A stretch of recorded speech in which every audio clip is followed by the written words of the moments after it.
One day, a colossal tower materialized in the heart of the city, heralding what many believed to be the end of the world. Some called it the apocalypse, others labeled it a catastrophe, but while debates raged on, the tower itself spoke, sending a message to humanity. It beckoned those willing to fight to answer its summons, offering a grim ultimatum: respond, or face annihilation.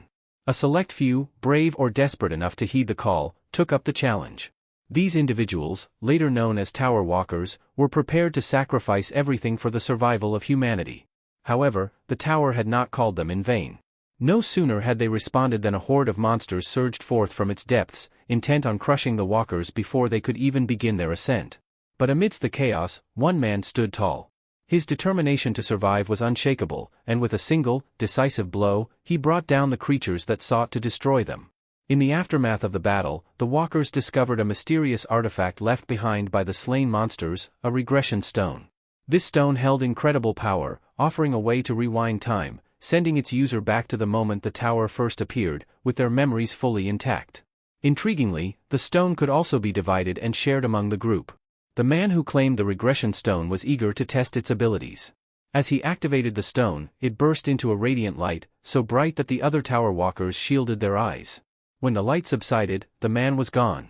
His companions were left in awe, unsure whether he had succeeded in traveling back in time or had simply vanished into oblivion. Their doubts were soon replaced by panic as the tower unleashed another wave of monsters, catching the remaining walkers off guard. Wounded and terrified, they realized the gravity of their situation. One by one, they made the difficult decision to use their fragments of the regression stone, choosing to escape the immediate danger and return to the past. The constant dread of death weighed heavily on them, making the option of a fresh start seem far more appealing than continuing their ascent. As they reappeared in the familiar surroundings of the dungeon's entrance, more tower walkers began to arrive, having made the same choice. One of them sighed in relief, noting how the group had dwindled. Another grimly observed that they might be among the last ones still willing to face the tower's perils head-on. With the knowledge of what awaited them, they steeled themselves for the inevitable challenges that lay ahead, now armed with the bitter experience of their first encounter. The chance to turn back time offered them the opportunity to correct their deepest regrets and reverse their most devastating failures. However, just as they began to embrace this second chance, a powerful monster suddenly materialized. Without hesitation, the group attacked, managing to bring the beast down after a fierce battle. Once the dust settled, Jae-hwan, catching his breath, called out to his companion, Yunwan, telling him to leave the battlefield. When no response came, Jae-hwan turned to check on him and was horrified by the sight before him. Yunwan was slumped against a pillar, gravely injured, clutching the regression stone in his trembling hand. Rushing to his side, Jae-hwan stood beside his comrade, a sinking feeling settling in his chest. "Did you use it?" he asked, his voice barely steady. Yunwan, with a weak smile, apologized. Although many of their comrades had opted to return to the past, few had considered the consequences of abandoning the world they left behind. Before Jae-hwan could process his emotions, an ominous rumble echoed through the air, and a massive door began to creak open before them. Jae-hwan, stunned by the sight, hesitated as he crossed the threshold. He couldn't shake the growing sense of finality and wondered if this was the point of no return. As soon as he entered, a disembodied voice echoed through the chamber, praising him for his determination. "You are quite extraordinary, Jae-hwan. No one has ever attempted to reach the 99th floor of the tower alone." His eyes darted around, searching for the source of the voice, but his attention was soon drawn to the enormous creature looming ahead, the guardian of the 99th floor. He questioned whether this would be the end for him, whether he would get the chance to return to the past once more. But without hesitation, he gripped his sword, ready to face whatever lay ahead. With a surge of confidence, he vowed to continue climbing the tower, no matter the odds. Meanwhile, within the depths of the Nightmare Tower, the Demon Lord, ruler of this twisted realm, watched a recording of Jae-hwan and his team battling the monster. A sinister grin spread across his face as he observed Jae-hwan's skill and tenacity. "I'm about to acquire something valuable," the demon muttered, his eyes gleaming with anticipation. Back in the past, few moments before the towers appeared, the man casually reached for a packet of chips while listening to the latest news broadcast about the unusual weather conditions caused by a recent surge of yellow dust. As he fumbled with the packet, it tore open unexpectedly, sending chips scattering across the floor. Startled, he looked up, only to meet the curious eyes of a little girl beside him. "Did you steal those chips?" she asked innocently, her eyes narrowing as if she suspected him of foul play. She loved those chips, and her tone reflected her disappointment. Quickly, the protagonist knelt to pick up the spilled chips, offering a flustered explanation. No, it wasn't me. The packet was already opened, he said, trying to reassure her as he gathered the crumbs. Just as he was about to calm the situation, the news anchor on TV suddenly broke into a serious report, advising the public to avoid outdoor activities due to worsening air quality. The man's attention shifted to the screen, and his expression tightened. A breaking news headline flashed across, drawing him in. Whatever was happening, it demanded his full attention. The news reported that a minor earthquake had struck just outside Seoul. Though there were no casualties, experts warned that the tremors were intensifying with each passing moment. Seismologists cautioned the public, urging immediate preventative measures as the likelihood of a larger quake increased. As the protagonist listened, the floor beneath him began to tremble. Alarmed, he glanced outside, paying closer attention to the news. Around him, other shoppers were also growing uneasy, glancing at each other as the vibrations continued to escalate. Suddenly, the government issued emergency warnings, announcing strict precautions to prevent casualties in response to the tremors. The situation took a drastic turn when, outside the mart, the ground shook violently, sending a ripple of panic through the crowd. Amidst the chaos, the earth split open, and an enormous tower erupted from beneath, its towering structure looming ominously over the city. People gasped in terror, their fear quickly turning into screams as they tried to comprehend what was happening. In the midst of the pandemonium, the protagonist instinctively pulled the little girl close, shielding her from the falling debris. Overwhelmed by the destruction around her, the child began to sob uncontrollably, her small frame shaking with fear. The once familiar mart had been reduced to rubble, its structure completely devastated by the quake. Nearby, a man called out, checking if anyone was hurt. He reassured the survivors that emergency services had been contacted and that help was on the way. Turning his attention back to the little girl in his arms, the protagonist gently asked if she was all right. Her tear-filled eyes gazed up at him, and with a small nod, she whispered that she was fine. Then, with a shaky voice, she asked about the tower that had suddenly appeared outside the shattered mart. "What is that?" she asked, her voice filled with confusion and fear as she looked at the colossal structure dominating the skyline. Meanwhile, reports started flooding in from around the globe. Towers identical to the one in Seoul had appeared in major cities like London and Tokyo. These massive, mysterious structures seemed to rise out of nowhere, leaving the world in shock. As people struggled to comprehend the situation, the name Nightmare Towers began circulating, describing the unsettling nature of these giant monuments that had thrust the world into a state of terror. They all received the same message, congratulating them for being chosen to become tower walkers, tasked with saving the world. Each was given a choice: accept the call and face the unknown, or refuse and remain a bystander. The man, without fully understanding what it meant to be a tower walker, decided to accept. However, his curiosity quickly turned into disbelief as the truth unfolded before him.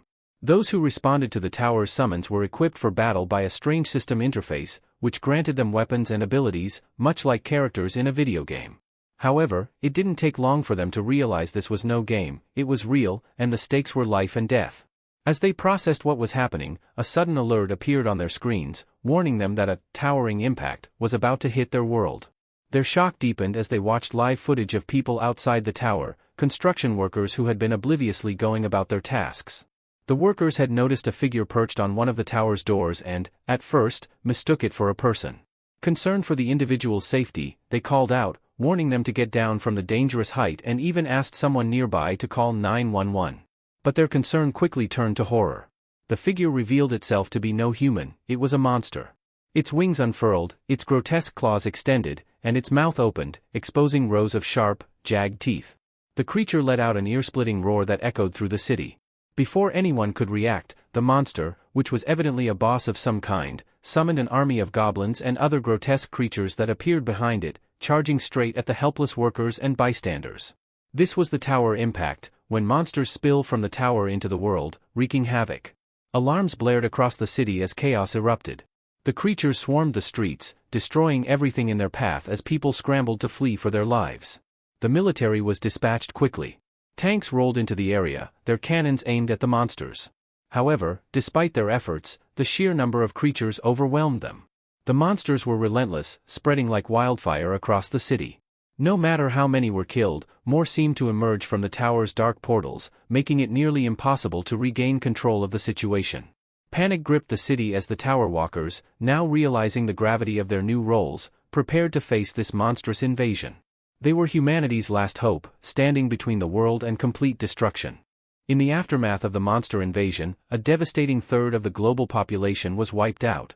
Those watching from the tower were powerless, forced to witness the destruction unfold below. The memory of the message they had received haunted them, reminding them that they were meant to be the ones to save the world, the Tower Walkers. Shocked and overwhelmed, they couldn't shake the weight of their mission. Determined to make a difference, the Tower Walkers resolved to ascend the tower. Despite the staggering odds, they clung to the hope that their only way to end this nightmare was to conquer the tower itself. If this is what we have to do to save the world, then let's do it, they thought. Armed with extraordinary abilities and weapons, they pressed forward, fully aware that they were humanity's last defense against complete annihilation. As they ascended higher, they faced formidable monsters, defeating each one with growing confidence. Eventually, they reached a massive stone blocking their path, its immense size sealing off the entrance to the next level. Frustration settled in as some of them doubted their ability to break through, but one among them insisted that they could smash their way past it. His optimism seemed foolish to others at first. This was no ordinary obstacle. Still, with little choice, they decided to try. To their astonishment, their efforts worked. Using their weapons, they chipped away at the boulder, clearing a path forward. As the dust settled, one of the tower walkers noticed something sparkling within the rubble. He called over his senior, pointing to the mysterious item glowing beneath the debris. Intrigued, they carefully examined the shimmering object and were stunned to discover that it was a powerful artifact, the regression stone. Its ability to turn back time left them in awe. The thought of undoing their mistakes and preventing the destruction they had witnessed seemed almost too good to be true. Their leader, Incan Huang, gathered everyone together, his expression serious. He proposed that he would use the stone first and report back on what happened. The others agreed, their curiosity and hope growing. With a determined look, Incan prepared to activate the regression stone, ready to test its power and potentially rewrite the fate of the world. In a blinding flash of light, their leader vanished before their eyes, leaving them in stunned disbelief. They couldn't wrap their minds around what had just happened. Incan Huang had completely disappeared. Although they knew the regression stone had sent him back in time, the group still found it hard to accept that he was no longer present with them. Many of them hoped he would return soon, unable to fathom the idea of their leader being truly gone. Sakamoto, a former science teacher, adjusted his glasses and calmly analyzed the situation. He explained that Incan Huang wouldn't be returning to their timeline, at least not in the way they expected. According to Sakamoto, the moment Incan activated the regression stone, their timeline had split into a parallel one, separating their worlds forever. Sakamoto, drawing on theories of the multiverse and parallel dimensions, reasoned that once Incan went back in time, their paths diverged completely, and they would never meet him again. His explanation left the group bewildered. The complexity of the science behind it went over their heads, evident in their confused expressions. Sakamoto noticed their puzzlement and reassured them, saying that whether they fully understood it or not, one thing was clear: Incan had successfully traveled back in time. But despite his journey to the past, their present remained unchanged. The timeline they were in would still face the threat of destruction. Sakamoto continued, stating that although he trusted the tower's items, and the regression stone had certainly worked, there was no guarantee that each person using it would end up in same timelines. It was possible, though unconfirmed, that those who used the regression stone might land in the same timeline. The truth was, they couldn't be certain about anything when it came to the mysterious items from the tower. Everything about them defied logic and their understanding of reality. As they processed this unsettling information, a second tower impact struck the outside world. Monsters poured forth once more, wreaking havoc as they sought to wipe out the remaining pockets of humanity. Chaos reigned outside the tower, and the world teetered on the brink of collapse as the tower walkers contemplated their next move in the face of this ongoing catastrophe. The tower walkers were faced with an impossible decision: either use the regression stone to escape to the past or stay and face certain death. The situation inside the tower had devolved into absolute chaos, with destruction spreading everywhere and the monsters mercilessly slaughtering those who tried to fight them. Cries for help echoed through the chambers, but hope was all but extinguished. One of the tower walkers, already feeling the weight of defeat, accepted that their end was near. His companion agreed, believing that their lives were as good as over. Seeing no other way, one of them apologized to the remaining fighters and, with a heavy heart, used the regression stone to travel back in time, leaving the others behind. The last tower walker, left alone, knelt before the towering monster, prepared to be consumed by it.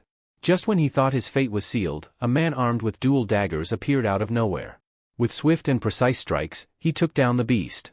The tower walker, shocked and unable to comprehend what had just happened, stared at the mysterious fighter. The man turned, smiled, and asked if he was all right. Barely able to respond, the tower walker nodded, still in disbelief. Looking around, he realized that his former companions had abandoned him. Anger and frustration surged through him as he cursed them for leaving him behind. But his anger faded when his new team arrived, rescuing him from the brink of death. With tears in his eyes, he thanked them for saving his life, while they commended him for his courage in standing his ground. These tower walkers, who had resisted the temptation of the regression stone, were now the last hope for humanity. Unlike those who had fled to the past, they chose to fight for the present, determined to put an end to the nightmare and protect what was left of the world.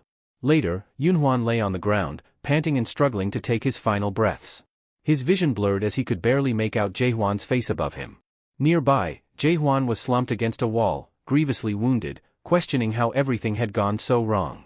His mind drifted back to the moment when he and Yunhuan had defeated a monster together, but the memory was tainted by the image of the same monster launching a vicious attack on Yunhuan. Yunhuan, realizing the danger they were in, charged at the monstrous beast to divert its attention. He shouted for Jaehuan to strike while the creature was distracted. Without hesitation, Jaehuan leaped from above, reassuring his companion that he was fully prepared for the battle. Gripping his sword tightly, he swung down with precision and declared it was the monster's end. With a swift, powerful strike, he cleanly severed the creature's head, bringing it down in one decisive blow. After the battle, Jaehuan quickly checked on his comrades, asking if there had been any casualties. Thankfully, Yunhuan reported that, this time, no one had perished. He added that the injured fighters would recover soon with some rest. Feeling optimistic, Yunhuan remarked that if they could continue like this, they might actually reach the final floor of the tower. Together, they made their way back to where the rest of the group had gathered. The healer was tending to the wounded, and upon seeing Jaehuan and Yunhuan return, their fellow tower walkers waved at them in relief. Both men waved back, feeling a sense of camaraderie and victory. As they settled in, Jaehuan's gaze was drawn to an unfamiliar sword lying on the ground. Curious, he approached it and examined its details. The weapon was named Wormsbane, a blade sharpened for 1,000 days and nights by Beongwei, the guardian of the 85th floor. It had been crafted specifically to slay dragons and was imbued with the power of both the sun and the moon. Delighted by this unexpected treasure, Jaehuan picked up the sword, feeling confident that it would greatly enhance their chances of survival. He remembered what Yunhuan had said about finding stronger weapons and felt more certain than ever that they could conquer the final floors. Everything seemed to be falling into place, and for a moment, the group dared to believe they might actually complete the climb. But as Jaehuan stood in the chamber of hellfire on the 98th floor, all hope began to slip away. He gazed in horror at the monstrous beast before him, a towering creature capable of unleashing torrents of molten lava that consumed everything in its path. His companions had already fallen, burned alive by the scorching heat. The monster's flames were so intense they melted metal weapons within seconds. Jaehuan stood frozen, alone, realizing the gravity of the situation and wondering how everything had gone so wrong so quickly. The protagonist, still reeling from the shock of seeing his comrades fall, was suddenly assaulted by the monster, its sheer force hurling him violently against the wall. The impact was brutal, knocking the wind out of him and causing blood to spill from his mouth. Dizzy and disoriented, he slumped to the ground, overwhelmed by the crushing weight of defeat. In that moment, the grim reality hit him: everything they had fought for, all the sacrifices and struggles climbing the tower together, now seemed utterly meaningless. The hope they had clung to, the belief that they could save the world, felt like a cruel joke as the monster loomed closer. Paralyzed, the protagonist watched in terror as the creature opened its gaping maw, preparing to unleash a torrent of molten lava. For the first time, he felt completely helpless. But just as the beast was about to strike, Yunhuan appeared out of nowhere, launching a flurry of attacks against the monster, desperately trying to fend it off. Yunhuan called out to the protagonist, snapping him back to awareness. Realizing his comrade was in grave danger, the protagonist leaped to his feet, rushing forward to help. Yunhuan fought valiantly, but the monster was relentless. Despite his efforts, he was struck by the creature's sharp horn, sending him crashing to the ground. Seeing his comrade injured infuriated the protagonist, filling him with a fiery determination to protect Yunhuan at all costs. The monster, now carrying Yunhuan's limp body, tried to flee, but the protagonist was not about to let it escape. Grabbing his sword, he charged after the beast. As he ran, something extraordinary happened. A glowing string of light extended from his sword, wrapping itself around the monster's horn. The protagonist was momentarily stunned, unsure of what this strange light was or how it had come to be. But there was no time to ponder, his priority was taking down the monster. With renewed vigor, the protagonist tightened his grip on the sword and pulled, dragging the creature back toward him. The struggle was fierce, but after a series of calculated strikes, he finally managed to bring the monster down. Exhausted but victorious, he rushed to Yunwan's side. The wounds Yunwan sustained were deep, and the protagonist's heart sank as he saw the regression stone clutched tightly in Yunwan's hand. Shocked, he asked what his friend was planning to do with it. Yunwan, his voice weak, simply apologized. Despite the grim atmosphere in the tower, Yunwan Kim always carried a cheerful demeanor, earning him the nickname Smiling Knight from his fellow tower walkers. His positive energy was a source of comfort for everyone around him, but for the first time, that signature smile was gone. The weight of their dire situation had finally broken through his optimism. The protagonist, sensing Yunwan's internal struggle, urged him to leave, telling him to go before he changed his mind. Yunwan hesitated, shocked that the protagonist had noticed the regression stone he was holding. It was as if his intentions had been laid bare, and the reality of his cowardice hit him hard. With a weary sigh and his body barely holding up, he turned to go.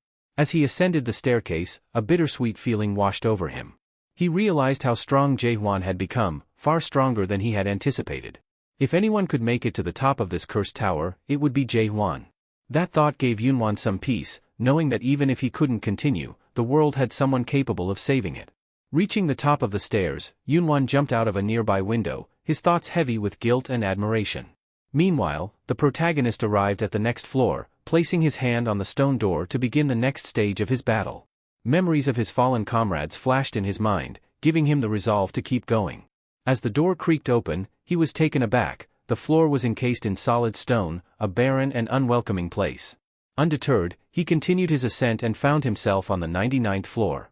An intense gust of wind greeted him as he stepped forward, but he pressed on. The floor's guardian, a colossal ice monster, attacked him relentlessly.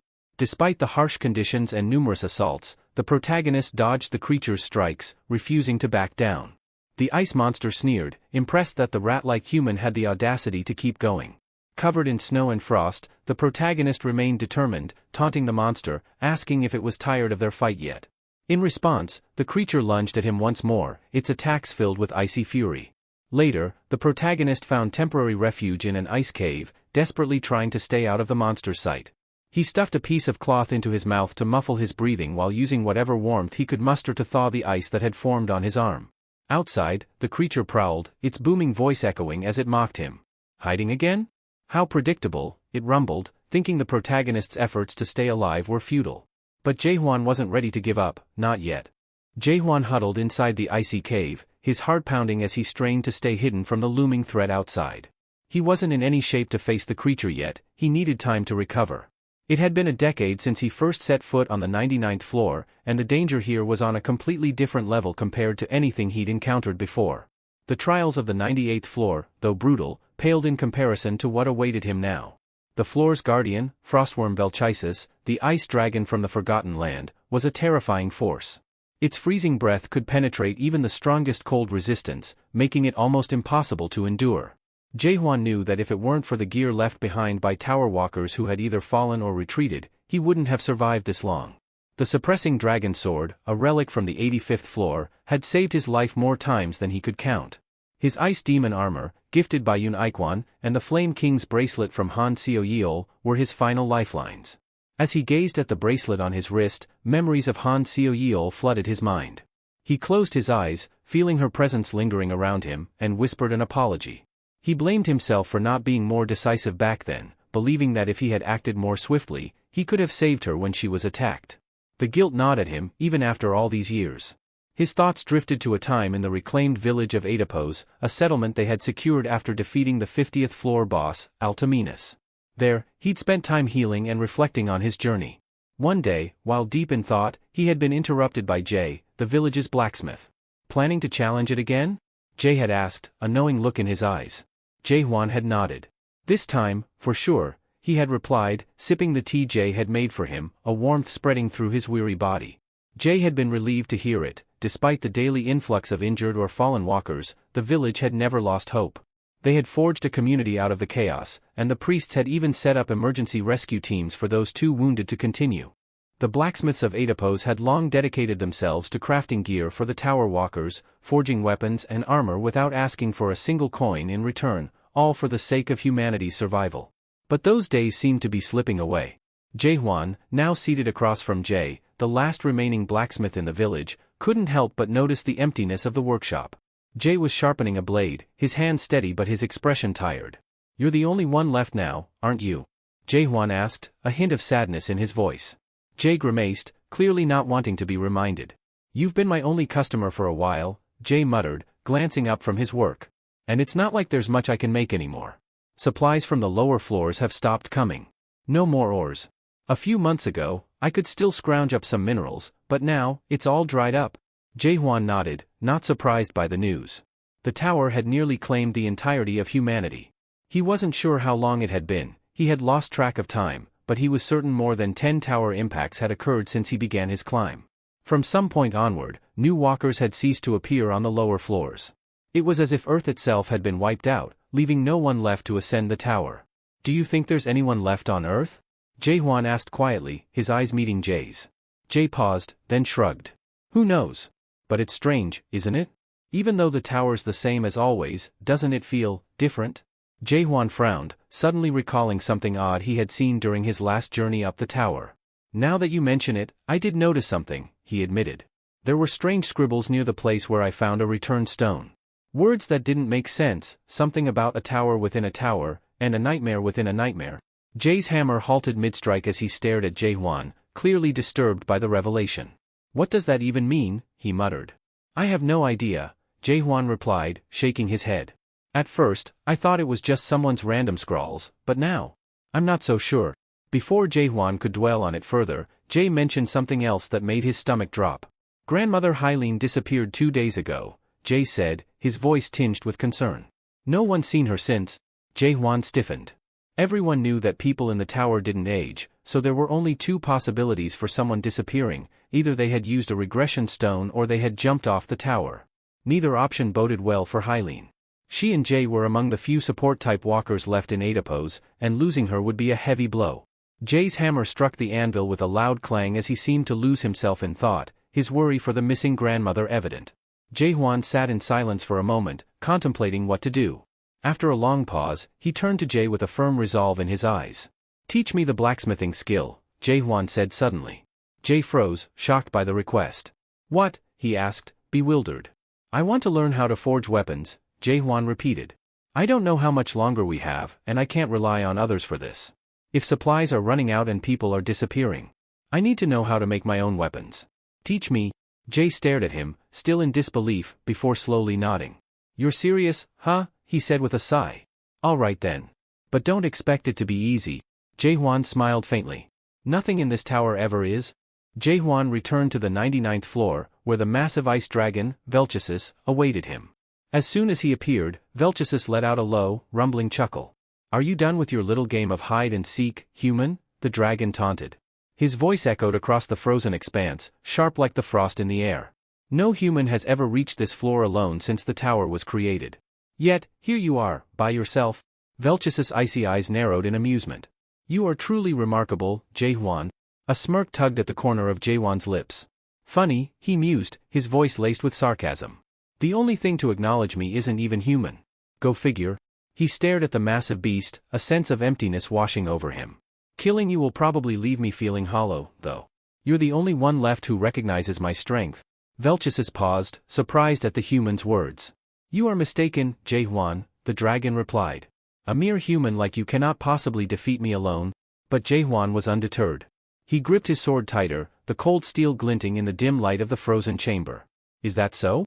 Jae-hwan asked, a fierce confidence burning in his eyes. "Then explain why you're so certain of your victory." He motioned to his armor, once pristine but now showing signs of wear. Cracks ran along the surface, thin fissures that threatened to break apart at any moment. The sight of it made Velchesis roar in anger, realizing how close this arrogant human had pushed him. "Enough of this!" Velchesis bellowed. "No more games." The dragon reared back, opening its massive jaws.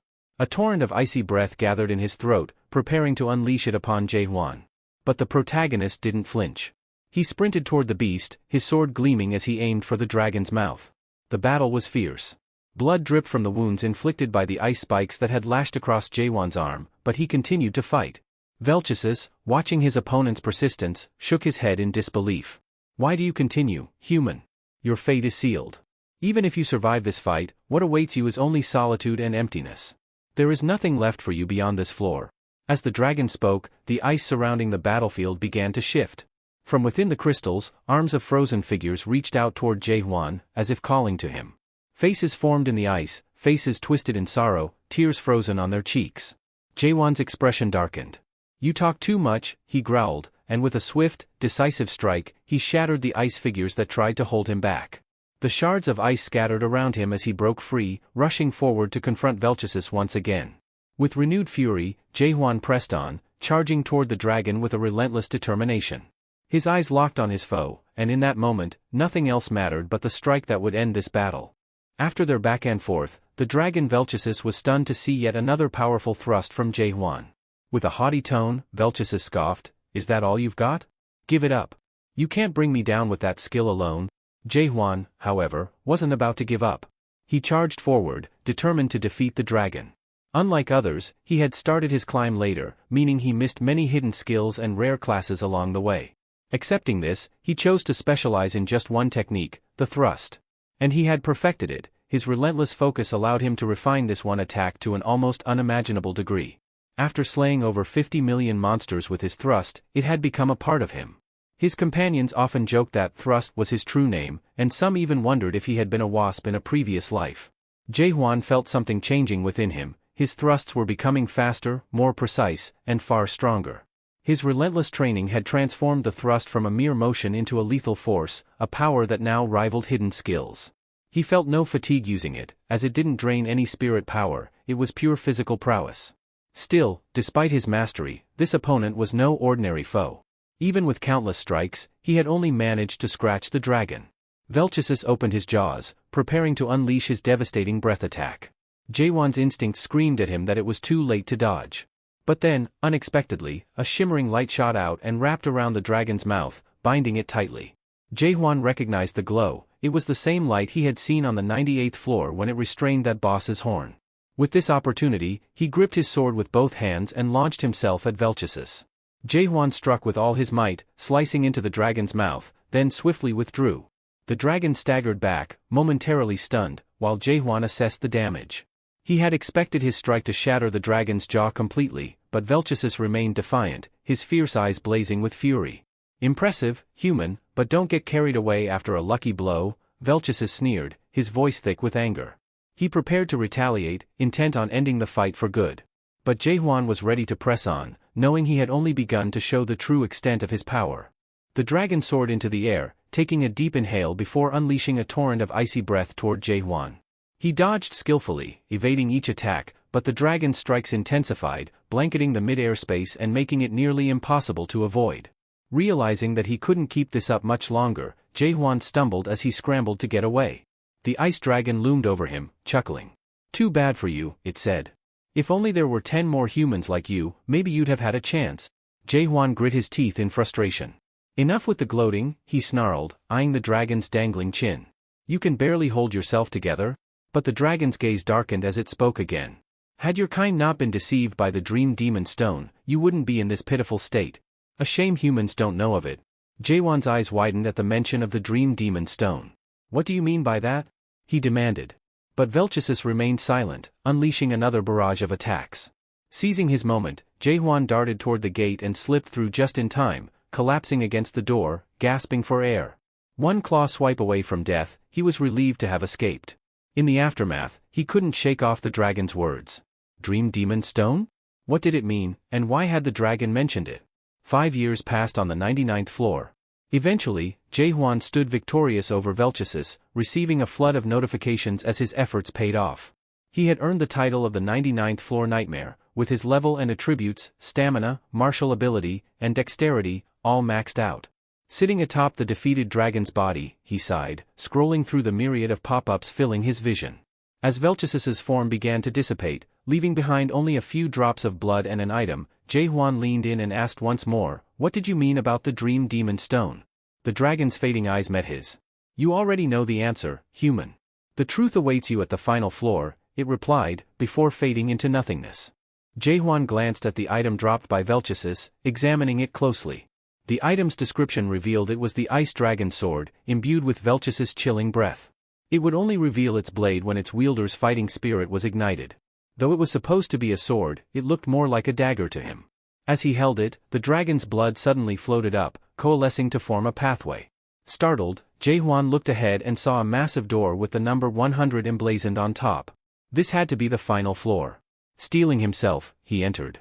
But as soon as he passed through, the number on the door morphed, revealing a new title, Control Room. The change sent a chill down his spine. As he ventured deeper into the chamber, he was confronted by a massive screen displaying images of grandmother Hyline, their shops, and a panoramic view of the tower. He could see everything from the summoning grounds to Adipose. Jaehwan was stunned. Was this how the tower appeared now? Suddenly, an unfamiliar voice echoed behind him, musing aloud at how quickly Jaehwan had arrived. The speaker expressed surprise, assuming Jaehwan would have returned to the village first. Alarmed, Jaehwan whirled around, sword in hand, only to find himself alone. The disembodied voice chuckled, assuring him there was no need for alarm. Apologizing for the unexpected intrusion, the voice explained that it had neglected to broadcast an essential message. It invited him to relax, acknowledging the control room's appearance might be deceiving. Though grand on the outside, it was quite antique and finicky to operate. Then, a notification flashed before Jaehwan, congratulating him on clearing one of World 294's tutorial games. The message informed him that his feat was inscribed into the undying Akashic records, a record only accessible to the monarchs of the Great Land. Jaehwan's achievements would be remembered, and his heart raced at the thought of what awaited him next. Jaehwan stared at the message, utterly dumbfounded. Tutorial? He wondered, struggling to grasp its meaning. Memories of his fallen comrades flashed before his eyes, and a chilling thought crossed his mind: if this was just a tutorial, what would the real challenge look like? The shock was so intense that he almost lost his footing. Just then, a figure materialized before him. The imposing creature, a towering beast with the face of a lion, observed Jaehwan with a mixture of amusement and pity. Was that revelation too much to handle? The creature asked, sounding almost apologetic. I know it's a lot to process, but I didn't want you spiraling into despair. For a mere human, you've done quite well. The monster looked surprised, though, as he noticed Jaehwan's expression shift from shock to defiance far sooner than expected. Jaehwan had recovered quickly, and his gaze was now fixed on the beast, burning with questions. Who are you? Jaehwan demanded, his voice laced with anger. And what's with all this nonsense? The creature chuckled, clearly delighted by Jaehwan's resilience. Forgive my excitement, he said. I haven't even introduced myself. I'm Beastrain, the devil, and the master of the Tower of Nightmares that you've just conquered. I never expected a human to reach the 100th floor alone. It's unprecedented. Jaehwan's mind raced with questions. You said this was a tutorial. Does that mean the real game hasn't even begun? Beastrain smirked, impressed by Jaehwan's quick grasp of the situation. Indeed, you're quick to understand, he replied. But before I explain further, there's something I want you to see. With a flick of Beastrain's finger, multiple screens appeared, displaying scenes from various tower climbers. One clip after another showed people's first steps into the tower, their expressions ranging from awe to fear. Jaehwan watched as the scenes shifted, recognizing familiar faces. There was Seo Yul, looking bewildered as he first encountered the tower's door, and Yun Huan, suggesting that they'd be better off as a team of 3. Another video appeared, showing Jaehwan himself, standing among fellow walkers and introducing himself. I'm Jaehwan, from Seoul, Korea, he had said, holding his sword with a hint of pride. Beastrain glanced at Jaehwan, his tone almost nostalgic. They looked so full of hope, didn't they? Those early days are something else. The sight of his comrades as they had once been, alive, eager, and ready, made Jaehwan's heart clench. Beastrain was visibly moved as he watched the faces of those long-gone flicker across the screen. He seemed almost nostalgic, his gaze lingering on the ambush scenes, where monsters had descended upon Jaehwan and his allies. A particular gleam lit up Beastrain's eyes as the video of Seo Yul appeared, capturing the moment she had called out to Jaehwan. He mused that they hadn't anticipated what was coming next, a revelation as chilling as it was tragic. Then, the screen transitioned to a gut-wrenching scene, Seo Yul lying motionless, Jaehwan cradling her, tears streaming down his face as he pleaded with her to open her eyes. Beastrain's face was filled with a perverse kind of satisfaction. Tragic, isn't it? He murmured, his voice betraying a hint of amusement. I must admit, I cried too when I first saw that. As the video continued, showing Yunhuan's tearful apology to Jae-hwan, Beast Rain turned to him, his expression almost taunting. So, do you remember them now? All those faces, all that pain. Do you feel anger? Sadness? Regret? He asked, his tone filled with mock sympathy. I know these feelings can seem pointless in the face of the past, but I'm willing to give you a chance. Jae-hwan raised his head, disbelief and confusion plain on his face. Beast Rain's wicked grin widened. What if you could start over, he proposed. Imagine it, a fresh beginning, but this time, you'd have all your current memories intact. A grand opportunity, don't you think? Beast Rain's head circled Jae-hwan, a smug confidence radiating from him. This isn't the stuff of your world's novels, he declared. I'm offering you the chance to become the absolute being who could begin this game anew. Jae-hwan was floored, feeling a hollow realization settle in his chest. Wasn't it supposed to be over? He'd conquered the tower, yet now it felt as if everything had been for nothing. Then, another notification appeared on his screen, its message as jarring as it was cruel. Congratulations. You've been chosen as a tower walker to save the world. Do you accept the summons? It hit him like a bolt of lightning. He had been deceived all along. The tower, this endless climb, none of it had been about saving humanity. The truth was grimmer than he could have imagined. There was never any real hope of halting the tower's impact on the world. All he could do was continue climbing, battling, endlessly, in the hollow pursuit of a salvation that had been nothing more than a cruel illusion from the start. Jae-hwan looked at Beast Rain and declared with certainty that he had no intention of going back to the past. Beast Rain chuckled, his laughter echoing through the chamber. Ah, still caught up on that, are we? He sneered. Let's get one thing straight, there's no such item here in the tower, or anywhere else for that matter, that can send you back. Any idea to the contrary? Pure illusion. He glanced at Jae-hwan with a bemused expression. All those so-called return stones are just tricks? Jae-hwan was taken aback. His mind raced back to the words of the ice dragon, Velchasis. If only his race hadn't been fooled by the dream demon stone, the pieces started to come together, and Jae-hwan's face paled. He realized the gravity of Beast Rain's words, a sinking feeling in his chest. Beast Rain grinned wider, seeming to relish Jae-hwan's confusion. The stone you humans thought could return you to the past? That's the dream demon stone, Beast Rain explained, a tone of mockery in his voice. It doesn't send anyone back. It traps you in an endless cycle of dreams created by the demon within. Your kind has chased after this illusion for eons. Obsessed with going back, unable to accept the present. It's a particularly human flaw. Jae-hwan felt a sense of dread, yet he couldn't deny the truth in Beast Rain's words. He's right, he thought. We've always been obsessed with the past. Beast Rain eyed him with a peculiar admiration. Ah, you're more insightful than most. But now that we've cleared up that little misunderstanding, shall we finally begin the real game? A notification appeared before Jae-hwan, congratulating him on clearing the transparent tutorial and inquiring if he wished to continue. Beast Rain smirked, evidently confident that Jae-hwan would make the logical choice to start over. But Jae-hwan's expression hardened. He stood his ground and refused, declaring that he had no desire to participate in this twisted cycle. Beast Rain was caught off guard, his composure faltering for the first time. He blinked in shock as if such a possibility had never occurred to him. Jae-hwan offered a small, defiant smile. Thanks to you, I've learned a lot about this tower and its tricks. But you won't be pulling me into your game again? Before Beast Rain could recover, another notification flashed behind him, this time listing the full details of the Tower of Nightmare and Jae-hwan's role as a tower walker. The revelation startled Beast Rain, who hadn't anticipated Jae-hwan would break free from his grasp so easily. The explanation that followed revealed the Tower of Nightmares was also known as the Stronghold of Regrets, the second creation of the nightmare dream demon, Moloch. Those who agreed to be summoned into the tower were drawn into the dream world fabricated by the dream demon. Jae-hwan understood now. He was trapped in the demon's dream, his entire climb through the tower nothing more than an elaborate illusion. But if this was the case, he wanted to confront and defeat the mastermind behind it all, Beast Rain, and move to the next level. Beast Rain sighed, rubbing his temples in exasperation. There is no next level, he muttered. This is the end of the tower. There's nothing beyond this. But Jae-hwan didn't believe a word. He knew Beast Rain had lied before, particularly about the world being saved.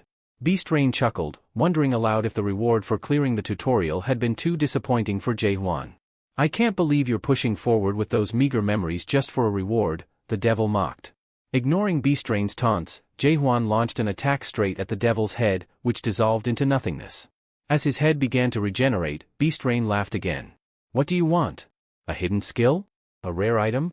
He offered everything Jae-hwan could desire, as if it were well within his power to grant such things. But Jae-hwan remained focused, uninterested in anything Beastrain had to offer. Seeing his offer dismissed, Beastrain's grin twisted into a knowing smirk. "Ah, I see. You want to return to your original world, don't you?" The devil said, certain that Jae-hwan must have realized by now that everything, the entire tower, was just a dream within the Tower of Nightmares. There was no actual impact on the real world. Jae-hwan froze, startled by Beastrain's words. "What are you talking about?" he demanded. But before he could process the devil's meaning, his surroundings shifted abruptly. He was no longer in the tower. Instead, he found himself standing in the real world, confused and disoriented. Nearby, a young woman apologized to her friend for being late, explaining that there had been too much traffic. As Jae-hwan turned to look, he heard her ask her companion if he had bought the movie tickets in advance, to which the man replied that he hadn't. The scene felt surreal, yet undeniably real, leaving Jae-hwan in shock, unsure of what had just happened. The girl, visibly irritated, snapped at her friend. "Fine, I'll buy them myself. Just hurry up." Her frustration seemed to echo around Jae-hwan, who stood there, bewildered by the situation. Before he could even gather his thoughts, the world around him shifted again, and suddenly, he found himself on a train. The passengers were all seated comfortably, smiling and chatting, as if nothing was out of the ordinary. Beastrain's voice slithered into Jae-hwan's mind.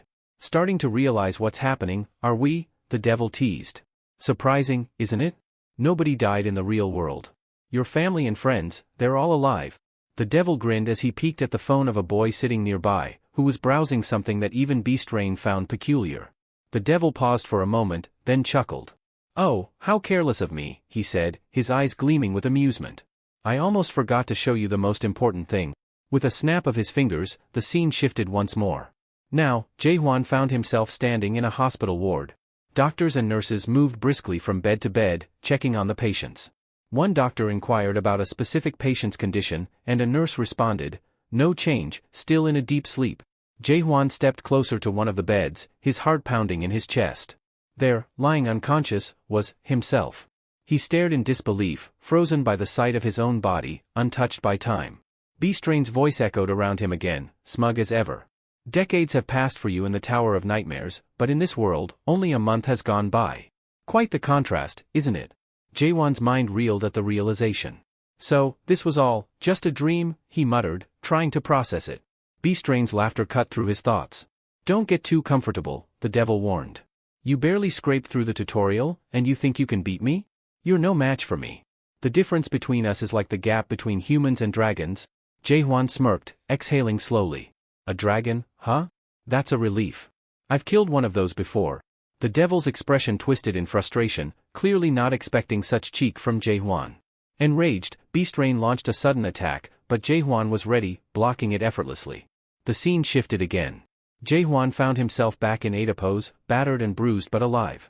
He stumbled toward Jae's shop, a bottle of liquor clutched in his hand. He pushed the door open, ready to tell Jae he had returned. But as he looked around, the shop was empty. Jae was nowhere to be found. The entire shop was now covered in thick spider webs, giving off the impression that Jae had abandoned it long ago. Jae-hwan walked in, preparing to mold and modify his sword by himself. Thanks to the skills he had previously learned from Jae, he had been able to maintain his weapon for the past 72 days, relentlessly challenged day after day without a single moment of rest. No matter how many times he attacked the devil, he couldn't leave even a scratch on him. Strangely enough, he hadn't been killed either. He wasn't sure why, but it seemed the Beastrain had no intention of ending his life. Despite this, Jae-hwan refused to lose hope, no matter how many days or even years it might take. Meanwhile, the devil, growing anxious, was biting his nails in frustration. He knew that Jae-hwan was no ordinary product, and this was the reason for his unease. Jae-hwan, as a product, was unique, something the devil had never encountered before. A cultivator's role was to ensure that a product would successfully adapt to the almighty land. By using a secondary process, they helped refine and develop these products. The primary method involved culling out undesirable seeds, leaving only the good ones, which was exactly what the tutorial game had done, sifting through to find valuable products. These selected products would then grow and thrive during the actual game. The secondary process involved nurturing the chosen seeds with water and fertilizer to prepare them for the next stage. However, if a product refused to progress, they would simply kill it, closing their eyes to it. The user's soul wouldn't be destroyed upon death in the tower, but the devil was concerned that Jaehwan's soul would be damaged due to the vast difference between them. This worried the devil, especially since he knew that the harvesters would not sit still if they found out about this. The devil had intended to raise Jaehwan properly and sell him, as it was his time to rise to a high-ranking devil. Moreover, the devil had to repay the loan he had taken to purchase this tower, and Jaehwan was such a rare product that even the gods, who typically didn't involve themselves with devils, had reached out to him. Suddenly, Jaehwan launched a surprise attack on the devil, who groaned in frustration, muttering that this was starting to wear him thin. The devil casually blocked the assault with one hand, looking at Jaehwan with a mix of irritation and curiosity. He asked what Jaehwan wanted, clearly believing that he must have some reason for acting so recklessly. "Aren't you tired of this already?" the devil questioned, pointing out that things would have gone differently if Jaehwan had only listened and entered the real game. In his world, people would have said what's good for the goose is good for the gander, so why was Jaehwan behaving this way? With a flick of his finger, the devil conjured a glass-like barrier between them, his fury growing. He demanded to know if Jaehwan was serious about this fight. Jaehwan, momentarily stunned, noticed the devil's reflection appear behind him, forcing him to grip his sword tightly and whirl around to strike. But before his blade could connect, he was thrown back violently, crashing into the glass wall and coughing up blood.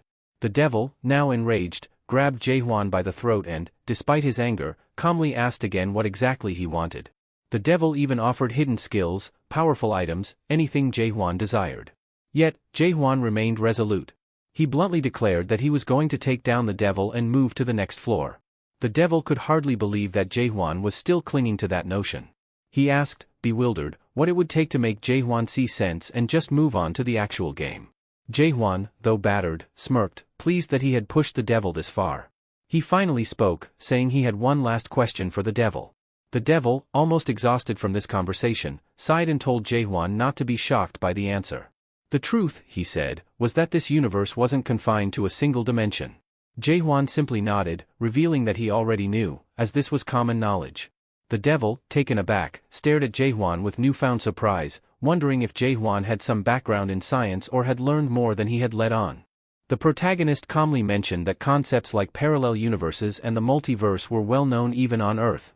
This prompted the devil to elaborate further, explaining that the main dimension was known as the Almighty Land. From that central dimension, countless alternate worlds branched off, with Earth being just one tiny planet within a vast dimensional system. He called Earth the 294th world, one of many scattered across these alternate realities. In the Tower of Nightmares, walkers could acquire skills, items, and work on their stats, allowing them to adapt to the laws of the Almighty Land. This, in turn, provided them the opportunity to travel to other worlds. The devil explained that his role was to facilitate this game, helping players grow stronger and move on to new dimensions. The protagonist pondered for a moment before asking why the devil was even doing this. What did he stand to gain from playing such a role? The devil, slightly surprised, found it hard to believe that this was what Jaehwan was truly curious about. With a snap of his fingers, they were suddenly transported outside the Tower of Nightmares, into a desolate, destroyed land. The devil smirked, guessing that Jaehwan might be wondering why the tower had appeared on his world in the first place. Jaehwan's curiosity deepened, and the devil could sense it. He revealed that out of the countless alternate worlds, it was mere coincidence that the Tower of Nightmares had descended upon Jaehwan's planet. The protagonist clenched his fist and said that was enough, he didn't need more details. He only wanted to understand why someone like the devil was overseeing the tower. The devil faltered, momentarily caught off guard. He hadn't expected Jaehwan to ask what he gained from operating the tower. Flustered, the devil tried to regain his composure as Jaehwan's persistent question left him momentarily speechless. The devil hesitated for a moment before offering an explanation that seemed less than genuine. He casually mentioned that his involvement in this process was a form of volunteer work that devils like him did from time to time. He hoped Jaehwan would buy into this, but judging by the protagonist's unimpressed expression, it was clear he wasn't convinced. Sensing the skepticism, the devil added that volunteering was something they greatly enjoyed, and many of his kind observed extraordinary walkers from various planets. He then mentioned a place called Paradise, where creatures such as monsters and devils lived harmoniously with humans. His tone was almost pleading as he spoke, a worried smile crossing his face, hoping his story would be accepted. However, the protagonist simply stared at him, seeing through the obvious lies. None of what the devil said seemed even remotely truthful. A few days earlier, Jaehwan had left the control room and reviewed his status. His level had reached 100, with every stat, agility, strength, health, willpower, and mana maxed out. Despite that, he still couldn't defeat the devil. Frustrated, he drank a potion and lay down, contemplating why even with his abilities maxed, he couldn't overpower the devil. He assumed it must have something to do with this world system, where stats alone weren't enough for a human to defeat a demon. Suddenly, Jae-hwan felt something unfamiliar. It was a sensation he had never experienced before, and it caught him off guard. Looking around, he noticed countless golden particles floating in the air. At first, he thought he was hallucinating. He reached out, grasping a handful of the particles, feeling them shift in his palm. Sometimes they were smooth, almost delicate, and other times they were rough and jagged, like small crystals. Each time, they transformed, changing in structure and texture. In that moment, Jae-hwan instinctively realized that these particles must be the building blocks of this world. Now, as he observed the devil, he noticed words forming in the air above his head, revealing his thoughts. The words spoke of the monarch cultivating and gathering resources for the devil, and Jae-hwan was struck by how absurd the devil's talk of volunteer work truly was. Intrigued, Jae-hwan asked the devil about these masters and whether they were akin to kings. The question delighted the devil, who had finally sparked the protagonist's interest. The devil eagerly explained that the masters were powerful entities in the Great Realm. Those who completed the main game and ascended to that realm often received party recommendations from these masters. Jae-hwan, stunned by the concept of party recommendations, listened as the devil affirmed that the future of any successful player would depend on which master they chose to follow. The devil suddenly lunged at the protagonist, grabbing him tightly and babbling on, promising that if Jae-hwan followed his instructions, he swore on his demonic honor to ensure that Jae-hwan would end up with a powerful master. He even playfully poked Jae-hwan's cheek with a sharp nail, emphasizing that this would only happen if Jae-hwan willingly agreed to participate in the main game. The protagonist dryly commented that the devil sounded like a pushy salesman, catching the devil off guard.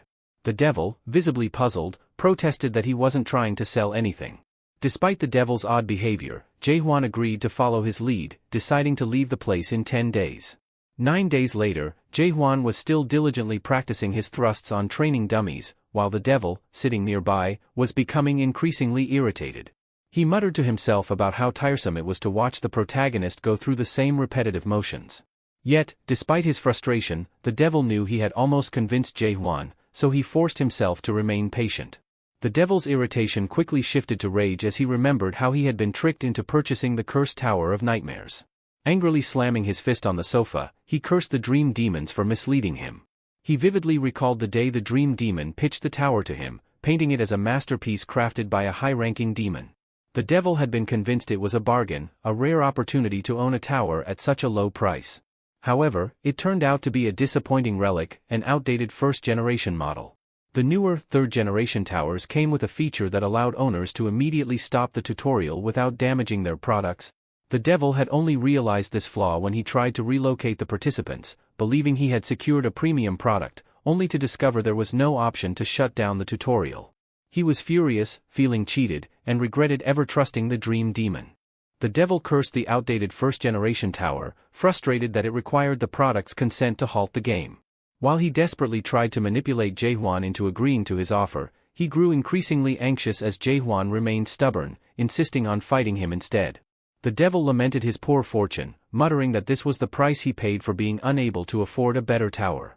Still, what sustained him was the hope that, despite all its flaws, this tower would at least function as intended. All his worries, however, were supposed to end the next day, as Jae-hwan had promised to accept the offer after 10 days. When the day finally arrived, Jae-hwan received a series of notifications just before he was about to accept the invitation to join the main game. The system informed him about the Tree of Illusion, its roots, structure, and the different fruits it bore. He was also provided with crucial information about the Great Realm, explaining how it would enhance his adaptability and what he needed to know to become an adapted player. The system also outlined 12 key areas in the Great Realm he should visit, along with details about the monarch of the Great Realm and 101 reasons to journey there. Then, a new message appeared. The Game Master had decided to end the tutorial, offering Jae-hwan the chance to return to World 294. He could enter the main game with all his memories intact, and the system asked if he would accept this proposal. Devil Beastrain was elated. This was the moment he had been waiting for, the day Jae-hwan would finally accept his terms. The devil eagerly asked Jae-hwan if he had memorized all the information in the files he had sent. When Jae-hwan confirmed and even thanked him, the devil, overwhelmed with emotion, instructed him to press the accept button. He had anticipated this day for so long that he was taken aback by how sentimental he felt, nearly moved to tears. But just as everything seemed to be falling into place, Jae-hwan suddenly attacked the devil without warning. Furious, the devil demanded to know if Jae-hwan understood the gravity of what he was doing. Jae-hwan, unfazed, gripped his sword tightly and replied with a cold smirk, asking if it wasn't obvious. The protagonist firmly declared that from this moment on, he would relentlessly continue his attacks and immediately struck the devil once more. Ever since he began seeing the strange particles in the air, his senses had felt off, as though something new was awakening within him. Each time he lunged at the devil, he sensed a subtle shift. The devil, in response, attempted to grab him, but Jae-hwan swiftly severed his arm.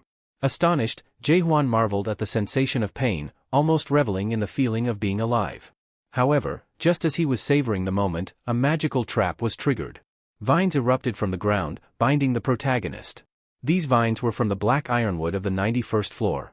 As the devil began regenerating his severed arm, he remarked with a smirk that he had never encountered anyone quite like Jae-hwan before.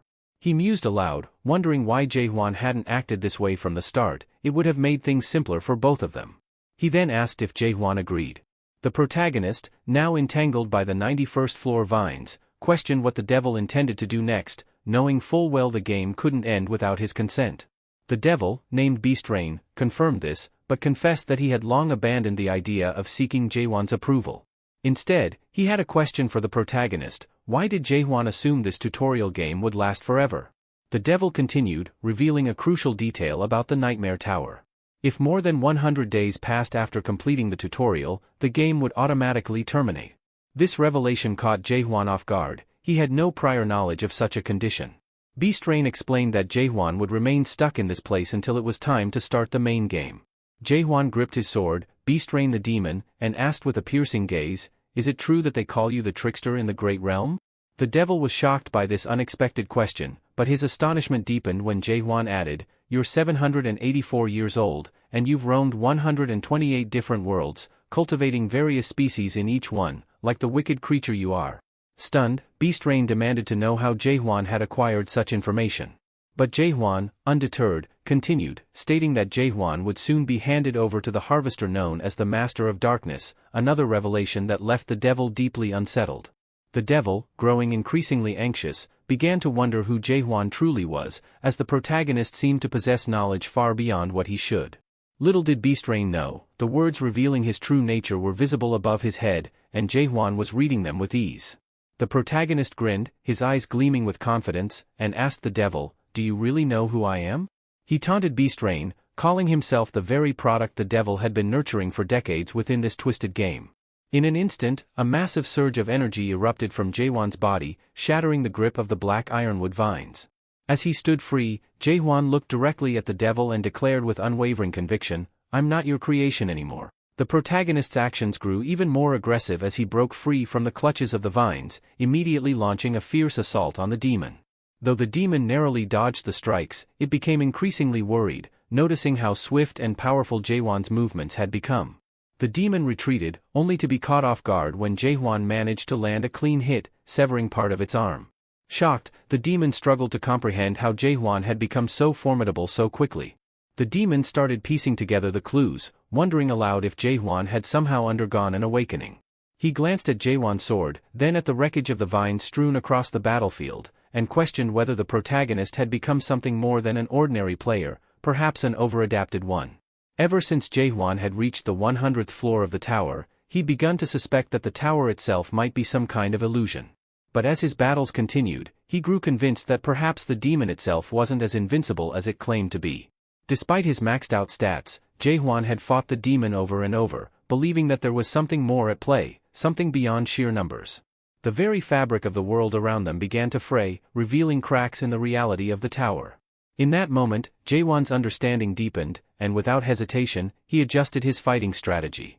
His strikes became more precise, calculated, each one carrying the weight of his newfound clarity. His relentless attacks enraged the demon, who, realizing that Jae-hwan had unlocked some hidden truth, screamed in fury. With Jae-hwan's new insight, the synchronization limit between him and the world had been momentarily lifted, allowing him to strike with even greater force. In response, the demon shed its human-like disguise and revealed its true form. The transformed demon lunged at Jae-hwan, promising that he would no longer be an easy target, and that resistance was futile. The beast slashed at the protagonist, landing several blows and leaving deep wounds. However, it was impressed. Jaehwan had already reached the second stage of adaptation, despite having only just completed the tutorial. The demon tore into Jaehwan with its razor-sharp claws, reminding him that he was merely human and couldn't possibly win against a being like Beast Rain. "You're fighting a losing battle," the demon taunted. Jaehwan shielded his face with his arm, his mind racing with thoughts of whether this could be the end. But his resolve hardened. He reached for the sword he'd earned after defeating the ice dragon on the 99th floor, gripping it tightly as his determination surged. Despite the pain and the demon's overwhelming power, Jaehwan decided that he would continue fighting, stabbing the beast over and over again, even as his body screamed in agony. With each stab, the number surged, pushing past the limits he thought he had. The demon, though wounded, sneered and said Jaehwan would have no choice but to play the main game sooner or later. "You're only hurting yourself by continuing this futile battle," the demon said mockingly. But Jaehwan ignored him, his only focus being to end the fight, no matter the cost. After what seemed like an eternity, Jaehwan finally struck the demon for the 10 billionth time. The sheer number shattered the boundaries of what any human could achieve, and with it, the very fabric of the world around him began to break apart. As the rules unraveled before his eyes, Jaehwan closed them for a moment, feeling half of his face illuminated by an inner light. With this newfound understanding, he realized he had transcended the limits imposed by the world and had become something more, an entity beyond definition. He had embraced oblivion and, for the first time, felt truly human. The mysteries that had haunted him began to fall into place. He recalled the bright line he had seen on the 98th and 99th floors and understood it now. It was a link, a tether that bound the demon to this cursed tower. Filled with newfound clarity, Jaehwan launched a vicious assault on the demon, who was equally eager to retaliate. In a flash of radiant energy, Jaehwan's attack struck true, much to the demon's shock. The immense power behind the blow was undeniable, and Beast Rain, now deeply wounded, could feel the protagonist's attack searing through his very core. The demon staggered and fell, confusion and fear written across his face as he looked up at Jaehwan, who stood over him, calm and resolute. Jaehwan told the demon to listen closely. As the demon lay there, Beast Rain began to wonder if Jaehwan had truly completed his awakening. But Jaehwan's voice cut through his thoughts, declaring that humans were not mere commodities for demons to barter and assess like products with price tags. Beast Rain, now reduced to a small, trembling creature crawling on the ground, was startled by the power and conviction in Jaehwan's words. Jaehwan's next statement was even more unsettling. He was done playing along with the demon's little game. He would destroy this place, break the chains of illusion, and move forward to whatever awaited beyond. As he spoke, the illusions Beast Rain had crafted to keep him trapped began to shatter one by one. Jaehwan proclaimed his intent to climb all the way to the top, to reach the end of this cursed world the demons had constructed. His determination was unshakable. As he spoke, his status screen appeared, but everything about him, his name, title, abilities, skills, and class, was now unidentified, a reflection of his transcendence. Watching his tower crumble around him, Beast Rain panicked. He pleaded with Jaehwan not to destroy it, claiming there was no next floor beyond this one. But Jaehwan calmly pointed his sword at the demon and informed him otherwise. There was indeed a next floor, one that Beast Rain was unaware of. He wasn't bound by the demon's limited understanding anymore. The revelation left the demon in a state of shock, powerless to stop what was coming. As Jaehwan ascended the tower, he noticed peculiar scribbles etched on various floors, the 78th, 66th, 47th, and many others throughout the structure. Each one seemed like a cryptic message, teasing at something greater. He realized that all nightmare towers, including this one, were mere imitations of the original nightmare, which sat at the top of the tree of illusion.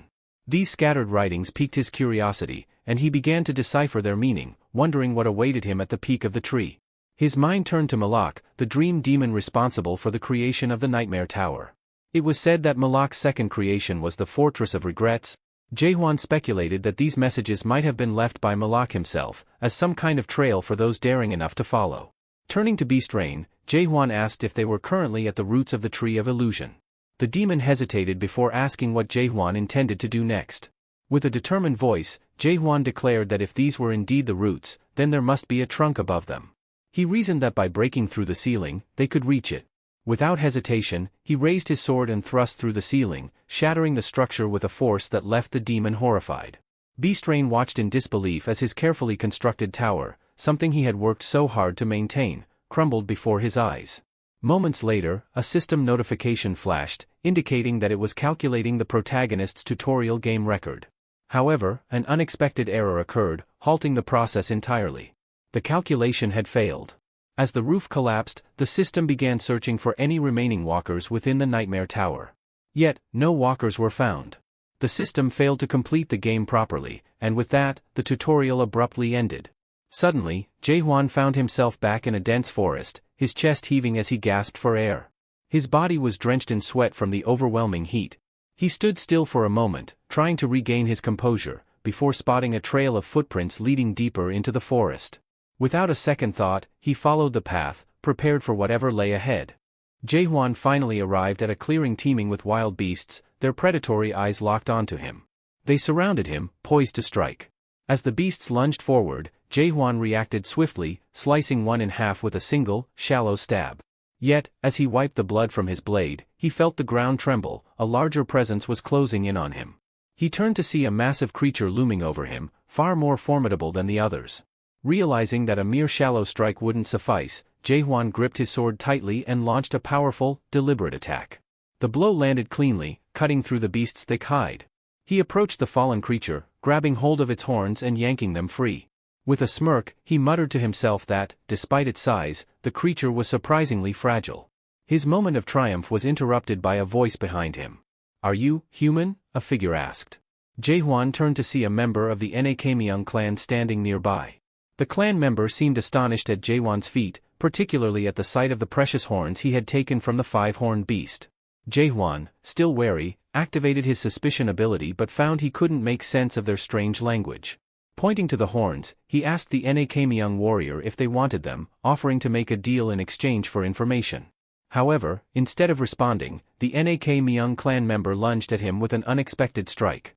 Jae-hwan dodged effortlessly and sneered, calling them antenna people. He warned them that if they tried to attack again, they would pay with their lives. But his words went unheard, and another assault came his way. With a quick parry, Jae-hwan coldly declared it was time for them to die. A short while later, Jae-hwan stood over the defeated Nakamyeong warriors, having swiftly subdued them. Grabbing one of them by its antenna, he demanded to know where they were. But the creature only responded in its bizarre, incomprehensible language. Jae-hwan tugged harder on the antenna, causing the creature to cry out in pain, yet still, the words that came from its mouth made no sense to him. The protagonist grew impatient, his grip tightening around the Nakamyeong clan member's antenna. "Say something I can understand," he demanded, his voice low and dangerous. The Nakamyeong warrior, however, spat out a defiant threat, vowing to kill him. In response, Jae-hwan tugged the antenna harder, causing the warrior to writhe in agony. Driven to desperation, the Nakamyeong clan member bit through his own tongue, spitting blood onto the ground. Jae-hwan observed the scene coldly. Though the Nakamyeong weren't physically strong, their willpower was far greater than he had anticipated. With no useful information obtained, Jae-hwan sighed and buried the antenna in the soil, leaving the fallen warrior behind. He glanced at the lifeless body and wondered if anything could still be useful. After a moment of contemplation, a notification appeared, alerting him to his acquisition of a small dimensional backpack. It was a welcome surprise, offering extra inventory space, up to 70 cubic feet to store items. Examining the pouch, Jae-hwan marveled at the practicality of having an inventory function again, especially after losing access to his system interface upon leaving the Nightmare Tower. At least now he had some way to manage and appraise items. Still, he couldn't help but feel betrayed by how unreliable the system had become. He had expected its functionality to extend to other dimensions, including the Great Realm. He placed the beast's horn inside the newly acquired backpack and tested the suspicion skill, finding it useful for identifying items. His attention was drawn to a cluster of crystals scattered across the ground. Using his suspicion ability, Jae-hwan discovered that these were stones of fallen souls, capable of enhancing an adapted player's mana reserves by a considerable amount. Intrigued, he bent down to examine them more closely. Each stone radiated a distinct color, but all shared a strange energy signature. Were these Nakamyeong clan members jewelers or something else entirely? Regardless of their origin, Jae-hwan knew the stones had value. He carefully packed them into his backpack, satisfied with his discovery and knowing they would likely prove useful in the future. The protagonist surveyed the remaining items scattered around, some of which were too bulky to carry. Deciding they weren't worth the trouble, he left them behind. Suddenly, his ice dragon sword began to hum and vibrate in his hand. Curious, he unsheathed the blade, which promptly opened its enormous maw and started devouring the leftover items. Jaehwan watched in amusement as the sword consumed its meal, idly wondering what those objects might taste like to the weapon. Amidst the leftovers, he spotted a map. Upon unfolding it, he saw it was a map of the Tree of Illusion Chaos. Confused by the term chaos, which hadn't been mentioned in the demon's files, he crumpled the map, lost in thought. Meanwhile, in a different part of the forest, a group of adventurers found themselves ambushed by a swarm of monsters. Among them, a girl hurled her sword toward a nearby beast. Unfortunately, her aim was off, and the weapon struck one of her comrades in the leg. Alarmed, she quickly apologized, explaining she had intended to hit the monster, but the sword had slipped. The injured man, though clearly in pain, managed a shaky smile and assured her it was fine, despite trembling as he painfully pulled the blade from his leg. Embarrassed, the girl announced she'd go hunting elsewhere, leaving the group behind. As soon as she was out of sight, the wounded man's forced patience turned to frustration, and he muttered under his breath, deciding to let it go just this once, partly because of how endearing she looked. However, he couldn't help but marvel at how she had managed to hit his knee with such precision. Moments later, the girl returned, looking apologetic once again. The team groaned, wondering what she had messed up this time, but their concern quickly turned to alarm. A massive, two-horned beast was charging toward them in a fury, evidently enraged by something she had done. As the creature closed in, the adventurers frantically shouted for her to stay away, not wanting to become collateral damage from another one of her blunders. The group of adventurers stood in a tense huddle, trying to figure out how to deal with the looming threat. One of them suggested they group together and face the beast as a unit. From atop a nearby cliff, the protagonist observed the scene below, noticing that the girl seemed to be the strongest among them, despite their apparent lack of coordination. He couldn't help but wonder if there was some tension between them. Realizing that they were no match for the creature and would likely be slaughtered at this rate, he mused over how they even managed to survive the Nightmare Tower in the first place. Down below, a red-haired man activated his skill, Fire King's Breath, and braced himself for the monster's attack, taunting the two-horned beast to come at him. The girl, attempting to assist, misfired her weapon, grazing his ear and causing him to shout in pain. She laughed nervously, apologizing, but the red-haired man cursed at her in frustration, calling her reckless. She looked downcast as he berated her, explaining that while she was trying to help, she wasn't making things better. He made it clear that he didn't need her assistance anymore, but before they could argue further, the beast closed in, its mouth wide open and ready to strike. Just then, the protagonist leaped from the cliff and charged at the monster. With a single, swift strike, he slayed the beast, blood splattering across the face of the red-haired man as the creature collapsed. Dust filled the air, obscuring the scene for a moment. When it settled, the group stared in awe at Jaehwan, standing atop the dead beast with his sword drawn. They were stunned, asking who he was and if he was sure he didn't want the beast's body as a reward, offering it to him for his help. Jaehwan casually replied that they could take the monster's body, asking if the horns were valuable. One of the team members confirmed that it usually took at least 10 people to bring down a two-horned beast, which made Jaehwan realize something. The creature he had killed earlier with just a basic stab had 5 horns, meaning the number of horns must be an indication of the beast's strength. The girl, biting her nail in thought, stepped forward and asked Jaehwan directly who he was. She pointed out that there were very few adapted players in all of Chaos, and it was almost unheard of for anyone to take down a two-horned beast with just a simple stab. Jaehwan looked at her, remaining silent as she continued to gaze at him in disbelief. The girl, still puzzled by Jaehwan's strength, couldn't resist her curiosity and asked him where he was from. "Is he from Chaos?" In response, Jaehwan turned to her and, with a calm expression, asked what Chaos was. This took her by surprise, and she stared at him in disbelief, wondering if he was being serious. As they continued their conversation, the group asked Jaehwan if he was just passing through, and he confirmed he was. The team leader found it odd that Jaehwan didn't seem to speak the local language and questioned him about it, to which Jaehwan admitted he didn't. This revelation baffled the leader, as language barriers were incredibly rare in this realm. When they asked if he didn't mind if they took the beast's body, Jaehwan simply nodded, allowing them to claim it. The girl, however, was clearly frustrated. She couldn't believe that someone just passing by had so effortlessly killed a two-horned beast without using any special skills. To satisfy her curiosity, she activated her detection skill, trying to gauge Jaehwan's abilities, but it failed. Stunned, she tried again, only to receive an error message. Her mind raced. How could this be? His level seemed as low as that of a non-adapted player, which only made her more suspicious of his true identity. Tapping Jaehwan on the shoulder, she leaned in and whispered that she had a question. She reminded him that adapted players were exceedingly rare in chaos and wanted to know how someone like him, who didn't appear to be adapted, could take down a two-horned beast with such ease. She pressed him, asking again who he really was and where he came from. Jae-hwan glanced at her, surprised to hear her mention chaos. He asked her about it, his tone genuine. The girl's expression shifted to one of anger, thinking he was mocking her. She demanded to know if he was playing some sort of joke. But Jae-hwan's face remained serious, and he calmly assured her that he wasn't kidding. She seemed frustrated, unable to comprehend why he would ask something so absurd.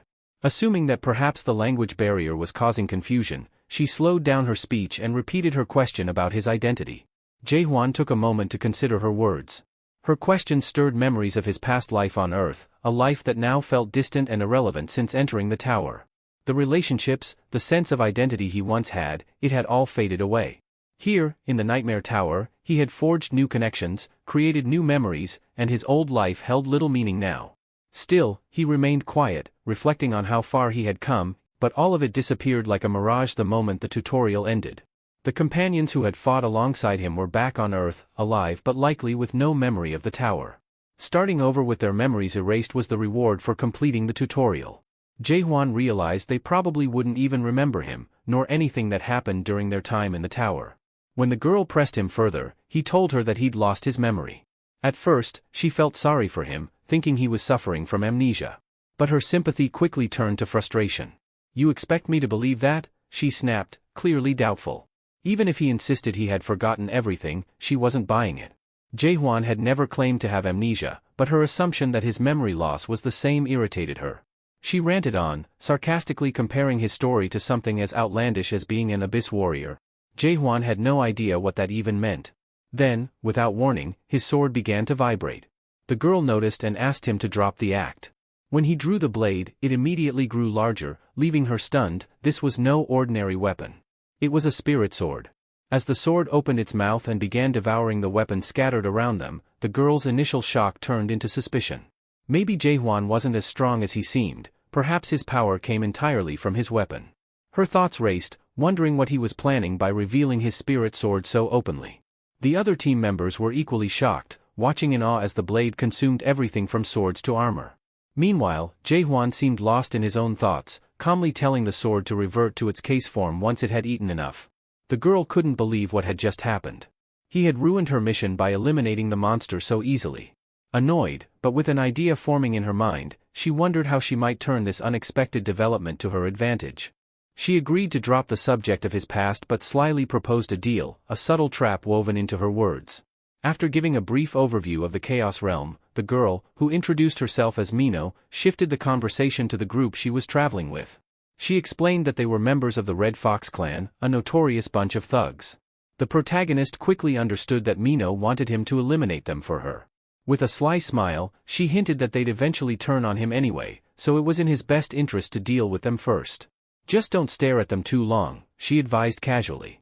Later that night, the group's leader suggested they stop and set up camp, as traveling after dark could disturb the horned beasts. One of their scouts was perched in a tree, keeping watch while the others gathered around the fire, enjoying each other's company. The protagonist, lying a little distance away, was aware that there was a village nearby, as indicated by the map he'd found earlier. As he played with the tiny particles of mana floating in the air, he thought about how to approach the situation. As he listened to the group gossiping, he overheard them discussing his mana levels. One of them remarked that Jae-hwan's mana was pitiful, barely on par with that of a non-adapted player. The leader agreed, speculating that the only reason Jae-hwan had been able to defeat the two-horned beast was thanks to his spirit weapon. They continued, talking about how obtaining a spirit weapon usually involved venturing into the abyss, the branches of the tree of illusion. Jae-hwan couldn't help but smirk at their ignorance. They had no idea that he had acquired his spirit sword not from the abyss, but from the roots of the tree itself. It amused him to think how surprised they'd be if they knew the truth. He also recalled what the demon had told him earlier, that tower gear wasn't flawless. No one in their right mind would covet something like this, at least, that's what the demon thought. Quietly, Jae-hwan mulled over Mino's offer and the group's underestimation of him, preparing himself for what was to come. Jae-hwan realized that this place wasn't the great realm he had been searching for. His thoughts were interrupted when he heard footsteps approaching. Mino rushed over, grabbing him by the collar and demanding to know what he was doing. They were already closing in. She anxiously asked him about the sword he had used earlier, the one he had been feeding, and urged him to use it to kill their enemies.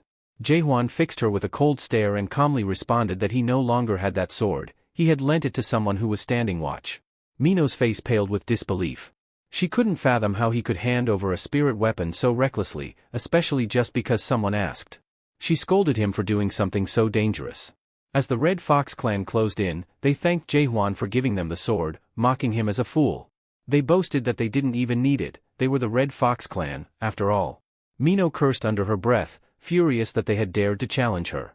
Jaehwan, watching her reaction, became intrigued. He was curious to finally witness her combat abilities. With their leader's order, the Red Fox clan charged toward them, ready to strike. Mino, undeterred, hurled her daggers with precision, hitting several attackers straight in the head, killing them instantly. She moved swiftly, kicking one of the members square in the face before retrieving her daggers and launching them at the next wave of foes. One by one, they fell to her relentless assault. After clearing most of the clan members, Mino returned to Jaehwan, breathing heavily. She offered a quick apology, saying she hadn't meant to throw the daggers so hard, though her focus never wavered from the remaining enemies. Mino, visibly irritated, retrieved her daggers and pointed them at the remaining Red Fox clan members. Her voice cold, she declared they were about to experience a world of pain. The clan's leader, already suspicious of Mino since she had managed to lure monsters toward them earlier, began to piece things together. His suspicions grew as he considered the possibility that she was none other than the infamous Witch of Destruction. He wondered who in the Black Forest clan had the audacity to send her here. Mino met his gaze and smirked, as if it didn't matter who had sent her. In chaos, people like him were always on someone's hit list, especially since they had no qualms about slaughtering unsuspecting, non-adapted players. Without hesitation, she flung her daggers toward them again, but the Red Fox clan leader just laughed. He was confident that the Black Forest clan wouldn't get involved for someone like her. Wielding the spirit sword he had taken from Jaehwan, he shattered her daggers with ease. With an air of arrogance, he rambled on about how someone must have hired Mino in secret and gloated that she shouldn't bother praying. This was the end of the line for the Witch of Destruction. His taunt only further aggravated Mino, who was annoyed that he thought he could defeat her with just one spirit weapon. The leader grinned, feeling secure in the knowledge that he had additional backup. Mino surveyed the area, quickly counting the number of enemies. There were about 30 or 40 of them, all first-stage adapted players, which explained the heavy footfalls she'd heard earlier. The leader, relishing the moment, pointed out that they weren't just dealing with any ordinary pair, a witch from the Black Forest clan and a man who had killed a two-horned beast with a single strike. He boasted that he had come prepared, asking her if she really thought he would face such formidable opponents without proper reinforcements. The Red Fox clan leader boasted that he hadn't summoned just anyone, he had brought their master. Mino's eyes widened in disbelief as Black Fox Clint, the third-stage adapted player and leader of the Red Fox clan, appeared. She couldn't help but smirk, thinking he must have had a lot of free time lately. Clint, with a devilish grin, wagged his tongue and sarcastically welcomed her, saying she should feel honored by his presence. He informed her that half of the Red Fox clan had come specifically to hunt her down. Mino, masking her surprise, sarcastically responded, "Oh, I'm so honored," knowing full well that Clint clearly wasn't as busy as he liked to pretend. She needed a moment to collect her thoughts. Facing a third-stage adapted player like Clint in a one-on-one fight would be no small feat, and she wasn't sure she could take him down alone. Turning to Jaehwan, she addressed him as Amnesia and Abyss Warrior, which caught him off guard. Regret tinged her voice as she admitted she wouldn't be able to protect him. She tossed him a return stone and urged him to use it to escape. Jaehwan caught the stone, recognizing it as a nightmare stone, but asked her about its purpose. Mino explained that it was a return stone that would take him to the nearest fortress. She only had one, and she needed him to use it now, which left Jaehwan in shock. He was taken aback that this stone could keep someone alive in the present, not send them back in time. His thoughts wandered back to the Nightmare Tower. What would have happened if he'd given Yunawan one of these stones back then? With curiosity overriding the danger of the moment, Jaehwan asked Mino if there was a way to travel back in time. Mino was stunned by his question and, in the midst of the chaos, couldn't believe he'd ask something like that now. But Jaehwan was serious. She shook her head, answering that she'd never want to return to the past after fighting so hard to get where she was. Pointing her blades at the enemies surrounding them, she declared with conviction that even if it meant her death, she would refuse to go back. Jaehwan placed a hand on her shoulder, stepped forward, and confidently assured her, "You're not going to die today." Without waiting for her response, he drew his sword and charged toward their enemies. Mino stood frozen, shocked and confused by his sudden resolve. In a swift, precise motion, Jaehwan unleashed a powerful strike, subduing most of the Red Fox clan members in an instant. Furious at the unexpected turn of events, Black Fox Clint growled, ordering his remaining men to use the 14th technique of the Fire King. The battle was far from over. The Red Fox clan members quickly moved into position, preparing to execute the 14th technique of the Fire King. Jaehwan, unfazed by their formation, activated his third stage of awakening, Oblivion. He abandoned any pretense of the identity this world had assigned him and focused solely on his true power. His eyes locked onto the enemies ahead, and with his sword pointed directly at them, he launched himself forward in a flash. His blade cleaved through them effortlessly, and in moments, he had reached their leader. Black Fox Clint attempted to defend himself, raising his hand in a desperate attempt to stop the strike, but Jaehwan's sword easily pierced through both the barrier and his body. Blood splattered across the face of the Red Fox group leader as he watched his master fall in stunned silence. Trembling, the leader surrendered the spirit sword to Jaehwan. With his sword now in hand, Jaehwan turned to face the remaining members of the Red Fox clan. Panic set in as they tried to flee, but Jaehwan didn't hesitate. He pointed his blade in their direction and unleashed a shallow stab, sending out a shockwave of energy that obliterated them all in a single blow. Mino stood frozen, disbelief etched on her face. The power Jaehwan had just displayed was beyond anything she had imagined. She recalled how, not long ago, she had thought him reckless for casually handing over the horns of the two-horned beast to those thugs. Back then, she had written him off as a fool, someone too naive to realize the danger he was in when he gave his spirit sword to the gangsters without a second thought.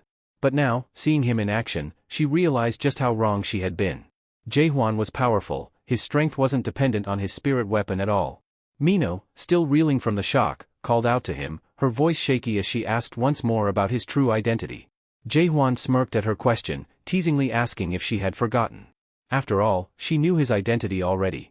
Mino's confusion deepened, unsure of what he meant.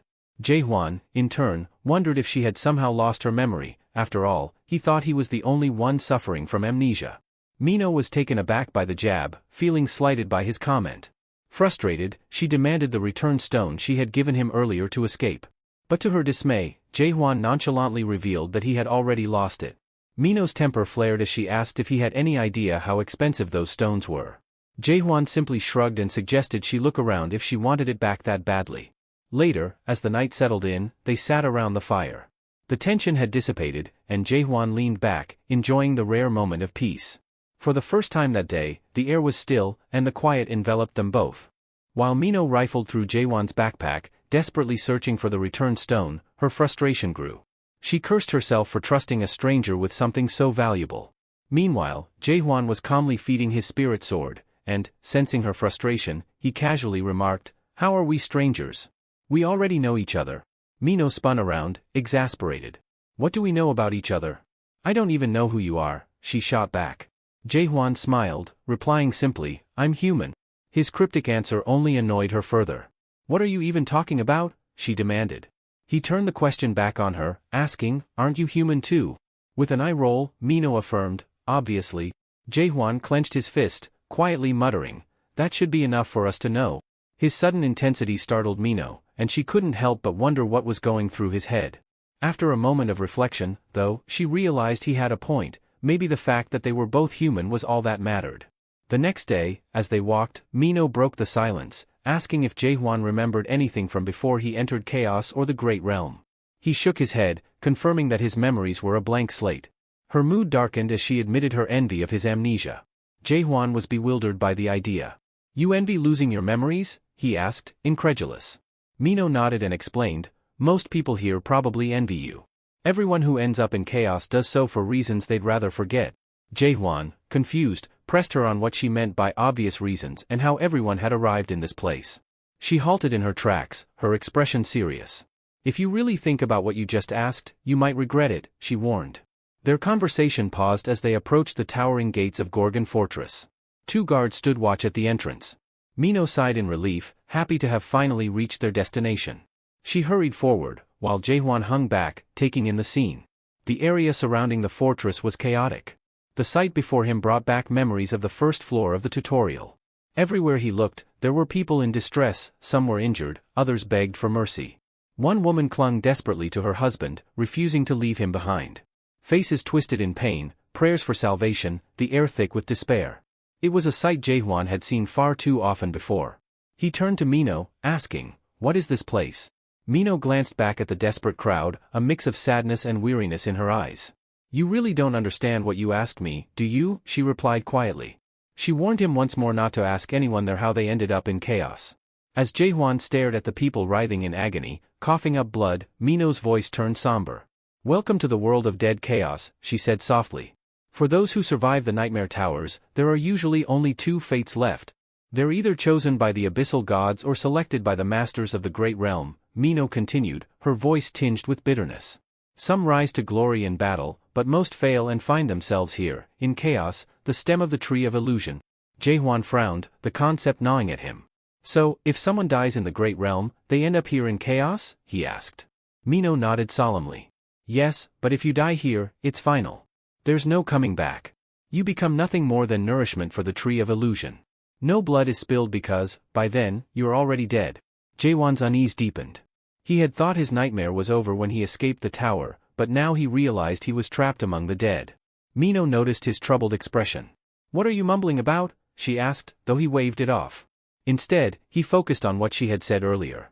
"Did you say this place is the stem of the tree of illusion?" Mino confirmed, explaining, "What people call nightmare towers are just the roots of the tree. Chaos is the stem, and the abyss forms the branches. All of it belongs to the tree of illusion." Jaehwan's eyes widened at the mention of the tree of illusion. It was the very tree Malak had referenced. Memories of a cryptic message scrawled on one of the tower's floors flooded his mind. The countless towers that Malak had created were merely the roots supporting the original nightmare, which rested at the top of the tree of illusion. A sense of purpose surged through him. Perhaps, despite all his struggles, he wasn't in the wrong place after all. There was still a higher goal for him to pursue. While Jaehwan processed this, the soldiers around them began moving. Their commander barked orders for everyone to form lines and head to the platform. As the crowd shuffled forward, Jaehwan observed the platform, a massive structure looming ominously ahead. Once they reached the platform, the general ordered the captives to don the garments laid out before them and stand in line. As one man lifted his head from beneath the sack, the general paused, looking him over with a critical eye. The man appeared frail and emaciated, his skin stretched thin over his bones. The general, unimpressed, muttered something about how weak he looked. He ordered the man to stand up straight and, with a scoff, asked, "What were you in your past life? A webtoon artist?" Jaehwan couldn't help but notice the irony.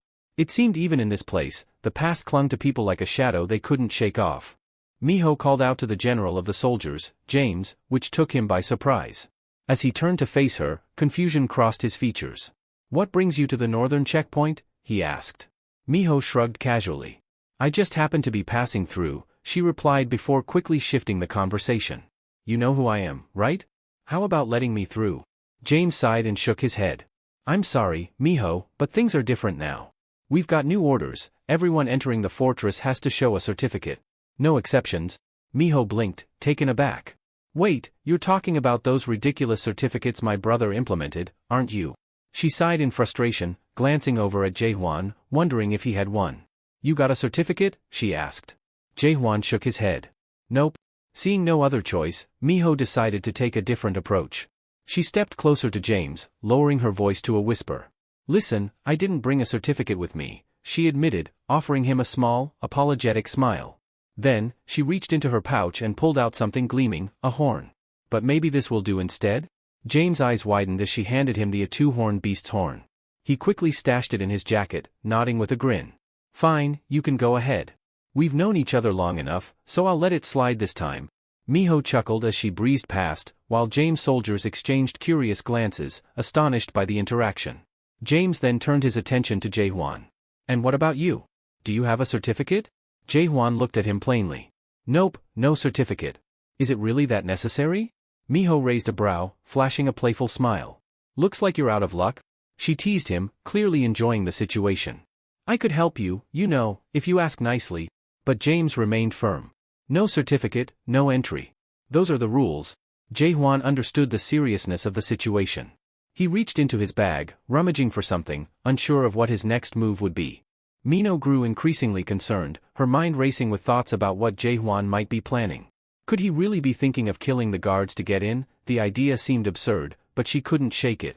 She recalled times when his decisions had shocked her before. In her imagination, she pictured him pulling out his sword, swiftly taking down the soldiers with a single strike, then casually turning to her and asking, "Aren't you coming?" Maybe he is crazy enough to do something like that, she thought, her anxiety spiking. Not wanting things to escalate, Mino quickly stepped in front of Jae-hwan, pleading with James to hold on for a moment. She tried to explain the situation, but just as she was about to say more, a commotion broke out nearby. They both froze, wondering what was going on. To her shock, a figure was approaching. All the soldiers snapped to attention, saluting the man as he came into view. It was none other than Carlton Javier, the pride of Gorgon Fortress, renowned for his unyielding adherence to the law. As the most upright inspector in all of Chaos, he took his duty very seriously, and his arrival immediately shifted the atmosphere. "James," Carlton said sternly, "mind telling me what's going on here?" After hearing the explanation, Carlton's expression darkened as he realized Jae-hwan was attempting to enter without a certificate. "That's strictly forbidden," he said in a voice that left no room for argument. Jae-hwan, unfazed, asked, "Why?" The simplicity of the question clearly frustrated the inspector. "Because," Carlton said, his voice clipped with irritation, "if your identity cannot be confirmed through proper certification, the law states that entry is prohibited.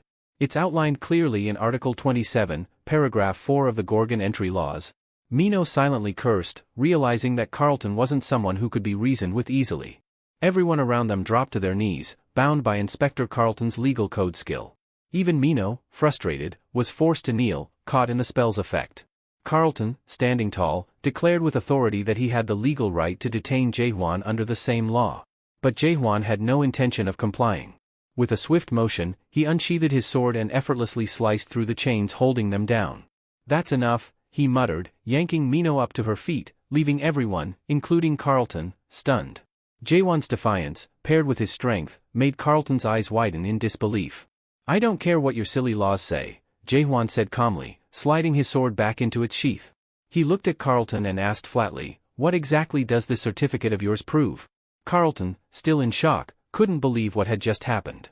No one had ever broken free of his legal code skill before. How did Jae-hwan do it? Regaining his composure, he explained, "The certificate contains essential information: your real name, institutional affiliations, occupation, primary skills, status, any criminal history, and your spiritual impurity level. It's required for anyone to pass through here." Hearing this, Jae-hwan smirked. "Then I guess I don't need one," he remarked, realizing the certificate was nothing more than a way to pry into his private life, something he had no intention of sharing. Carlton, now visibly frustrated, attempted to use another skill, the silver bond, citing Article 2, Paragraph 7 of the Gorgon Detainment Act. Chains of silver light materialized, snaking toward Jae-hwan to restrain him. But, just like before, the chains shattered the moment they touched him. The soldiers gasped, whispering in disbelief. "He broke Lord Carlton's chains?" someone muttered in shock. Carlton himself was speechless. How could anyone resist both of his signature skills? He stared at Jae-hwan, who seemed completely unfazed by the commotion around him. "Are you not capable of doing what I did?" Jae-hwan asked, looking directly at Carlton with a calm but piercing gaze. His question sent a wave of unease through the crowd. Mino's heart raced as she recalled her earlier bribe to James. She had discreetly handed over a piece of a two-horned beast horn, and the soldiers had all turned a blind eye.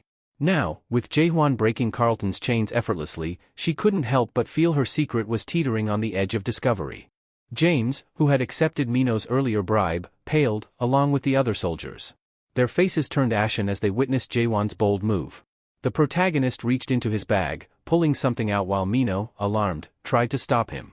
Ignoring her, Jae-hwan tossed the item to Inspector Carlton. Carlton caught it and examined it curiously.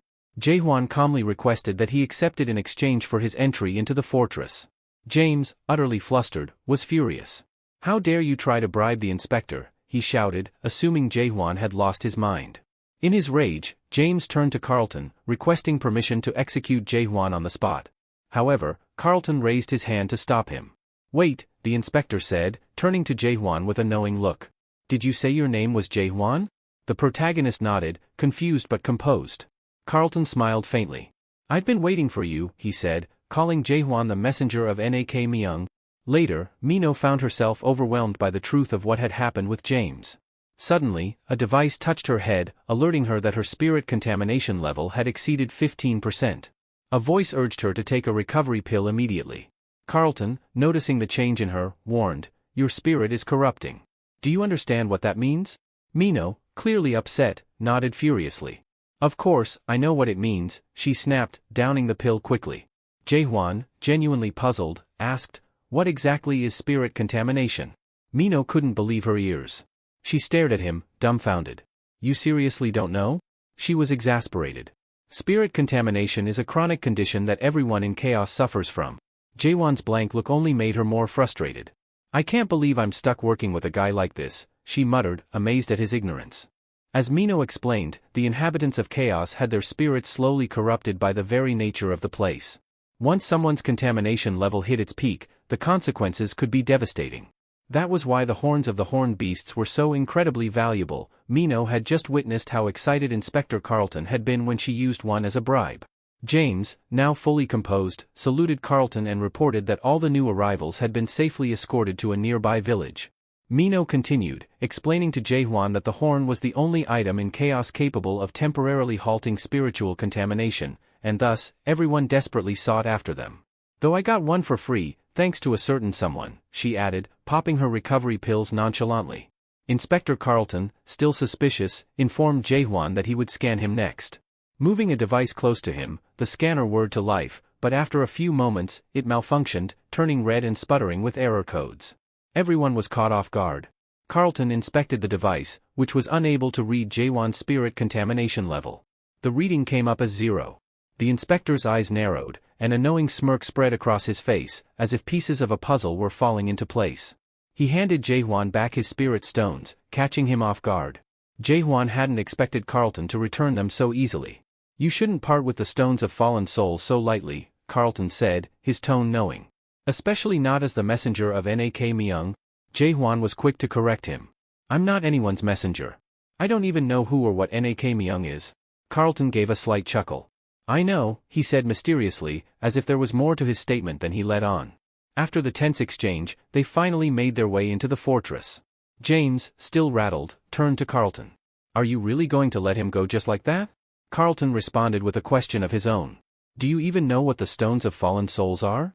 James nodded, replying that they were rare items used by adapted players to boost their mana. That's true, Carlton confirmed, but then he removed his glove, revealing the hand with which he had touched Jaehwan's spirit stones. But there's more to them than that. The ominous gesture left James wide-eyed, as if a deeper, more dangerous truth lingered beneath the surface. Carlton's hand began to burn after he touched the stones of fallen souls, and James recoiled in shock. Alarmed, he asked Carlton if the stones were responsible for this. Carlton confirmed it, explaining that only members of the Nak Myung family could handle the stones without consequences. Nak Myung's descendants were the sole people capable of carrying them without becoming contaminated. Yet here was Jaehwan, clearly not part of Nak Myung's lineage, and he had handled the stones effortlessly. James, still unsettled, questioned how they could trust Jaehwan. Carlton, not fully convinced, replied that it wasn't about trust but perhaps something deeper. He believed Jaehwan's soul might be the key. Remember when the scanner malfunctioned while trying to measure his spirit contamination? Carlton asked. James nodded, recalling the error that had confused him earlier. The gauge malfunctioned, but that's supposed to be impossible, Carlton continued. James was stunned, wondering how such a thing could have happened. Carlton offered one explanation: Jaehwan's soul was purer than any other in chaos. James found this hard to believe, but Carlton wasn't concerned whether Jaehwan was from Nak Myung or not. What mattered was that Jaehwan could handle the stones. Carlton believed this issue should be brought to the inner council, leaving it up to them to decide Jaehwan's fate. James speculated whether Jaehwan's presence might be tied to their lord's recent predicament, but Carlton wasn't certain. Before they parted ways, Carlton turned to James, his gaze sharp. I heard you accepted a bribe to let someone in, just because Mino dropped a name. James stiffened, fear prickling his skin. Inside the fortress, Jaehwan found himself wandering through unfamiliar streets, feeling out of place.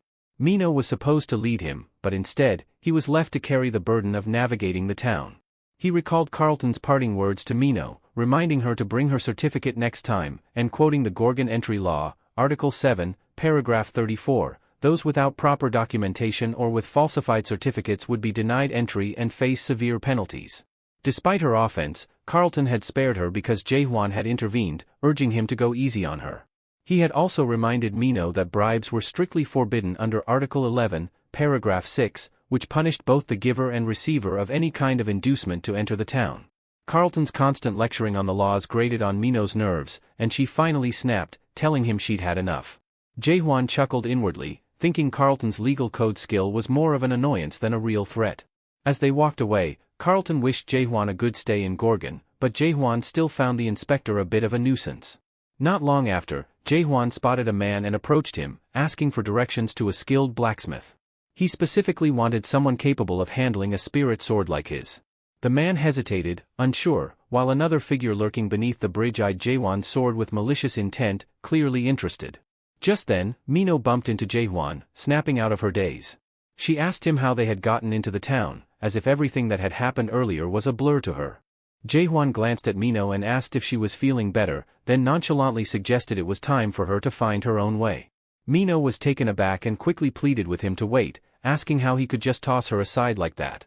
She hurried after him, apologizing for leaving him at the town's entrance earlier and claiming it was all just a joke. Jaehwan sighed, explaining that she had already done enough by bringing him to the town, and anything more would just weigh him down. Looking directly at her, he added that he could see her soul was damaged.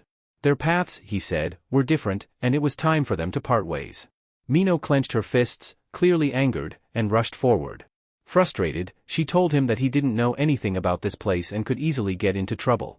Surprised by her persistence, Jaehwan reassured her that he could always ask for directions if needed. But Mino wouldn't back down, insisting that he should rely on her because she knew the area better than anyone else. After a moment of silence, Jaehwan finally mentioned that he was searching for a dream demon. Mino's expression softened, and she offered to lead him to one, as she had an idea of where to find it. Jaehwan agreed, but just as he reached into his bag to grab his sword, he noticed a group of strangers eyeing them. He looked at Mino and told her that first, they needed to deal with the troublemakers surrounding them. The gang of thugs who had been eavesdropping on their conversation began closing in, smirking as if they had finally cornered their target. The gang leader turned to one of his men and asked if this was the guy with the glowing sword they had heard about. The man quickly denied ever mentioning anything about a glowing sword. Mino, visibly annoyed, stepped forward and demanded to know who these losers were. She gave them a sharp warning to back off before they regretted crossing her. The leader chuckled, clearly amused by her fiery attitude, and remarked that the red-haired girl certainly had some spirit. But with a sneer, he advised her to watch her tongue before saying something she'd regret. One of the gang members, visibly angry, clenched his fists. Another, more composed, chuckled and explained that their junior had just hit puberty, he was only 12 this year, and his temper flared up whenever someone was rude to him. Besides, he added, it's not polite to speak that way to a growing kid. He then turned to Jaehwan and Mino, warning them to hand over the sword, or his junior would come after them. Another thug chimed in, rambling about how they needed to pay a toll if they wanted to pass through.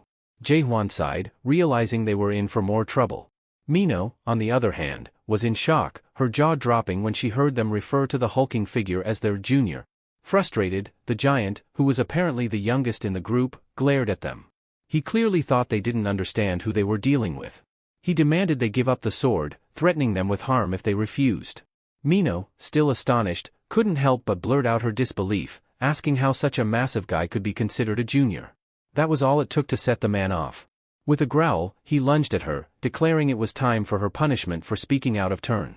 Just before he could reach her, Jaehwan moved swiftly, drawing his sword and slashing the man's arm in one clean motion, sending him sprawling to the ground.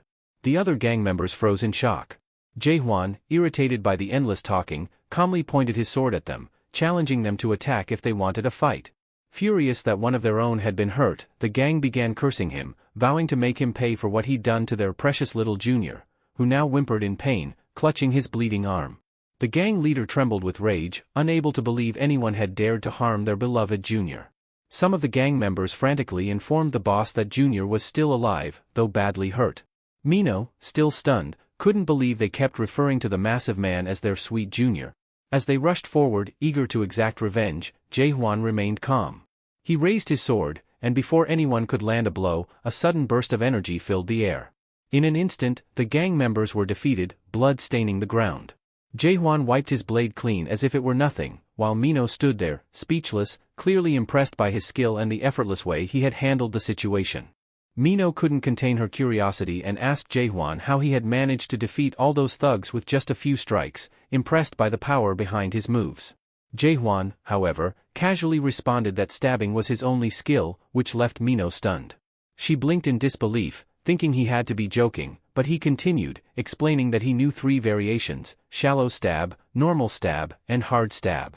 Mino stared at him, trying to wrap her head around it, and thought back to someone she once knew who relied solely on one type of attack as well. That person used slashing techniques instead of stabbing, but it was a similar concept. Jaehwan seemed intrigued by the idea that someone else had mastered a single skill and asked if that was common. Shifting the conversation, Mino asked why his last attack had veered off course and smashed through the roof of a nearby building. This startled Jaehwan, and he looked at her, puzzled. She repeated the question, wondering if he had lost control of his strike. He recalled the moment and explained that during the fight, someone had been using a cloaking ability across the street, which had been distracting him. Annoyed, he had aimed at the roof to scare them off. Mino's eyes widened in disbelief. "You destroyed a roof to scare someone off?" she asked, horrified. Jaehwan seemed confused by her reaction. "Doesn't everyone do that? My comrade, Yunhwan, would have done the same." Mino shook her head in disbelief and suggested that perhaps he should come up with a cool name for his skill, something flashy to match the power behind it. Jaehwan, amused, asked what kind of names she had in mind. She rattled off a few suggestions. "How about Black Flaming Spear? Or maybe Azura's Infinite Spear?" she asked, clearly excited by the dramatic names. Jaehwan immediately dismissed the ideas, telling her that he wasn't a fan of flashy names. Unfazed, Mino suggested simpler ones like Demon Destroyer or Meteor Spear. He smirked and urged her to keep going. As they walked, they passed a street vendor, a cheerful woman welcoming customers as she sold various items. After passing a few more stalls, Mino finally stopped in front of a particular shop with a satisfied expression.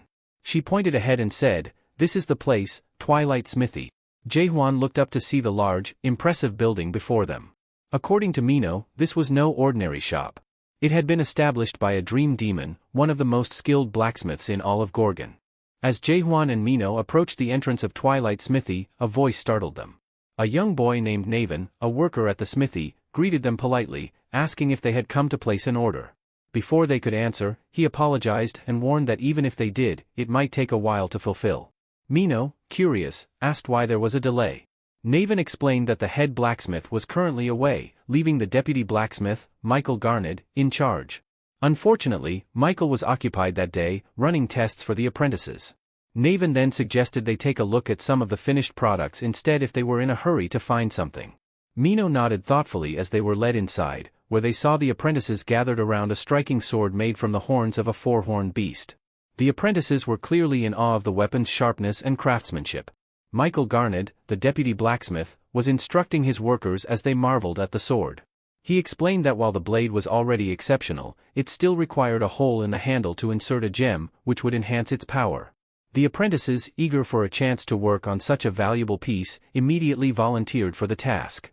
They viewed it as an incredible opportunity to gain experience handling such a rare material. However, Michael chuckled to himself. He knew how difficult the task really was. Drilling through a 4-horned beast's horn was no easy feat. As the workers lined up, ready to try their hand at it, Michael lifted the sword and issued a challenge. "Whoever manages to drill a hole through this horn will be the deputy blacksmith for today," he declared with a grin. One of the apprentices stepped forward confidently, grabbing a hammer and a large nail. He positioned the nail against the horn and struck it with the hammer, but quickly realized the horn's immense toughness. The nail barely made a dent. Frustrated, he stepped aside and handed the tools to another apprentice, who was just as eager to prove himself. The second worker took the hammer and nail, determined to succeed where his colleague had failed. As he prepared to strike, he wondered aloud how Michael had managed to craft the sword from such a stubborn material in the first place. Michael watched in disbelief as his apprentices struggled to even scratch the surface of the 4-horned beast's horn. He had hoped they would rise to the challenge of his offer, free reign over the entire smithy for a day if they could drill a hole, but now, he was disappointed by their inability to perform such a seemingly simple task. Naven, standing nearby, eagerly raised his hand, wanting to give it a shot, but before he could step forward, the protagonist, Jaehwan, approached the workbench. Naven, startled, tried to intervene, warning him to stay back since outsiders weren't allowed to interfere. However, Jaehwan ignored the caution and, instead, calmly asked Michael if he could give it a try. The apprentices and even Michael stared at him, curious and skeptical. They began to whisper among themselves, wondering if Jaehwan was a traveling blacksmith or artisan who thought he could handle the beast's horn. Michael, unsure where this stranger had come from, looked him up and down, doubting his ability. "You think you can do what my workers couldn't?" You're sorely mistaken if you believe this is simple, Michael said with a smirk. Jae-hwan, still unfazed, simply asked, "Where do you want the hole?" and pointed at the sword. Michael explained that it wasn't the apprentice's fault, they were skilled, but the four-horned beast's horn was notoriously difficult to shape, even for experienced blacksmiths. It required immense strength and precision, both of which were rare. Ignoring the explanation, Jae-hwan placed his finger on the horn. Suddenly, a wave of force radiated from the point of contact, sending a shockwave through the room that pushed Michael back. Everyone gasped as Jae-hwan, with no visible effort, began to drill a hole into the horn using nothing but his finger. As the horn spun effortlessly around his finger, Jae-hwan turned to Michael and casually asked, "Does this mean I'm the deputy blacksmith for the day?" Before Michael could even process what was happening, the sword cracked and shattered into pieces, scattering shards across the room. The apprentices stood frozen in shock, and Michael was left speechless. Breaking a horn like that was supposed to be impossible. Jae-hwan, realizing what he had done, apologized sincerely, admitting it was an accident. However, Michael, furious beyond words, cursed under his breath and charged at Jae-hwan, ready to attack. His apprentices quickly rushed to restrain him, holding him back before he could lash out. The frustration in Michael's eyes was palpable, but the display of raw power had left everyone in awe of Jae-hwan's strange and overwhelming abilities. The deputy blacksmith stared at the protagonist in disbelief, trying to process what had just happened. "Is that all you have to say? Are you out of your mind?" he growled, the frustration evident in his voice. His eyes narrowed as he demanded, "Do you even know how valuable those horns are?" Jae-hwan, completely unfazed, casually replied, "I was trying to be gentle." Naven and Mino exchanged bewildered glances, utterly speechless. Gentle? He had still managed to destroy the dagger without a second thought. Jae-hwan, showing no sign of guilt, looked at the shattered pieces and remarked, "I see now, it's not that hard to break the horn entirely. The real challenge is breaking it properly." Though his words seemed insincere, he still offered a half-hearted apology. This only made Michael's blood boil. Gritting his teeth, he grabbed Jae-hwan by the collar and spat, "Do you think an apology can fix this? Do you know how much that horn was worth? You've just destroyed a four-horned beast's horn, worth a fortune. And now you think you can run this place for a day?" Despite Michael's anger, Jae-hwan remained calm. "I'll give you something better to make up for it," he said confidently. Michael scoffed, his disbelief apparent. "You? A bum like you? What could you possibly have that's better than a four-horned beast's horn?" Without hesitation, Jae-hwan reached into his bag and pulled out something that left the room stunned, a horn from a five-horned beast. He handed it to Michael, who froze in shock. "This is a five-horned beast's horn. Is it better than the last one?" Jae-hwan asked casually. The entire smithy fell silent as they realized the rarity of what they were seeing.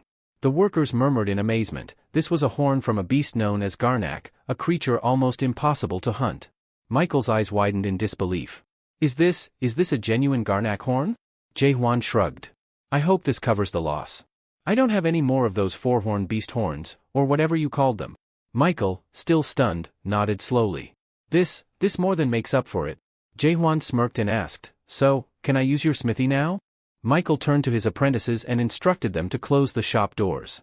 Without hesitation, they followed his orders, placing a closed sign at the entrance of the Twilight Smithy. As they finished, Michael led Jae-hwan into the heart of the workshop. Seeing everything under control, Mino decided to slip away for a quick errand and told Jae-hwan to start without her. Once inside, Michael proudly introduced the place. "This is Twilight Smithy, the finest in Gorgon.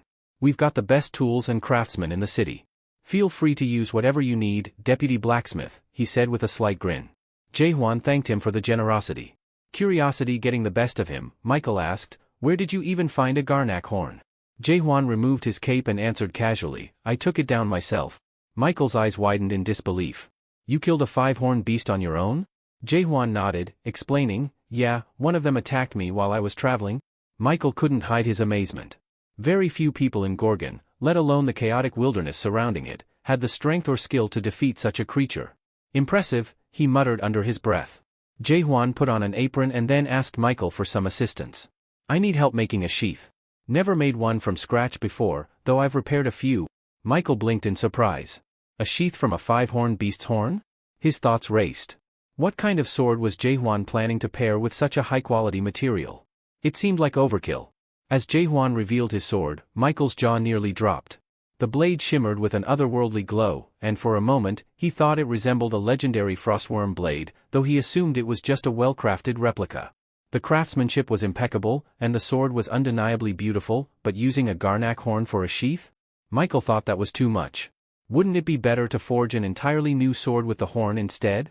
Michael suggested, still trying to wrap his head around the situation. Before he could say more, something strange happened. The sword began to tremble in Michael's hand, and to his utter shock, the blade seemed to come alive. It opened its mouth as if ready to devour something. Michael froze, staring in disbelief. What is this sword?" he muttered, eyes wide with amazement. The sword suddenly devoured the five-horned beast's horn, sending a small fragment flying straight into Michael's face. He stood there, speechless, as it dawned on him that the weapon was, in fact, a real spirit sword. He could feel its powerful energy radiating off it and quickly realized that it must be inhabited by the soul of a much higher-level entity.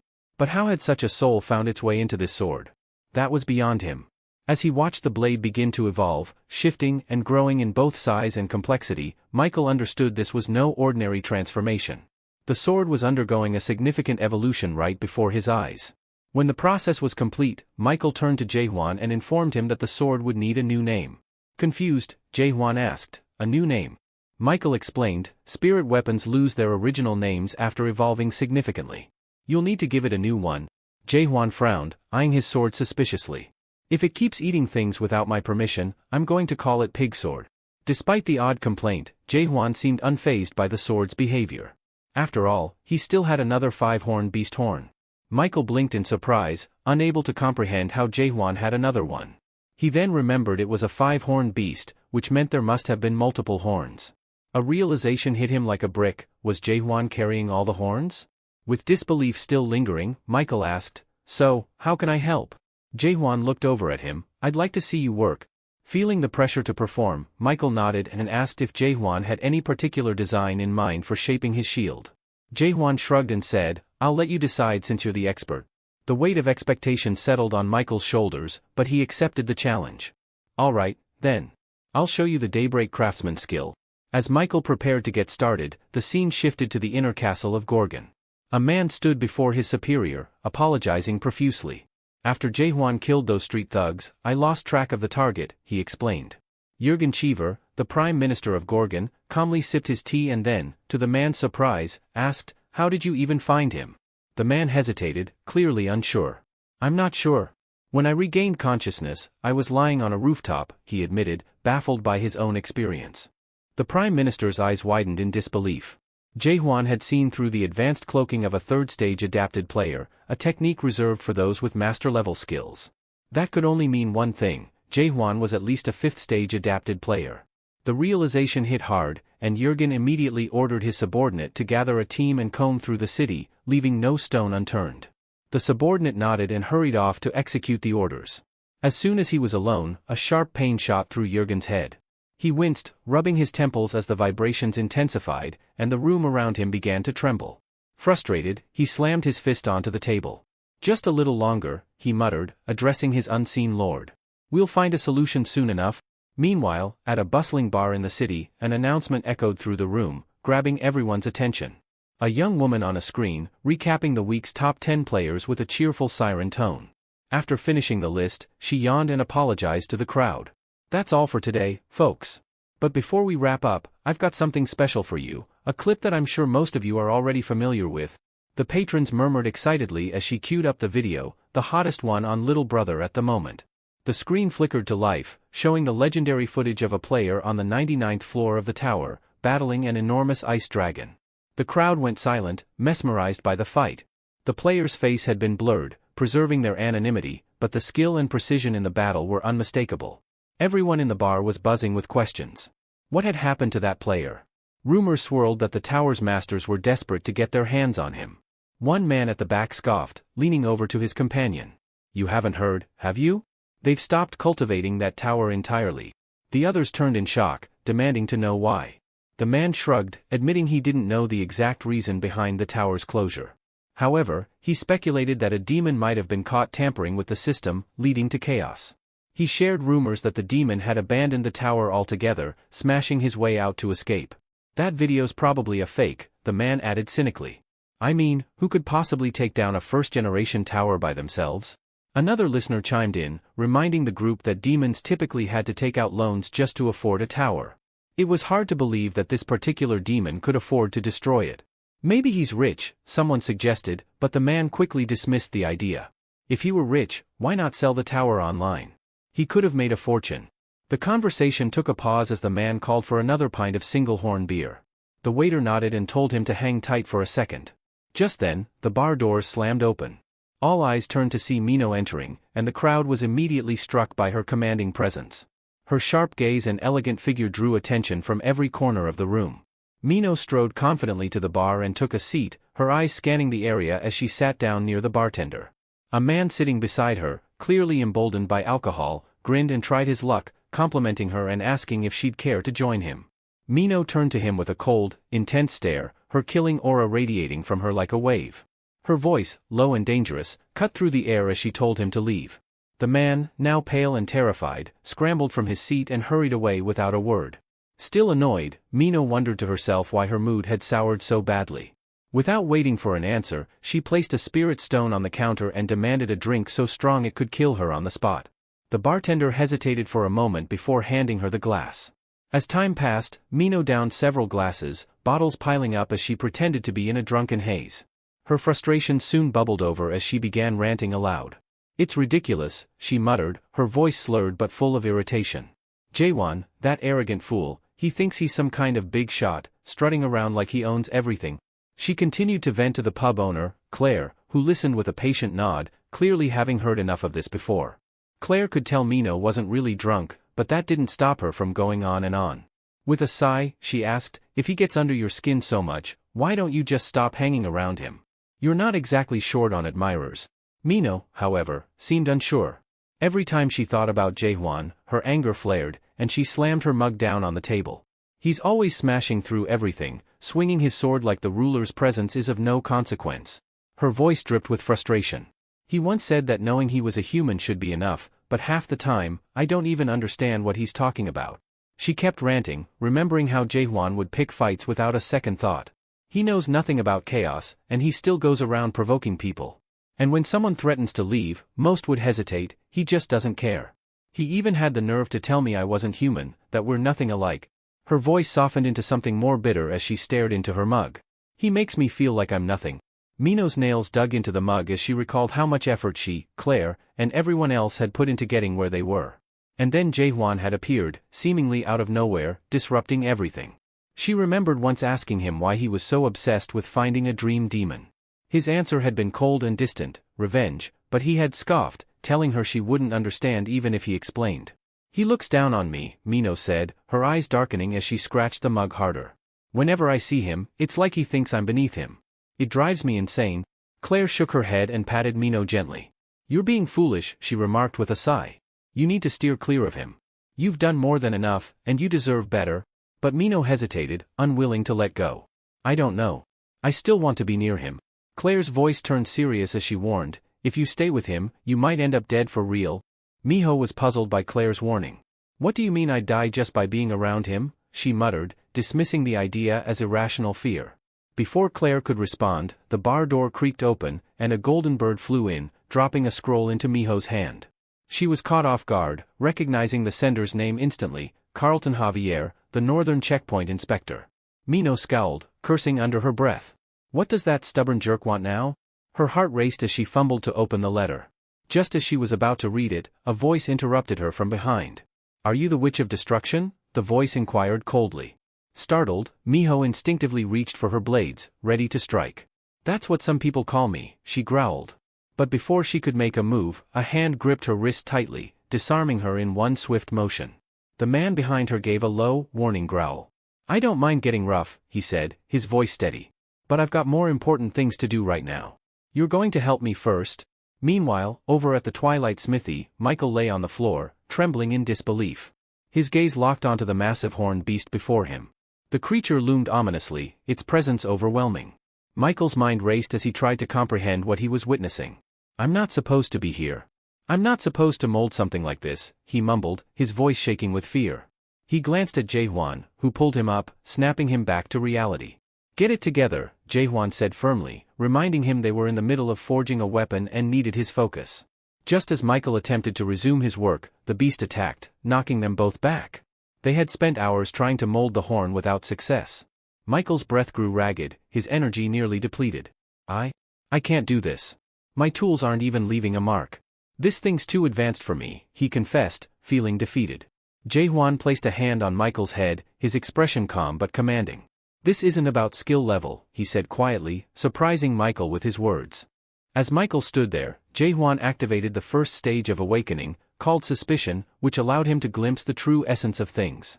Michael's eyes began to glow, shimmering with the newfound power, and Jae-hwan explained, "This is how you should be seeing things."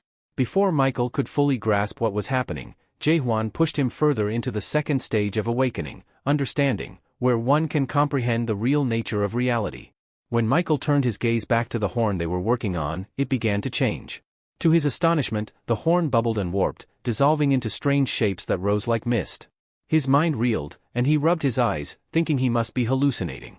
But when he looked again, the horn had morphed into a monstrous beast, its long tongue flicking out menacingly. Completely stunned, Michael froze as the creature lunged at them. At the last moment, Jae-hwan pulled him back, saving him from the attack. "If you're going to help, do it right," Jae-hwan chided, looking at him sharply. But Michael was in shock, trembling in terror as he stammered, "What is that thing? Is this the true form of the five-horned beast?" His thoughts spiraled out of control. How could he, with his meager abilities, possibly handle something like this? He felt utterly powerless. Consumed by fear, Michael refused to believe what was happening. "This can't be real," he shouted, backing toward the door. "It's just a nightmare. A bad dream." He bolted, flinging open the door and rushing outside, screaming for help. But what greeted him on the other side only deepened his horror. Skeletons filled the area, their empty eye sockets locked onto him, tongues writhing grotesquely. One of them spoke, its voice raspy and chilling. "Are you done smelting the items, Deputy Blacksmith?" Michael's heart raced as the words sank in. He was about to break down when a voice called him a fool, mocking him for daring to see such things before he was ready. Tears threatened to spill from his eyes as he questioned how a place like this could even exist. Was this real? Or had he fallen into some twisted nightmare? Meanwhile, Jae-hwan was still inside, facing the beast head-on. With a swift motion, he swung his hammer and slammed it against the creature, a sharp ring resonating through the forge as he battled the horned monstrosity. The beast let out a guttural roar of pain, but Jae-hwan pressed on, relentlessly slamming his hammer into its flesh. Each blow sent tremors through the air, yet the monster squirmed free. Not giving it a moment to recover, Jae-hwan dashed forward, hammer raised, and struck it again with all his might. Meanwhile, Michael clutched his head, shouting in a frantic panic. "Why am I trapped in this nightmare?" he screamed, overwhelmed by the horrifying reality around him. In his mind, he spiraled into self-doubt, questioning why humans, no matter how hard they tried, could never hope to match the powers of creatures like dream demons or surpass their own mortal limits. He felt like a failure, too old and worn out to handle something as powerful as a Garnak horn. He regretted not seeking help sooner, thinking perhaps he should have gone to see the legendary head blacksmith, the dream demon. But it was too late, that demon had disappeared long ago. "I'm sorry, Jae-hwan," Michael muttered. "You're stuck with a useless human like me." His voice was filled with regret. He lamented that he had never constructed a tower of his own and didn't deserve the title of apprentice. But to Jae-hwan, Michael's race or skill level didn't matter. What mattered was that he needed a sheath, and Michael was the only one who could make it. Michael, exhausted and defeated, shook his head. "I've already tried everything I can. It's no use," he muttered. Jae-hwan, stubborn as ever, refused to accept that answer. "Then try a million more times," he demanded. Michael laughed bitterly at the absurdity of it. "You're still so young," he said, smiling grimly. "You think that if something doesn't work, it just means you haven't tried hard enough. But I have tried, Jae-hwan. I've given it everything, though I doubt you'll believe me." Jae-hwan's mind wandered back to something his mentor, Jae, had once told him. Jae had boasted that he had mastered every blacksmithing skill there was to know. No matter what weapon someone brought him from a nightmare tower, he was confident he had a 99% chance of fixing it. But when Jae reached that pinnacle, a strange realization dawned on him. He wasn't striving to hit 99%, he was running from that last 1%. And that, Michael remembered, was the point when his mentor's abilities had plateaued. He had hit his limit, and the fear of confronting that final 1% had held him back. Jae-hwan, lost in thought, realized that this was the same moment when his own skills had been pushed to their breaking point. His determination, however, wouldn't allow him to give up. With renewed focus, he looked at Michael, understanding that pushing beyond their limits was the only way forward. The protagonist spoke with a calm yet determined tone, admitting that he understood Michael might have worked harder than most, but asked if he truly knew how the molding skill functioned.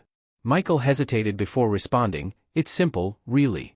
The dream demon's molding technique is ancient, one of the primeval skills, like the existence of water or fire. It's always been there. How can humans explain something so foundational, like the origin of the world? Even if we could, what's the point?" Jae-hwan raised an eyebrow, considering his words. "So, what you're saying is you've been using this skill all this time without really understanding it?" His question left Michael at a loss for words. For a moment, he stammered, then explained, I strengthen my hammer and chisel with mana, carefully guiding the horn's shape using that energy. Isn't that how it works?" Jae-hwan gestured towards Michael's apprentices nearby. "If it's as simple as that, why aren't they using the molding skill?" Michael paused, taken aback by the question. "Well, because they haven't mastered it yet," he replied, but his expression grew uncertain as he thought more deeply. If the core of the skill is really that straightforward, he mused, shouldn't at least the apprentices be able to mimic it, even if they haven't fully learned the technique? His confidence began to waver. Jae-hwan smiled faintly. "You've been using this skill for so long, and yet you still don't truly understand it," he observed. The realization hit Michael hard, and even the onlookers, stunned by the conversation, were beginning to doubt what they knew. To them, it didn't matter how skills worked, they were just tools meant to be wielded. In a moment of clarity, Michael turned to Jae-hwan, now asking the very question that had haunted him moments ago. "Do you know how molding really works?" Jae-hwan glanced at the beast's horn, now lying between them. "I didn't know before," he replied calmly. "But I figured it out just now." Everyone stared at him in confusion. What did he mean? To their astonishment, Jae-hwan placed his hand directly on the horn and began molding it, not with any tool, but with his bare fingers. Gasps echoed through the workshop. The onlookers were baffled, utterly stunned by the impossible feat they were witnessing. How are you doing that?" Michael stammered, his voice a mix of disbelief and awe. Jae-hwan didn't stop. "Watch carefully," he instructed. "Tell me what you see." They all focused intently, and after a moment, one of the apprentices spoke up. It's like the particles, they're breaking apart." Jae-hwan nodded, never taking his eyes off the horn. The truth of the molding skill was revealing itself right before their eyes, and for the first time, they began to grasp that molding wasn't just about tools or energy, it was about understanding the very essence of the material itself. Jae-hwan knew this wouldn't be easy. Years of hard work had built invisible walls around their understanding of the world. Michael, sensing something deeper, asked, "Are you saying I've been working too hard?" Jae-hwan shook his head. "No, hard work isn't the problem. The issue is realizing when your efforts aren't the problem. Sometimes the world itself is flawed, not you." Michael was taken aback, confusion swirling in his mind. What does he mean by something wrong with the world? He thought back to all the times his efforts had failed, despite his skill and dedication. Jae-hwan seemed to read his thoughts, continuing, "You don't understand why things aren't working, even though you've done everything right." Michael recalled a time when his master, the dream demon, had told him, "This is how dream demons mold, not humans." When Michael asked how humans did it, the master had dismissed the question, saying it didn't matter because he wasn't human. "You'll never be more than an apprentice because you're human," the dream demon had told him. Michael had once believed that, thinking his species was inherently limited. But deep down, he'd always felt he could match the dream demon's greatness if he just tried harder. Now, clutching his head in frustration, Michael turned to Jae-hwan. "What are you trying to tell me? Should I challenge this world? I've always believed it was fair, that it rewards effort. Why would I question that?" Jae-hwan's patience wore thin. "Fair? Do you really think it's fair to be told you can't do something you're capable of?" His words struck hard, and Michael realized the truth in them. "You're not too old. You can still fight. But you've been relying too much on the system. It's time to see for yourself." Michael blinked, uncertainty etched on his face. "See for myself?" Jae-hwan nodded, pointing to the beast horn. "This time, don't depend on the system. Use your own eyes." Taking a deep breath, Michael focused on the horn. For the first time, he felt the world shift around him. The patterns in the horn blurred, and then, suddenly, a world materialized before his eyes. Michael stared at the world around him, stunned. Was this the world I've been living in all this time? It was a place stripped of skills, free of the interface that had always governed his actions, a raw, honest world without illusions. Clenching the chisel in his hand, he marveled at how this reality could exist. He didn't fully understand, but he wasn't about to question it. Raising his hammer high, he brought it down fiercely on the chisel, molding the horn with a newfound vigor. After a while, the workers around him noticed Jae-hwan preparing to leave. One of them asked, "Are you going already?" Jae-hwan gave a slight nod. "I've done what I came here to do." Glancing down at his sword, Jae-hwan chuckled. It seemed satisfied with the sheath. If it wasn't, it would have devoured it by now. Michael, still curious, asked, "Have you thought of a name for your sword yet?" Jae-hwan shook his head. "Not yet. Nothing feels quite right." Michael hesitated for a moment, then asked, "Would you mind if I named it for you?" Jae-hwan raised an eyebrow but nodded, signaling his approval. Michael pondered for a moment before suggesting, "Dakbal." Jae-hwan's eyes widened in surprise. "Dakbal, the lone hero?" Michael smiled. "It suits you, doesn't it? Feels like the right name for that sword." With a nod of understanding, Jae-hwan accepted the name. As he turned to leave, the workers bid him farewell, reminding him to visit again soon as he was one of their most valued patrons. Just before Jae-hwan walked out the door, Michael called out, stopping him. "Wait." Jae-hwan turned, a curious look on his face. "What is it?" Michael, visibly concerned, asked, "What do you see in me? What do I look like to you?" Jae-hwan's gaze softened as he replied, "You look like a human." The response shocked Michael, who couldn't bring himself to reply. He watched Jae-hwan leave, lost in thought. Could anyone truly understand how lonely Jae-hwan's journey must be? Walking alone in a world where no one else is like him. Later, as Jae-hwan walked down the path, Mino, who had been trailing behind, finally caught up. Jae-hwan paused and turned to her, his voice carrying a hint of curiosity. "Why do you keep following me?" Mino stopped in her tracks, unsure how to answer. "Why are you asking? Are you worried I'm up to something?" Jae-hwan smirked slightly but didn't reply. He continued walking, leaving her to ponder her own reasons for sticking by his side. Jae-hwan glanced at Miho, suspicion in his eyes. "Are you seriously plotting something behind my back?" he asked. She flashed a playful wink and grinned. "Of course. I'm planning to kill you." Jae-hwan raised an eyebrow, curious. "And why would you want to kill me?" Miho's tone was lighthearted as she responded, "So I can live comfortably off the fortune I'd make by selling your fallen soul stones." A smirk tugged at the corner of Jae-hwan's lips. He could tell she wasn't being entirely serious. But before he could speak, Miho added, "I'm dead serious about it, you know." Jae-hwan chuckled softly. "Sure, I believe you." Miho shook her head, rolling her eyes. "That was such a weak reaction. You don't believe me at all, do you?" "Anyway," she continued, holding out a small package, "I've got something for you." Jae-hwan glanced at the package. "What's this?" "Clothes," Miho explained. "Consider it both an apology and a favor. I'm tired of seeing you dressed like a bum." He took the package, understanding the gesture. Then Miho switched topics, her expression more serious. "So, what's your plan now? Since you didn't manage to meet the dream demon?" Jae-hwan paused for a moment before answering. "Michael mentioned how I could track him down. Once I find him, I'll ask him about the Tree of Illusion and how to get to the Abyss." Miho was taken aback. "The Abyss? Why in the world would you want to go there?" Jae-hwan tensed slightly, as if weighing whether to share his reasons. "You're not trying to figure out my real goal, are you?" Miho shook her head, thinking aloud. "If you manage to reach the Abyss and somehow survive, you'd return as one of the fabled Abyss warriors." But what she heard next stunned her. Jae-hwan wasn't planning to return. "You're planning to stay there?" she asked, disbelief written across her face. "Why would you do something so reckless? What right do you have to make such a decision?" She jabbed a finger toward him, her frustration spilling over. "You act like you don't care about anyone. You just go wherever you please, doing whatever suits you. You're inconsiderate and grumpy, and you barely acknowledge the people around you." Miho's voice grew louder, her words hitting harder. "Do you even realize that we, the people in Gorgon, we're all human beings? We matter too, you know." Jae-hwan stood there, silent, taking in her words, but it was clear Miho's frustration had only just begun. Even though they might not possess his strength or endurance, Mino reminded Jae-hwan that they were human too. Her words triggered memories within him. He recalled how she had once refused to retreat, even if it meant dying at the hands of gangsters. Then, images of Michael working tirelessly flashed in his mind. Particles began to shimmer faintly around Miho, and above her head, a warning formed, "Don't get any funny ideas."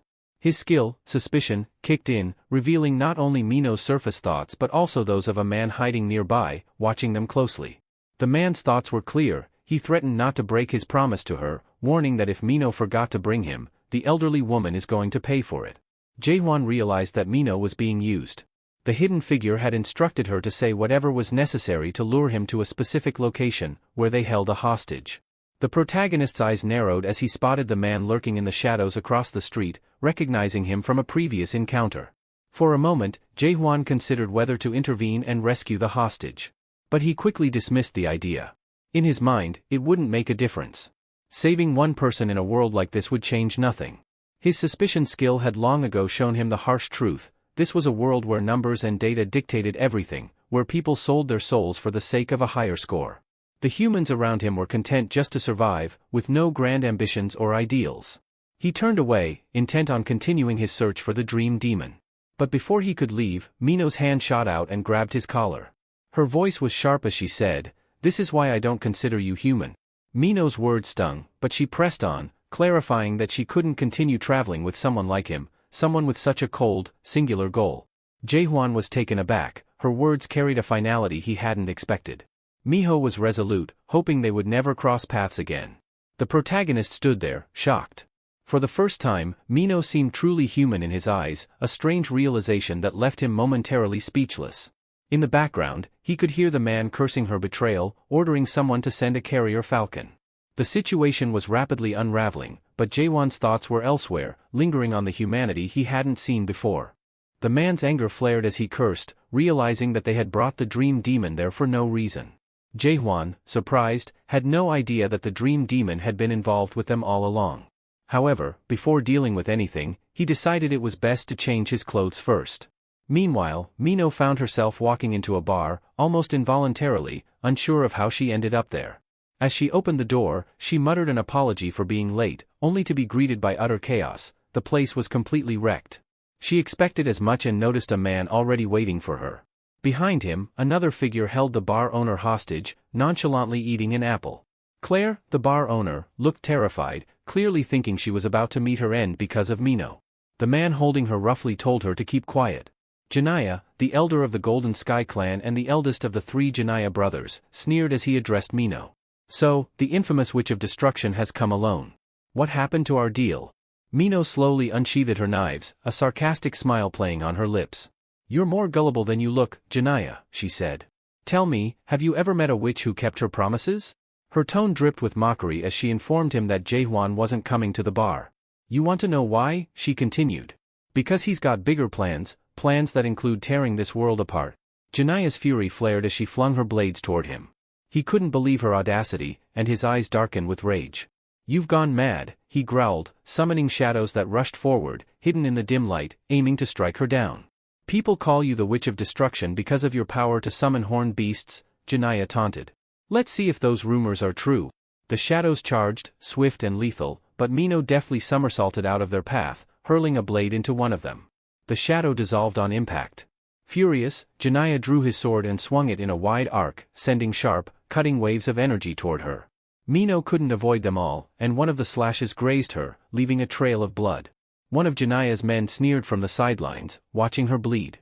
"She looks more like a showgirl than the so-called Witch of Destruction." Ignoring the taunt, Mino stood her ground, her eyes locked on Janaya. Mino cursed under her breath, regretting the fight setting inside the bar. Outside, she might have had a chance to turn things around. Janaya, smug, reassured her that the bar's walls were soundproof, making sure no one would hear her cries for help. He demanded that she stop resisting and bring Jae-hwan to them before it was too late. Frustrated, Mino spat curses at them, warning they would soon face the fury of the Black Forest clan. But Janaya's men weren't swayed. One pressed a blade to Claire's throat and called her bluff, saying they knew there was no Black Forest branch in Gorgon. By the time anyone from the clan figured out what had happened to the so-called Witch of Destruction and the old woman they held hostage, both would be long dead. In retaliation, Mino unleashed the Seven Swords technique of Acheron, summoning a flurry of icy blades. However, with a single effortless swing, Janaya shattered the attack, mocking her with a cruel smile, calling it a cute little trick. He taunted her, relishing the idea of tearing her apart himself. Mino, now on her knees and bleeding from the earlier strike, cursed them once more, feeling a wave of dizziness wash over her. At that moment, a forgotten memory surfaced. Jae-hwan had once asked if it were possible to turn back time. She wished she could. If only she had gone with him, maybe she would have witnessed the world's end by his side. Just as Janaya prepared to strike her down, a bright light suddenly shot out from behind him, colliding with his sword. Everyone in the room froze in disbelief as Jae-hwan walked in. Mino couldn't help but smirk, though this wasn't the dramatic rescue she had imagined. With a sly grin, she teased him, asking if he had come to save her or if something had happened to his end-of-the-world mission. Without missing a beat, Jae-hwan handed her a package. "The clothes you got me didn't fit," he said flatly. Mino blinked in astonishment, wondering if this was truly the reason he had returned, not to save her, but to complain about his clothes. The man eyed Jae-hwan, his gaze narrowing as he asked if he was the one carrying the stones of fallen souls. His comrade laughed mockingly, commenting that Jae-hwan had saved them the trouble of hunting him down and joked about it being some sort of twisted delivery service.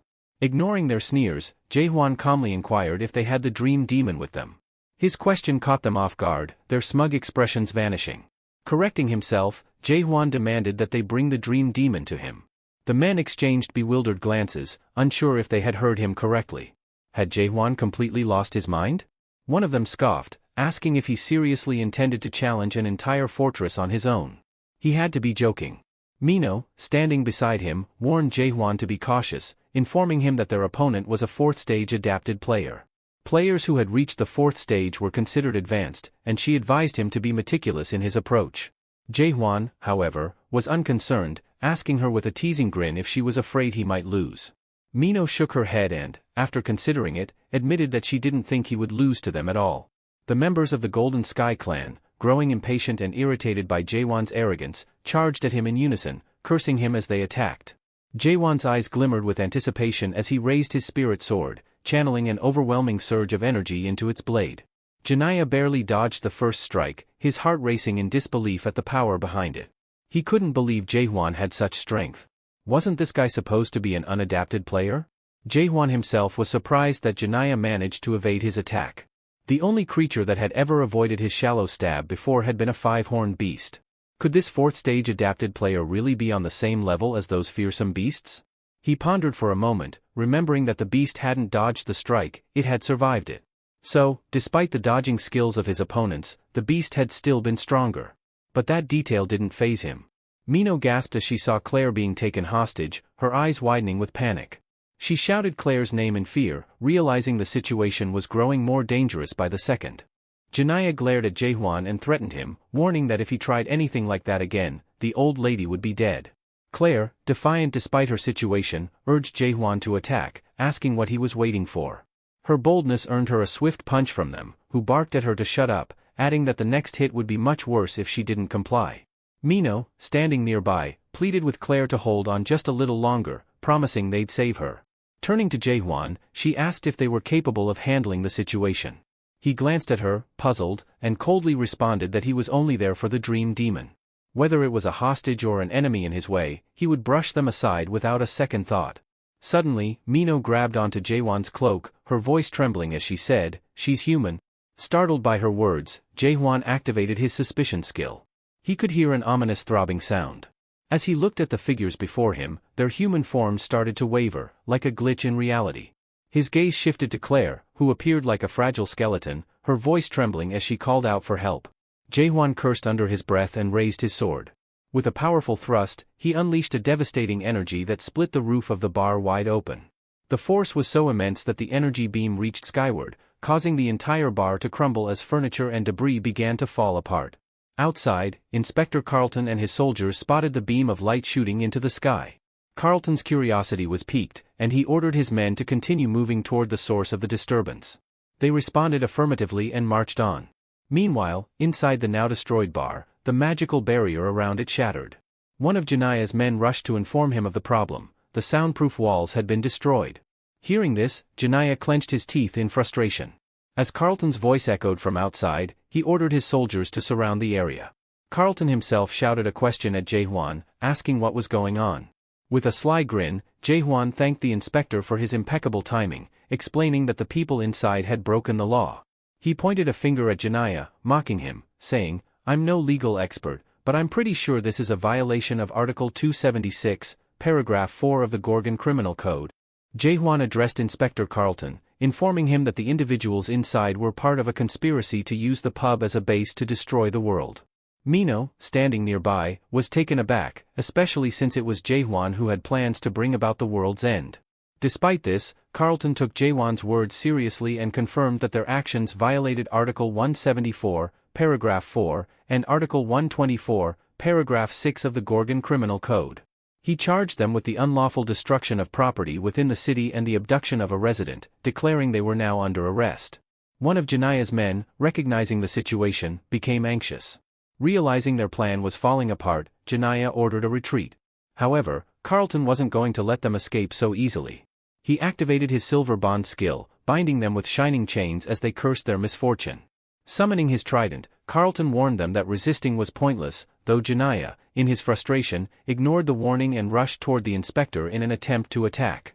Carlton blocked Janya's assault, and the two became locked in a tense standoff, their weapons clashing with increasing intensity. Trembling under the pressure, Janaya's sword began to crack from the force of Carlton's trident.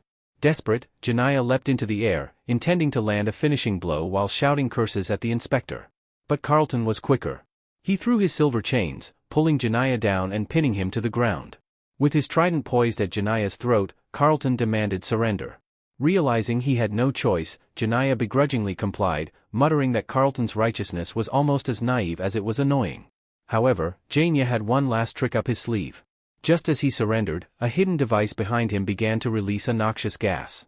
Moments later, an explosion rocked the area, spreading thick, dark fumes throughout the pub.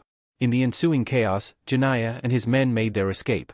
As the gas spread, Carlton's men frantically rushed outside, one of them coughing heavily after inhaling some of the dangerous black cloud.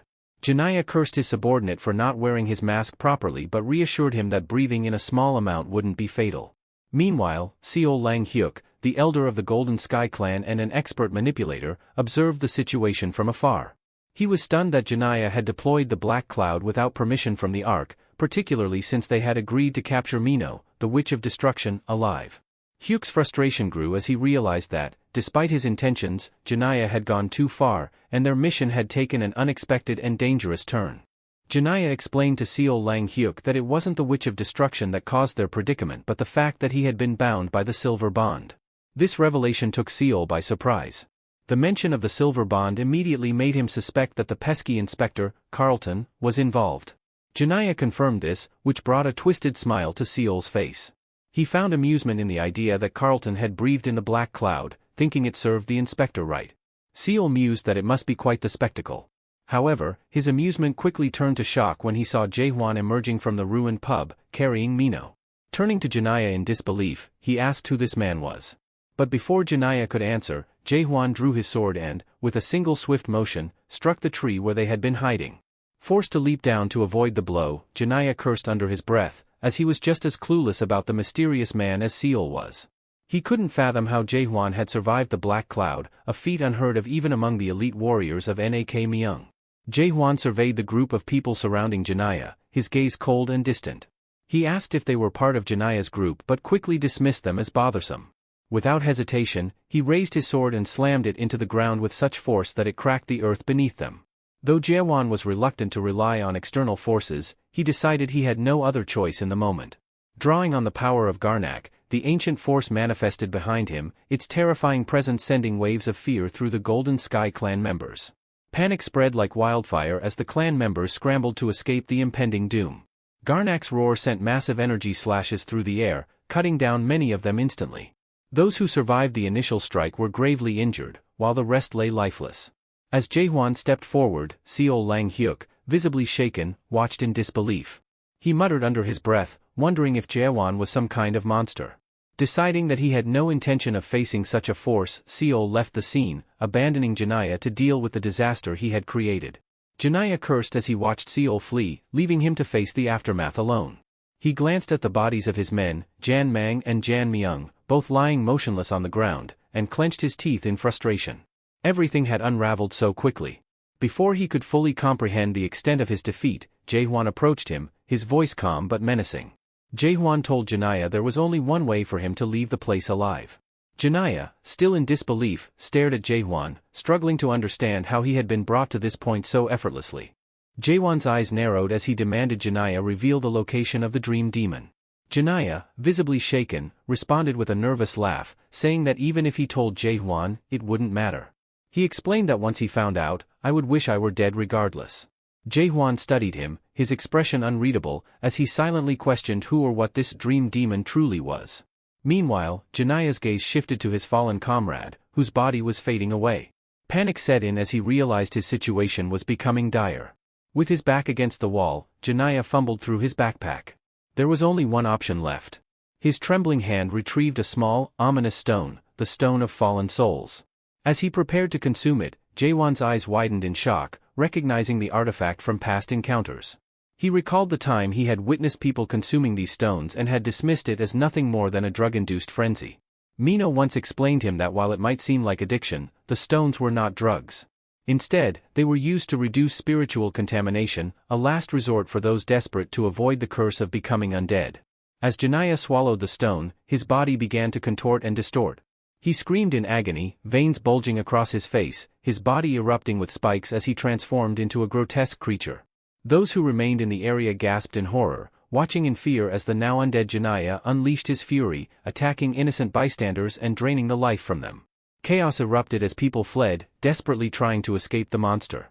Jaehwan watched the carnage unfold, his mind racing as he contemplated the state of this twisted world. Janaya, his gaze drifted toward the sky, where a massive, unblinking eye stared down at him. In that moment, he questioned the meaning of honor and dignity in such a place. What had he been so afraid of before? He chuckled to himself, feeling an unsettling sense of freedom in the madness. Suddenly, Janaya, now fully transformed into the undead, spotted Jaehwan. Rage fueled his every move as he cursed the protagonist and extended his grotesquely elongated fingers, aiming to strike him down. But as Janya moved closer, something unexpected happened. He froze, his monstrous face contorted in disbelief. He couldn't understand how someone like Jaehwan, a human, could exist in a world so far gone. Jaehwan, unfazed by the attack, activated his suspicion ability. Yet, to his surprise, it revealed nothing. Even with his skill, he was unable to discern the true essence of the creature before him. This anomaly unsettled Jaehwan, and he prepared himself for whatever was to come, his thoughts racing as he faced this incomprehensible foe. Jaehwan glanced at his spirit sword, a flicker of memory surfacing in his mind. Without hesitation, he raised it toward the now transformed Janaya, muttering to himself that it didn't matter anymore. In that moment, Fihuin darted forward, sword raised, as a surge of immense energy gathered around the blade. With a swift, decisive strike, Jaehwan's blade sliced through the undead Janaya's neck, sending his head tumbling to the ground. Janaya's lifeless eyes widened in shock as his mind flashed back to fragments of his past. A light drizzle began to fall, adding to the somber atmosphere as Janaya's body slowly faded into nothingness. Jaehwan stood there, gazing at the remnants of the fight, pondering what that creature had truly been. Sheathing his sword, he turned his attention toward the pub, certain that one of the survivors might hold the key to the dream demon's whereabouts. Meanwhile, inside the pub, other inspectors had arrived on the scene. One of them barked orders for everyone to stay clear as they searched for their fallen comrades. Amidst the chaos, Mino slowly regained her senses and addressed Jaehwan, catching his attention. He was startled to see that her condition had worsened. Her veins were swelling ominously, a sure sign she was on the brink of transforming into an undead. One of the inspectors called out, discovering Carlton's unconscious form nearby. Carlton, barely conscious, commanded them to alert the castle immediately, sensing the gravity of the situation. As the urgency spread through the pub, Mino desperately clutched Jaehwan's cape, her voice trembling as she begged him to end her life before it was too late.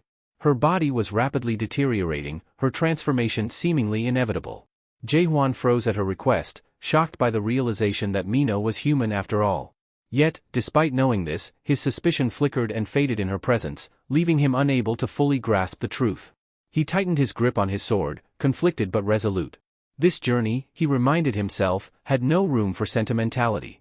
If hesitation took root, everything he had fought for would be at risk. Whatever the cost, emotions had no place in his mission. His sword hovered over her as he prepared to make the hardest decision yet.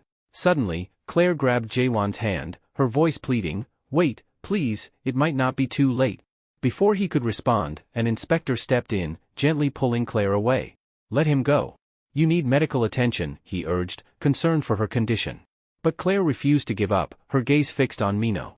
"Just wait a little longer," she implored, hoping there was still a chance to save her friend before any irreversible decisions were made.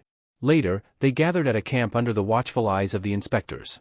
The air was tense as everyone awaited the doctor's verdict. "Do you think she'll survive?" one inspector asked, looking toward the doctor. The doctor, grim-faced, shook his head. "There's almost no hope. If the transformation into an undead continues at this rate, there's little we can do." Jaehwan stood silently in the corner, listening to their conversation. His mind was heavy with the weight of the situation when suddenly, a blaring alarm cut through the camp. An alert had been issued, Gorgon Level 4. A minor undead outbreak had been detected within the castle, and all civilians were ordered to evacuate immediately. Panic spread like wildfire as civilians scrambled to flee, many not even understanding the full scope of the danger. Among the confusion, one civilian ran up to an inspector, panicked, and asked, "Where are we supposed to go?" But something was wrong. The inspector's veins bulged grotesquely, his skin turning a sickly shade. In horror, the civilian realized too late, the inspector was already turning undead. The inspector's head jerked unnaturally as spikes erupted from his body, bursting through his shirt. His terrifying, twisted face turned toward the helpless civilian. With a swift motion, one of the spikes penetrated the civilian's skull, draining the life from him in mere moments. Chaos erupted as more undead soldiers appeared, descending on the fleeing civilians. They ambushed from all directions, ruthlessly slaughtering anyone in their path. The once calm camp had become a nightmare. As more fighters arrived to fend off the undead and protect the fleeing civilians, one man stepped forward, wielding a massive, razor-sharp sword. He approached the undead inspector, ready to subdue him. Meanwhile, Jae-hwan peered out of his camp, assessing the chaos, when he heard Claire's voice beside him. "Are you the one Mino told me about?" she asked, her gaze steady and unyielding. Jae-hwan turned to face her, but she continued, barely pausing. "You're the one who defies every rule here, aren't you? Judging our world by your own standards, deciding who's human based on nothing more than your whims." She sighed, frustration clear in her voice. "I know your kind. I've encountered people like you before." She gently placed her hand on Mino's head, her tone softening but resolute. "People who refuse to adapt out of ignorance don't have the luxury of choice here." Jae-hwan raised an eyebrow. "Are you saying you lack courage?" he asked coolly. Claire hesitated, then scoffed. "Courage," she echoed. "For what? Are you talking about courage to chase noble ideals and higher justice? I'm sure that's what you're after. But let me tell you, maybe you're right, maybe I don't have that kind of courage. But you're dangerous because you do." For a moment, he recalled Mino's words before she fell unconscious, her quiet plea that he wouldn't abandon this world. Claire's voice pulled him back. "The longer you stay here, the more you toy with people's hope," she said, her jaw clenched in frustration. "That kind of false hope destroys people. So, leave if you must, but don't bring more misery by staying." Jae-hwan stood silent, recalling Mino's wish that he wouldn't give up on this world. Elsewhere, in Carlton's camp, James turned to the physician, concern etched on his face. "How much medicine do we have left?" he asked. The physician looked away, worry deepening his features. "Not much," he replied grimly. "We used most of it to stabilize the castle lord. Supplies are running low." Cursing the dire timing, James glanced anxiously at Carlton, who was rapidly losing his battle against the contamination. He quickly ordered his inspectors to gather every bit of medicine they could find, and they dispersed without hesitation. Meanwhile, Jae-hwan observed the medicine-making process from a distance, recognizing the horn of the three-horned beast being used in the preparation, a discovery that surprised him. He hadn't realized it could be used for purification. After administering the mixture to Carlton, the team anxiously watched for a response, though they feared even that might be insufficient to reverse the contamination. Carlton's veins bulged ominously as he struggled against the transformation, and his fellow inspectors urged him to hold on just a little longer. At that moment, James noticed Jae-hwan nearby and was taken aback when Jae-hwan bluntly asked if there was truly no way to reverse the undead transformation once it began. A glimmer of sorrow flashed in James' eyes as he snapped, "Do you think we'd be fighting this hard if I had a solution?" Without hesitation, Jae-hwan strode over to Carlton, grasped him by the collar, and slapped him repeatedly, trying to jolt him back to his senses. The inspectors gasped, their eyes widening in disbelief at his audacity. But, through his haze, Carlton's eyes flickered open. He weakly requested a final favor from Jae-hwan. "If anyone can end this, it's you. Please, kill me." Jae-hwan paused, taken aback by the request. He had expected a plea for salvation, but Carlton's steadfast sense of duty prevailed. His voice cracked as he cited Gorgon's Special Act, Article 1, Paragraph 4, any soul succumbing to contamination was to be put to death. Jae-hwan could only marvel at Carlton's fierce loyalty, reflecting how, with a few more allies like Carlton, he might have escaped his own entrapment in that twisted nightmare tower, where he had been trapped for 4 decades. As he released Carlton, an alarm blared, announcing that the contamination level had reached a critical 94%, leaving Carlton mere moments from full transformation. Suddenly, the camp stirred as Jahir, captain of the Undead Eradication Unit and a seasoned 5th stage adapted fighter, arrived on the scene. His authoritative voice cut through the tension as he commanded everyone to stand back, his gaze fixed on the struggling inspector. James stood in stunned silence as Captain Jahir entered, his imposing presence causing a hush to settle over the camp. Jahir unsheathed his sword and recited the same article Carlton had mentioned, underscoring its authority. Without hesitation, he informed the group of his grim mission. He was there to execute Carlton Javier, the inspector stationed at the northern checkpoint. Jahir explained the harsh reality of their spiritual realm, where death by age was impossible, but prolonged existence led to eventual spirit contamination. Over time, spirits would erode under the ceaseless pressure, slowly losing themselves. If left unchecked, this contamination would trigger transformation into undead beings. Even the weakest of them were as lethal as a three-horned beast, and as a result, each of the 4 fortresses of chaos had strict protocols to prioritize the extermination of any undead. Lifting his blade, Jahir prepared to end Carlton's life to prevent an uncontrollable undead outbreak. Just as his sword was about to descend, Jaehwan intervened, blocking Jahir's swing with his bare hand. Jahir's eyes widened, astonished by the strength and audacity of this stranger. Jaehwan remained firm, asserting that Carlton couldn't die yet. He had questions that needed answers. Jahir, still shocked, argued that Carlton's transformation was imminent and that, as a 5th-stage adapted player, an undead version of him could unleash catastrophic damage. His orders, therefore, were to prevent such a disaster. Unfazed, Jaehwan calmly acknowledged that he understood the danger but was determined to find a solution. He then pulled out a rare A5-horned beast horn, suggesting they use it as a last resort treatment. The camp physician, recognizing the valuable artifact as a Garnak horn, was taken aback and dared to hope for Carlton's survival. His astonishment deepened when Jaehwan closed his fist around the precious horn, shattering it effortlessly. The physician gaped, marveling at the raw strength required to crush something so powerful and rare, and cautiously clung to the belief that this might, against all odds, save Carlton from his fate. After preparing the medicine, James eagerly administered it to both Carlton and Mino. Relief washed over him as he saw Carlton's contamination gauge stop rising. Overcome with joy, he called out for his senior inspector, his voice trembling with emotion. Meanwhile, the physician examined Mino, his expression darkening with concern. Her body was frail, barely able to resist the undead transformation process. Moments later, a siren blared, signaling that Mino's contamination level had exceeded 95%, marking the critical threshold.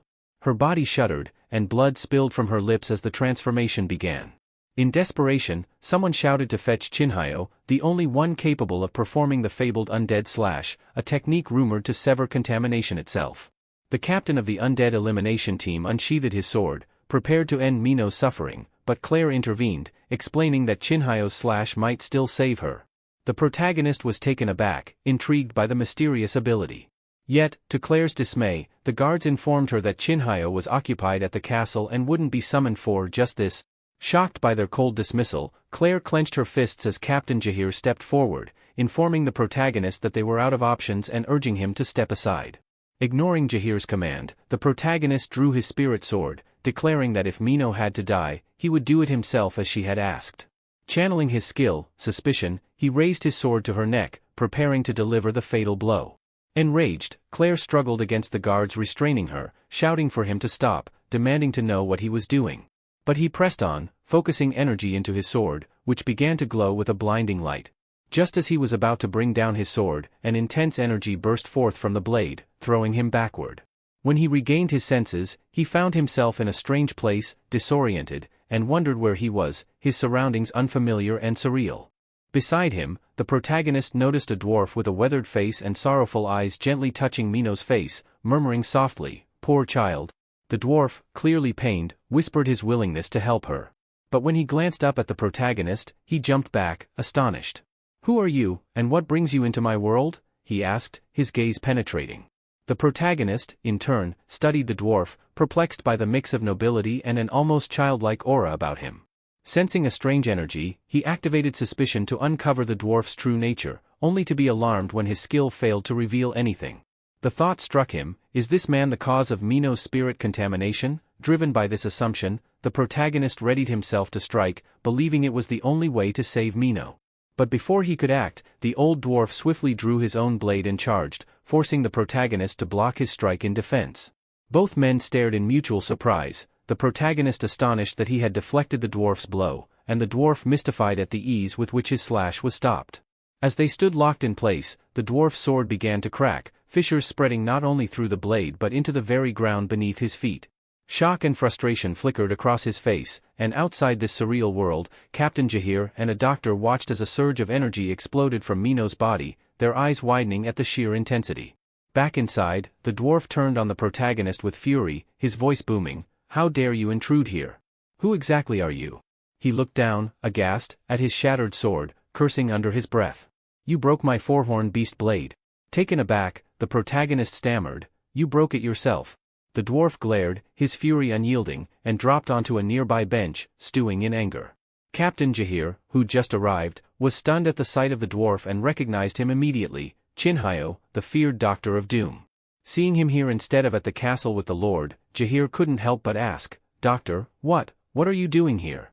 Chinhyo let out an exasperated sigh, shaking his head as he muttered, "Who cares about the castle lord? I can't let someone so beautiful die right before me." His words hung in the air, leaving everyone around him speechless and curious about what he truly meant, but Chinhyo was in no mood to explain. Instead, he turned sharply toward Jaehwan, pointing accusingly. "What are you going to do now, having ruined my undead slash? You have no idea, only the sword of a four-horned beast or higher can perform that technique." But as he spoke, his gaze fell on the protagonist's sword, and his eyes lit up with fascination. Clearly impressed, Chinhyo asked, "Where did you get such a beautiful sword?" His fingers traced the intricate sheath, crafted from the horn of a five-horned beast, admiring the polished, ornate handle. The dwarf reached out eagerly, "Just where did you find something so precious?" But before he could grab it, Jaehwan held his sword back, pausing. "If you're willing to use this blade," Jaehwan said slowly, "can you save Mino from becoming undead?" Chinhyo blinked, momentarily taken aback. Then he laughed heartily, "You're joking, right? With this sword, I can certainly save her." Jaehwan handed over his weapon without hesitation, and the old man raised a brow, shocked that someone would so easily entrust a stranger with such a treasured sword. He thought to himself, this one's either exceptionally confident in his abilities or hopelessly naive. Setting aside his thoughts, Chinhyo grasped the sword, closing his eyes as he felt the energy pulsing through it. "It's just like you," he murmured, full of unusual energy. Everyone watched with bated breath as Chinhyo lifted the protagonist's sword, his eyes flashing with newfound intensity. As a bright light began to emanate from the blade, Jaehwan wondered if this was the same spell Chinhyo had tried to use earlier. But no, something about this felt different, recalling the moment he used his skill suspicion. "Wait here," Chinhyo commanded with a slight grin, eyes focused, as he dashed toward Mino. The protagonist stood frozen, captivated by the strange world around him as the old man's realm began to disintegrate. The sword slipped from the old man's grasp, and he stumbled, looking noticeably weaker. Concerned, the protagonist asked if he was all right, his gaze shifting to the old man's crumbling surroundings. The elder let out a weary sigh, a hint of bitterness in his voice. "If not for that cursed castle lord, I'd still have enough mana to keep this world stable," he muttered, frustration etched into his face. A faint tremor echoed through the ground, and the surroundings started to fracture. Among the debris, a simple drawing of Mino's smiling face began to fade, and the old man's eyes softened, tinged with sadness. He looked away, muttering, "How humiliating, to fail like this." The protagonist, however, was already on the move, retrieving his sword. The old man's eyes widened as he watched, a faint laugh escaping. "You're an amusing fool," he sneered, amused but disbelieving. "This isn't your world to understand. And an undead slash, do you really think it's just a technique?" The protagonist was undeterred. His mind drifted back to memories of Claire, who had often scoffed at him for his reckless bravery, telling him he confused recklessness with courage. But as he held his sword firmly, something felt undeniably clear. "This is the first time I'm drawing my sword to save someone," he replied, his voice steady with purpose. "So, be quiet and let me try." Just then, ink began to drip from the blade, pooling at his feet before taking on shapes and lines. His memories of Mino surfaced, each one as vivid as the day he had experienced them. He began sketching with his blade, capturing her defiant smile, her fiercely independent spirit, the glimmer of kindness hidden beneath her rough edges. He recalled the way she trusted him, and how she once told him she'd follow him through any storm. Then, he nearly stumbled as he realized he'd forgotten one detail, the small mole under her left eye.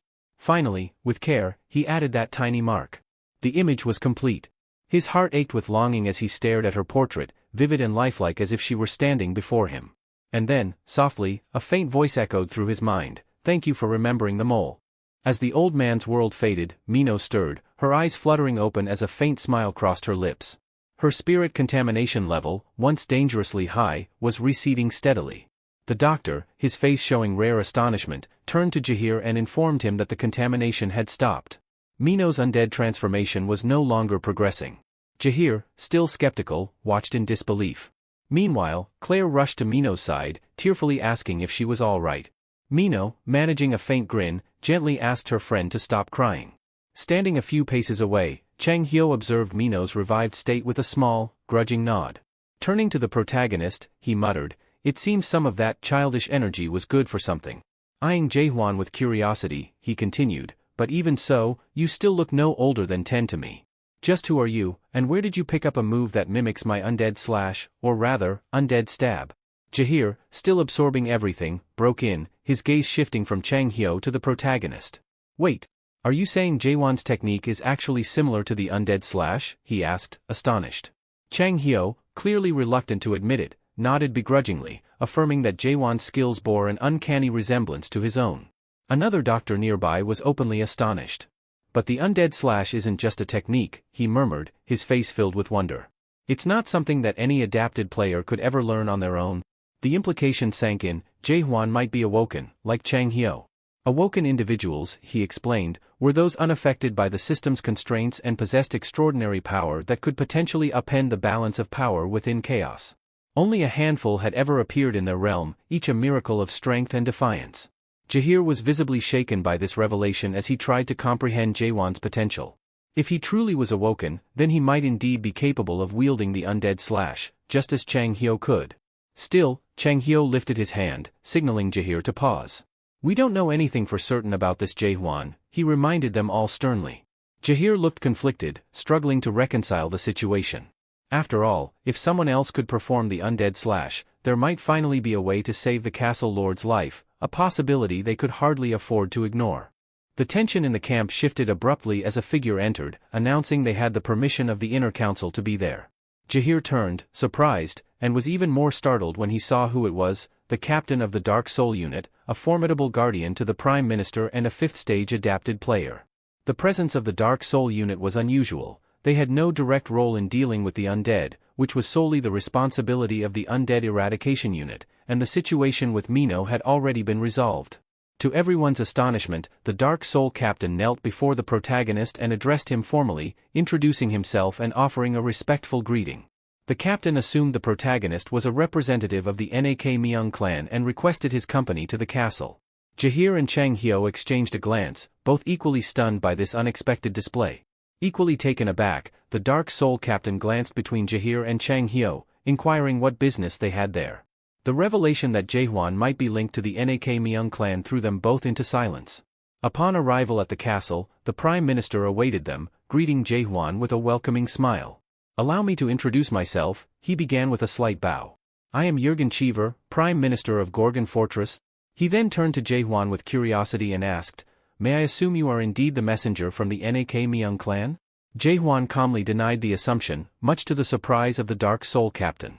Jürgen, however, only smiled knowingly, piecing the situation together. Dr. Chang Hyo, seizing the chance to speak, asked Jaehwan a question, mentioning that stones of fallen souls were renowned for boosting mana but were also symbols identifying one as a member of the Nak Myung clan. Jürgen Cheever raised an eyebrow, looking to clarify the mysteries surrounding Jaehwan's possession of the spirit stones. "If you're not from the Nak Myung clan," he began, "then how did you come by those stones?" He was equally puzzled by Jaehwan's apparent immunity to the stone's effects, as they were known to corrupt anyone's spirit upon contact. Jaehwan calmly produced one of the stones, remarking that he had found them by chance and had experienced no adverse effects while handling them. Intrigued, Chang Hyo asked about the fate of the original owners. Jaehwan's straightforward answer, that they were dead, stunned Jahir. "What exactly do you mean by that?" Jahir demanded, unable to hold back, but Jaehwan responded evenly, he had killed them. Furious, Jahir moved to confront him, only for the Prime Minister to intervene, cautioning Jahir to hear him out. Jahir, though visibly angered, reluctantly stepped back, as did the visibly shaken captain of the Dark Soul unit. Jaehwan explained that members of the Nak Myung clan had attacked him first, aiming to steal his spirit horn, forcing him to defend himself. Cheever, listening intently, gave a knowing nod, remarking that such greed was typical of the Nak Myung clan, and seemed convinced of Jaehwan's account. Eager to piece together Jaehwan's recent actions, the Prime Minister asked him to explain his journey since arriving in Chaos. When Jaehwan finished his tale, Jurgen recounted it back to ensure he understood. So, you found yourself in chaos through a string of circumstances beyond your control. In the midst of it, you acquired these spirit stones from Nak Myung clan members you encountered.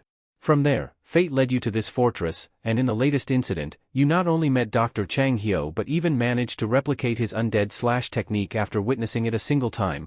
The protagonist gave a firm nod, offering reassurance, but Chang Hyo remained skeptical. Turning to the Prime Minister, Chang asked whether he truly believed the protagonist's words.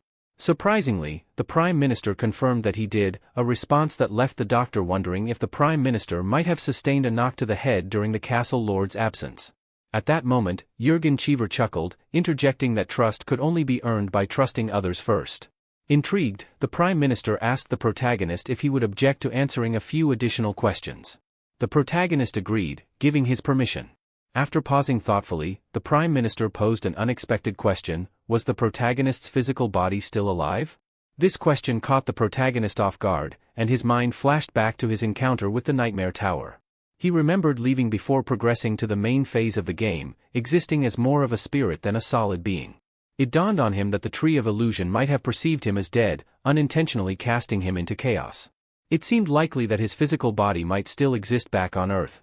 Curious, he turned to the Prime Minister and asked how he had guessed that he might not be fully deceased.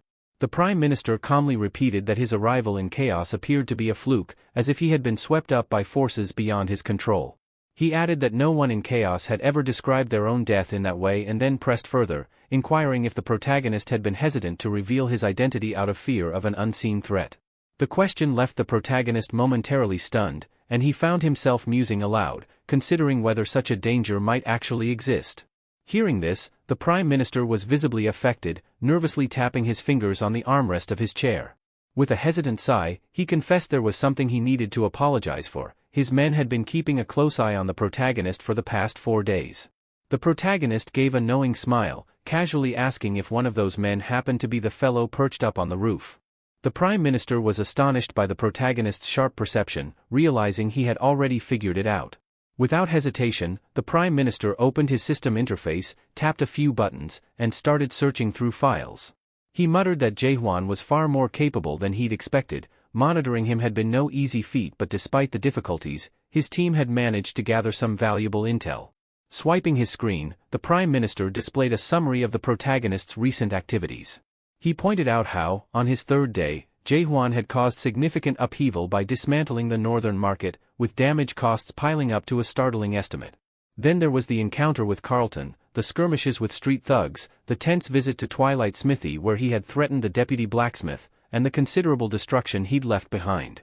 The Prime Minister noted Jaehwan's threat ranking, marked as SS, with an unspecified power level and total damages accumulating to an estimated 380 million horns. His gaze bore into Jaehwan, and he asked if he knew what people typically called someone with such a record. Dr. Chang muttered that only someone unhinged would rack up such chaos, while Jahir hesitated, uncertain whether Jaehwan was a hero or an anti-hero. Chang interrupted with a shout, exclaiming that Jaehwan must be completely out of his mind. Jaehwan, puzzled by their reactions, looked between them in surprise. The Prime Minister gave a half-smile, explaining that some labeled him a hero, others called him a madman, and everyone seemed to have their own label for him. But with a chuckle, the Prime Minister declared that he personally considered people like Jaehwan protagonists. Protagonists, he added, had one thing in common: they became legends in their own right. Jaehwan was taken aback, the word protagonist resonating as he wondered if this could all be a bizarre story, maybe even a webcomic he'd somehow wandered into. Jurgen Cheever chimed in, mentioning that, despite being called the protagonist, Jaehwan wasn't famous at all. This meant, he speculated, that someone was likely working to keep him under the radar. Whoever was behind this wasn't doing it as an act of support. If they had been, Jaehwan wouldn't have struggled to gain access or deal with trivial requirements like a mere entry certificate.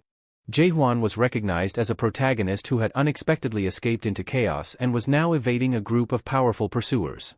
This left him perplexed, questioning who might be after him. Though he couldn't be entirely certain, he suspected it might be the Master of Darkness. His mind wandered to a demon he had encountered, who had hinted that the Master of Darkness had nearly completed the initial stage of some mysterious cultivation process involving a prized product. This reference to the Master of Darkness, one of the 12 Masters of the Great Realm, filled Jae-hwan with curiosity about the sheer strength of these legendary figures.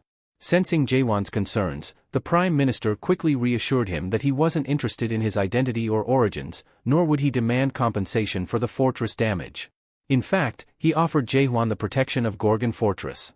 Jae-hwan's brows furrowed, and he asked if the fortress was truly formidable enough to stand against any of the 12 masters from the Great Realm. The Prime Minister raised an eyebrow, intrigued by Jae-hwan's implication that one of these masters might indeed be hunting him. Jae-hwan explained that while he couldn't be certain, it was possible one of the masters was tracking him. The Prime Minister nodded, explaining it was even better this way, as the masters were strictly prohibited from directly interfering with events within chaos. Jae-hwan sensed there was more to the Prime Minister's kindness and suspected he might want something in return. Without hesitation, he inquired about any terms or conditions attached to the Prime Minister's offer. The Prime Minister smiled and requested a single favor in exchange: Jae-hwan's help in rescuing the castle lord. 2 hours later, Jae-hwan was led through the fortress, with his destination set for the lord's chambers. Along the way, he was informed that the inspector from the northern checkpoint and a woman he'd encountered earlier were recovering in the medical room. An assassin escorting him asked if he was sure he'd rather head to the training grounds instead of resting in the VIP suite.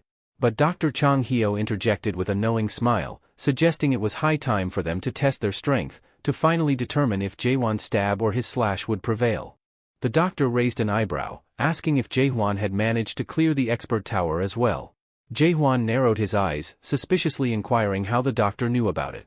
With a sly grin, the old man suggested they place a wager. Soon, they arrived at an enormous gate, and the doctor proposed a deal: he would share whatever Jae-hwan wanted to know, if Jae-hwan could defeat him in combat.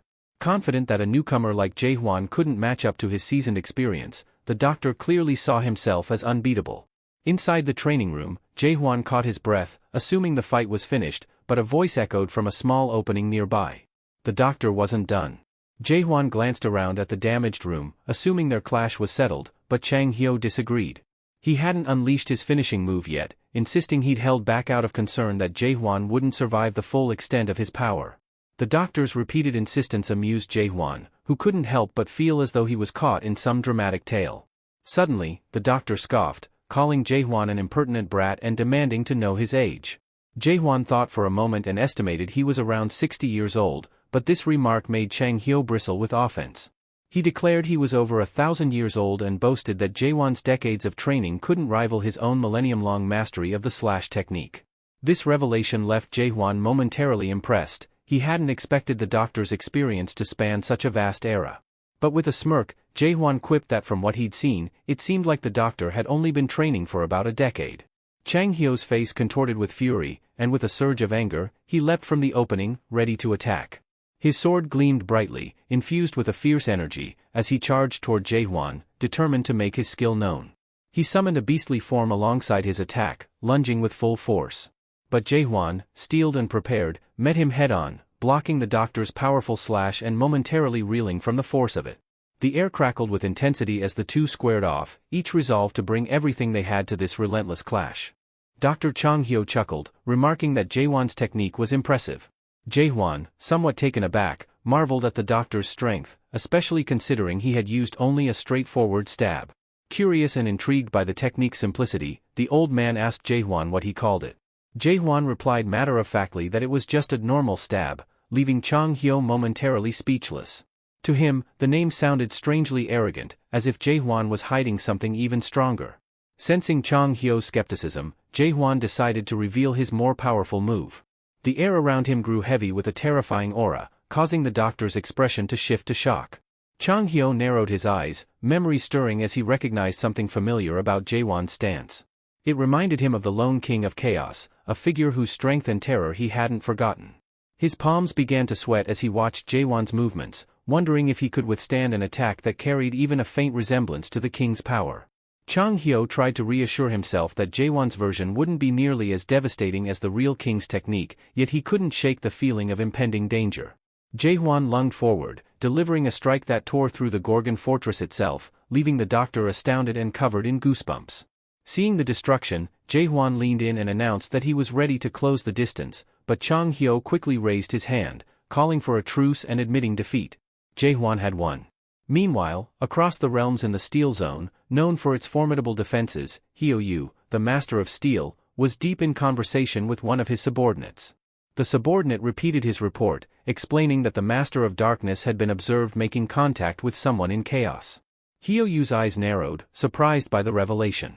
The masters of the Great Realm had long agreed to avoid meddling in the affairs of chaos, so he couldn't fathom why the Master of Darkness would break that pact. The subordinate, visibly shaken, told Hyoyu that the situation was more complex than it seemed, prompting him to show his master the evidence directly. He pulled up a recording, displaying Jaewon's climactic victory over the ice dragon on the 99th floor. Hyoyu's eyes narrowed with recognition. He had heard of this footage. It was the famed 99th floor solo clear. Curiously, he asked if this was the rumored fake video circulating. His subordinate, still unnerved, clarified that it was no fake. The figure in the recording was indeed a product tied to the Master of Darkness from the Night Zone. Alarmed, Hyoyu demanded the latest information on this person's location. The subordinate hesitated, explaining that Jaehwan had bypassed the system's protocol, refused to complete the tower's final tutorial, and instead shattered through the ceiling to escape directly into chaos. Hyoyu was speechless, wondering how such an act could happen right under the nose of the tower's 100th floor overseer. But the subordinate's next words struck an even greater chord. Jaehwan had killed the cultivator on the 100th floor. Hyoyu was momentarily at a loss for words, suspecting his subordinate must be exaggerating. Yet, he added that even the Master of Darkness had vouched for the truth of this tale. As Hyoyu grappled with this shocking revelation, he asked his subordinate if any contacts in chaos had ties to the Ninth Realm. His subordinate, nervously, admitted he had only just discovered that the Master of Darkness had been meddling in the affairs of chaos for some time. In fact, connections had been found with several of Chaos's 10 areas, showing a network of influence that stretched far beyond anything Hyoyu had expected. Pondering the Master of Darkness's possible motives, Hyoyu ordered his subordinate to send a message ahead, stating his intention to observe the situation in chaos personally. The subordinate was stunned, asking if Hyoyu planned to involve himself directly. Hyoyu dismissed the notion, explaining that he only intended to monitor the events, though he couldn't ignore such intriguing developments. He directed his subordinate to send a team of 10 elite guards, each at the gold level, accompanied by the seasoned Ha Yong, deeming it a suitable force to observe a fifth-stage adapted player up close. The subordinate confirmed Hyoyu's command, relieved that he hadn't been reprimanded that day.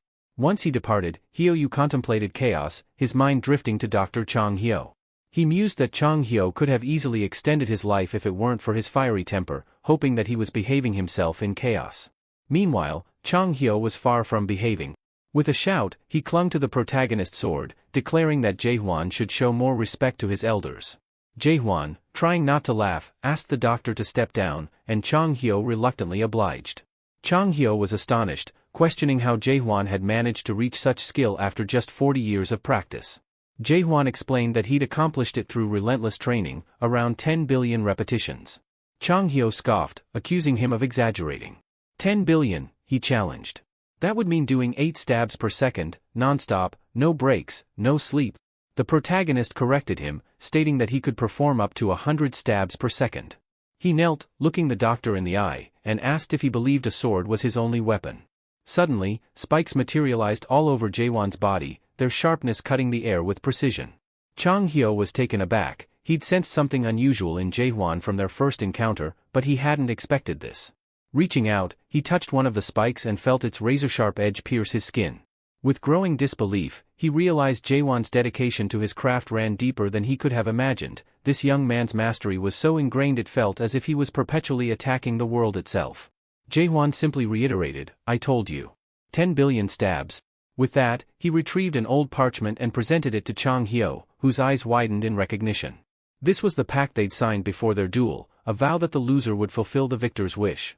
As he began reading the oath aloud, Chang Hyo scowled, realizing he had written quite the boastful promise. "I, Chang Hyo, Doctor of Doom, do swear upon every beautiful woman in existence and my own honor that I will uphold this oath with absolute fidelity according to the terms agreed upon." Chang Hyo cursed under his breath, clearly frustrated, and muttered irritably that he'd do whatever Jaehwan wanted, though he feared it would involve endless humiliation, like dancing to amuse him whenever he was bored. Jaehwan shook his head, amused, and assured Chang Hyo he wasn't interested in making him his personal jester. His only request was honest answers. Chang Hyo, somewhat relieved, agreed, and Jaehwan suggested they take a walk outside. Once outside, Jaehwan wasted no time in asking, So, what exactly is an expert-level tower? Chang Hyo looked at him thoughtfully. I'm guessing you know that nightmare towers are creations of dream demons. Each one is ranked from S to F, but some demons don't follow ranking rules. Some build towers just to challenge themselves, even before they've mastered their craft. The most seasoned among them are called experts, but not all of their creations are expert-level towers. Jae-hwan furrowed his brow. Then what makes a tower expert-level? Chang Hyo explained, expert-level towers aren't tied to cultivation. They're often strange, designed with a specific purpose in mind, usually known only to the demon who made it. These towers require those who conquer them to face challenges that break the rules of ordinary training. Chang Hyo gave a slight shrug, adding, most who conquer them are, well, awakened. Very few make it through. The explanation piqued Jae-hwan's curiosity, and he asked, have you completed one? Chang Hyo nodded, recounting his past. Yes, I survived the fourth tower created by the expert Melville, a place called Moby Dick. In that tower, even on the first floor, you faced a monstrous white whale. Staying alive was an achievement in itself. Looking back, it might seem laughably easy, but at the time, I barely scraped through. So many great warriors fell there, and honestly, my victory felt like a miracle. Chang Hyo paused, observing Jae-hwan with a curious glint in his eye. You seem like someone from an expert-level tower yourself. Which demon's creation did you conquer? Jae-hwan thought back to the demon whose tower he had climbed and spoke a single name, Malak. Chang Hyo's eyes widened as he processed the name, Malak.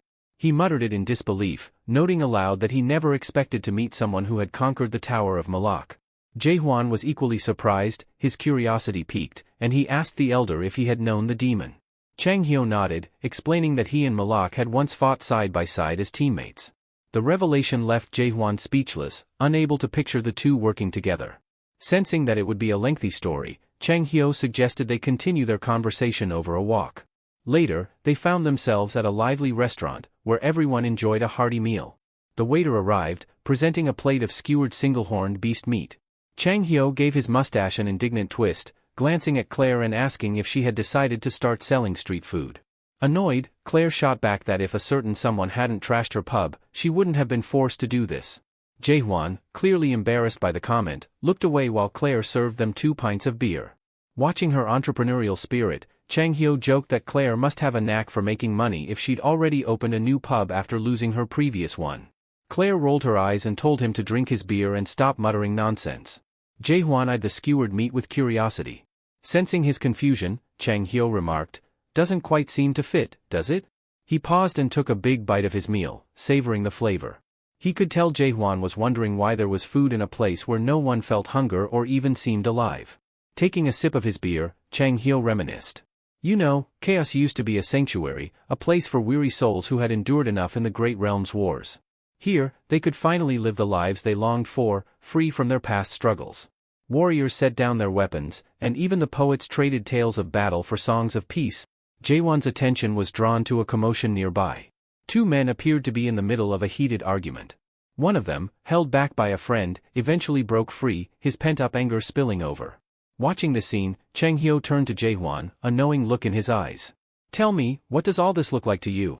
The protagonist lifted his mug, took a sip, and commented dryly that the scene looked like the usual drunken brawl. However, he paused, surprised as the beer tasted just like water. Chang Hyo chuckled and clarified that the man wasn't drunk at all, he was just pretending. In chaos, people didn't experience drunkenness, hunger, or even the effects of time, they were free from those human limitations. Yet, Chang Hyo explained, people in this realm still clung to memories of their past lives, the lives that had ended with their deaths. This longing was why they acted out familiar habits, as if they still had bodies that starved without food, got intoxicated, and had beating hearts. Chang Hyo's expression grew serious, and he slammed his hand on the table. He recounted how, one day, a group of souls appeared who couldn't ignore their desire for a return to their former existence. They formed a band called the Abyss Expedition, chasing a dream that seemed utterly impossible, to recover their lost lives. Confused, the protagonist asked why they ventured into the abyss specifically. Chang Hyo sighed, feeling slightly annoyed with Jae-hwan's lack of insight. He explained that they sought the fruit of revival, which was rumored to grow on the tree of illusion at the very edge of the abyss. This surprised Jae-hwan, and he asked if that fruit could truly bring the dead back to life. Chang Hyo confirmed, saying that this rare fruit was indeed believed to grant the chance to return to life. Driven by that hope, the Abyss Expedition formed with the sole purpose of finding it. Back then, Chang Hyo had been awoken himself, barely 150 years old, and confident he had little to fear. Jaehwan, curious, asked if Malak had joined the expedition. The doctor nodded, explaining that not only had Malak joined, but he had led the charge. Malak was different from others, a complex and driven soul who found Chang Hyo's own awakening intriguing. When Malak learned of Chang Hyo's partially completed awakening, one where Chang Hyo still held on to his emotions, he noted that his path would be more challenging. Chang Hyo, disinterested in advice, brusquely told Malak to keep his opinions to himself. But Malak, perceptive as always, remarked that Chang Hyo's unease was rooted in something deeper, a distaste for the notion of cultivation and the endless cycles it represented. Chang Hyo gripped his sword tightly, lunging toward Malak with fiery anger. He demanded to know why a dream demon like him, whose kind were known for crafting nightmare towers, would venture into the abyss. With a scornful tone, Chang Hyo mocked him, suggesting he should have stayed confined to his chambers, endlessly building towers. Malak caught Chang Hyo's sword mid-swing, his grip firm yet calm. He acknowledged Chang Hyo's anger, remarking that even if he apologized on behalf of all dream demons, it wouldn't change anything. Then, in a rare display of vulnerability, Malak admitted something unexpected. He carried a deep regret for the suffering caused by his creations. Chang Hyo was taken aback. Never had he heard of a dream demon feeling remorse for their towers. Malak continued, his voice carrying a weight of conviction. He asked Chang Hyo if he knew why he had entered the Tree of Illusion, which ultimately led him to the abyss. Stepping closer, his figure reflected in the water below, he confessed his purpose, to put an end to the unending cycle of cultivation. With a solemn expression, Malak handed Chang Hyo's sword back to him, saying that this was why he joined the Abyss expedition, to break free from the ceaseless and tormenting journey of cultivation. The protagonist, skeptical, found it hard to believe that a dream demon, of all beings, would seek to end cultivation. He asked if the expedition was successful. Chang Hyo sighed, recounting his experience. He admitted that he had been separated from the group before reaching the abyss's depths and had only managed to make it to the entrance. But even from that vantage point, he witnessed something remarkable, Malak ascending the Tree of Illusion. As Malak reached its peak, the fabled fruits of revival began falling from its branches. Because of his efforts, every expedition member obtained a fruit and returned to chaos. Jaehwan, puzzled, turned to the old man. If Chang Hyo had the fruit of revival, why was he still in chaos? Before he could respond, Claire approached, overhearing their conversation. With a sharp tone, she accused Chang Hyo of lying. "You might be dead, old man, but don't twist the truth," she said. Claire insisted that the expedition had failed, and everyone knew it, including him. Her words infuriated Chang Hyo. He retorted, questioning how she could claim to know what happened when she wasn't even there. As she served their food, he clarified what transpired. While it was true the expedition secured the fruits, they faced an insurmountable obstacle upon their return. At the very entrance to chaos, cursed beings awaited them. These were none other than the great masters and family heads of the great realm. Too afraid to venture into the abyss themselves, they lay in wait to ambush those who dared to escape it. However, even the formidable lords of the 4 castles and the 10 regions who joined the expedition were powerless against their foes. These adversaries were simply on a level far beyond anyone's imagination. Despite their best efforts, the expedition members lost the fruit of revival. Chang Hyo explained that those who had stolen the fruits used them to repeatedly revive themselves after every death. For the past 900 years, this cycle had continued unabated. The culprits even established a place known as the Recovery Palace, a sanctuary where the revival process took precedence. The lords of the 5 families and the great masters were always revived first, ensuring their dominance remained unchallenged. As a result, the lives of those permitted to enjoy even a semblance of normalcy in chaos were predetermined from the very beginning. Hearing this, Jaehwan finally understood why everyone in chaos seemed so defeated. They lived under the weight of the knowledge that they could never reclaim the lives they truly desired. The fruit of revival, a symbol of hope, was forever beyond their grasp. Chang Hyo, his story seemingly concluded, fell silent. But Jaehwan was curious about one detail the old man hadn't mentioned, Malak's fate. When he inquired, he found the old man fast asleep, his snores echoing through the room. Claire, noticing his confusion, dismissed it with a chuckle. "Don't bother him," she said. "He's just drunk." Jaehwan furrowed his brow. "Drunk? I thought no one could get drunk here." Claire explained that it might be due to Chang Hyo's age. After practicing for over 1,000 years, his body might simply react differently. As far as she knew, no one had seen or heard from Malak since the expedition's disastrous conclusion. However, before disappearing, the dream demon left behind cryptic words: "I failed, and yet, I succeeded." Their conversation was interrupted by a sudden voice from behind. "Are you talking about that?" Startled, both Jaehwan and Claire turned to see James standing nearby. With a sly grin, James tipped his hat as a gesture of appreciation. "Thanks for earlier," James said warmly. "If it weren't for you, Inspector Carlton would have been a goner." Jaehwan blinked, trying to place James's face. Sensing his confusion, James laughed heartily. "What? Don't tell me you've already forgotten me." He pointed at his hat with a smirk and added, "Listen, whenever you visit Gorgon, come through the north gate. I'll recognize you, so no need to worry about a certificate." Then, leaning closer, James winked conspiratorially. "But keep this between us, all right? Don't let the inspector find out." With a faint blush, James adjusted his hat, gave them a brief nod, and turned to leave.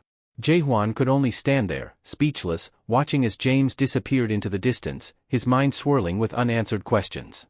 Suddenly, Captain Jahir appeared, rushing toward them with urgency etched across his face. His armor clinked with every step, and his expression betrayed a deep concern. It was clear he had come directly from the palace, searching for Dr. Chang-hyo. Jaehwan, puzzled by the captain's unexpected arrival, could sense from his demeanor that something was amiss. "What's going on?" Jaehwan asked cautiously. Jahir exhaled sharply. "We're in serious trouble?" Without waiting for further explanation, Jahir led them toward the castle. As they approached, Jaehwan felt an ominous energy emanating from the structure, its intensity growing with every step. The sensation was unlike anything he had encountered before, far stronger than the aura of the undead he had faced earlier that day. His instincts told him that something terrible was happening within the castle, and he began to suspect the worst. "Is it the castle lord?" Jaehwan asked, his gaze fixed on the looming fortress. Jahir nodded grimly. "The transformation has started." Jaehwan frowned, piecing things together. The energy radiating from the castle was coming from the basement, the very heart of the structure. It reminded him of the warnings given by Prime Minister Jurgen Cheever, that he needed to be prepared to face the Master of Darkness and assist with their lord's condition. "It feels different this time," Jaehwan muttered. "Much stronger." Jahir confirmed his suspicion. "The castle lord is beginning to turn. Normally, this happens once a week, but today, the power is overwhelming." His voice softened as he added, "Our lord is a great man. A legend in his own time. He's been fighting this curse for years. He doesn't deserve this." The revelation deepened Jaehwan's curiosity. Jahir went on to explain that both the castle lord and Dr. Chang-hyo were survivors of the Abyss expedition. The mention of the expedition caught Jaehwan's attention immediately, the pieces of the puzzle slowly falling into place. "Wait," Jaehwan interrupted. "Both of them were part of the expedition?" Jahir nodded but quickly steered the conversation back to the pressing issue. "Dr. Chang-hyo is not in a state to help," he said, a trace of exasperation in his voice. "We need someone who can perform an undead slash." "Can you do it?" Jaehwan hesitated. "I've seen the technique and can imitate it, but I'm nowhere near Chang-hyo's level. If he could guide me, I might be able to manage." Jahir sighed but nodded, understanding the predicament. They continued toward the basement when the ground beneath them trembled violently.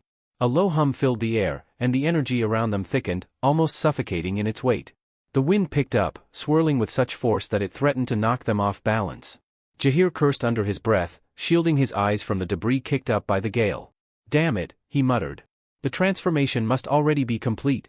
Jaehwan braced himself against the wind, his eyes narrowing as he stared into the chaos ahead.